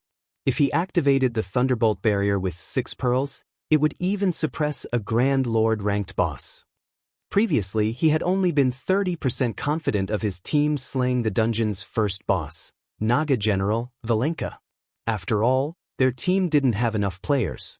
Even if every member of the team commanded extraordinary combat standards and had 3 Thunderbolt gemstones equipped, making up for the missing numbers would be very difficult. However, now that they had the Thunder God's Pearl, he felt that they had at least a 50% chance of defeating the first boss. With the Thunder God's Pearl now in hand, the team slew Nagas far faster than before. After less than half a day of grinding, they had collected the remaining 11 fragments, and both Samsara and Happy Art could equip 3 Thunderbolt gemstones. Amazing! With these attributes and physique, I'll have no problems tanking a Grand Lord. Samsara could not help his rueful sighs as he experienced the Thunderbolt gemstone's effects. He felt as if he had activated a mini berserk skill. It was no exaggeration to claim that these Thunderbolt gemstones were his greatest harvest from the Thunder God's secret land thus far. 3 Thunderbolt gemstones were easily worth more than 1 epic item. Epic items might have a wide level range, but they still had a level limit. Take the epic weapons and equipment he currently used, for example. He could use most of them until he reached level 100, but the Thunderbolt gemstones, on the other hand, would even be useful after that. In fact, these gemstones might even be useful after he reached Tier 4.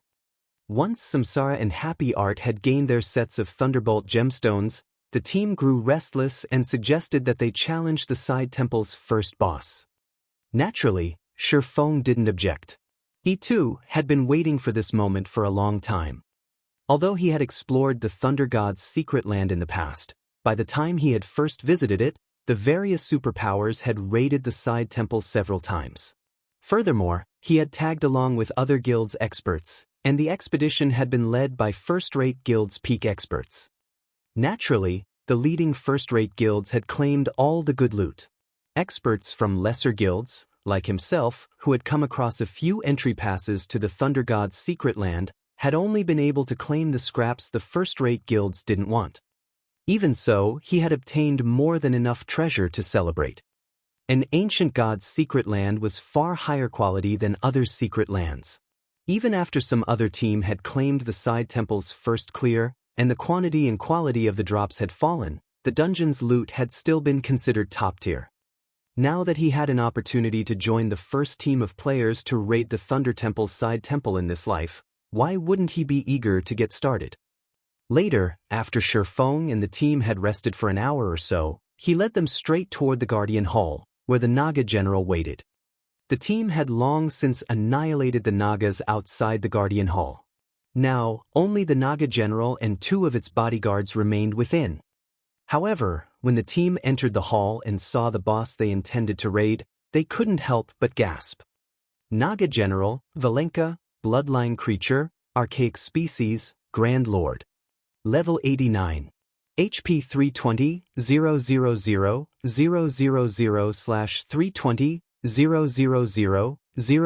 000. They are tuning in to the Passion Pages YouTube channel. We're so grateful for your support, and don't forget to subscribe to join us on this incredible journey through captivating stories. Your generosity through donations truly makes a world of difference, as it's the primary source of revenue that allows me to expand and enhance this channel for you. Thank you from the bottom of my heart for being a part of this adventure.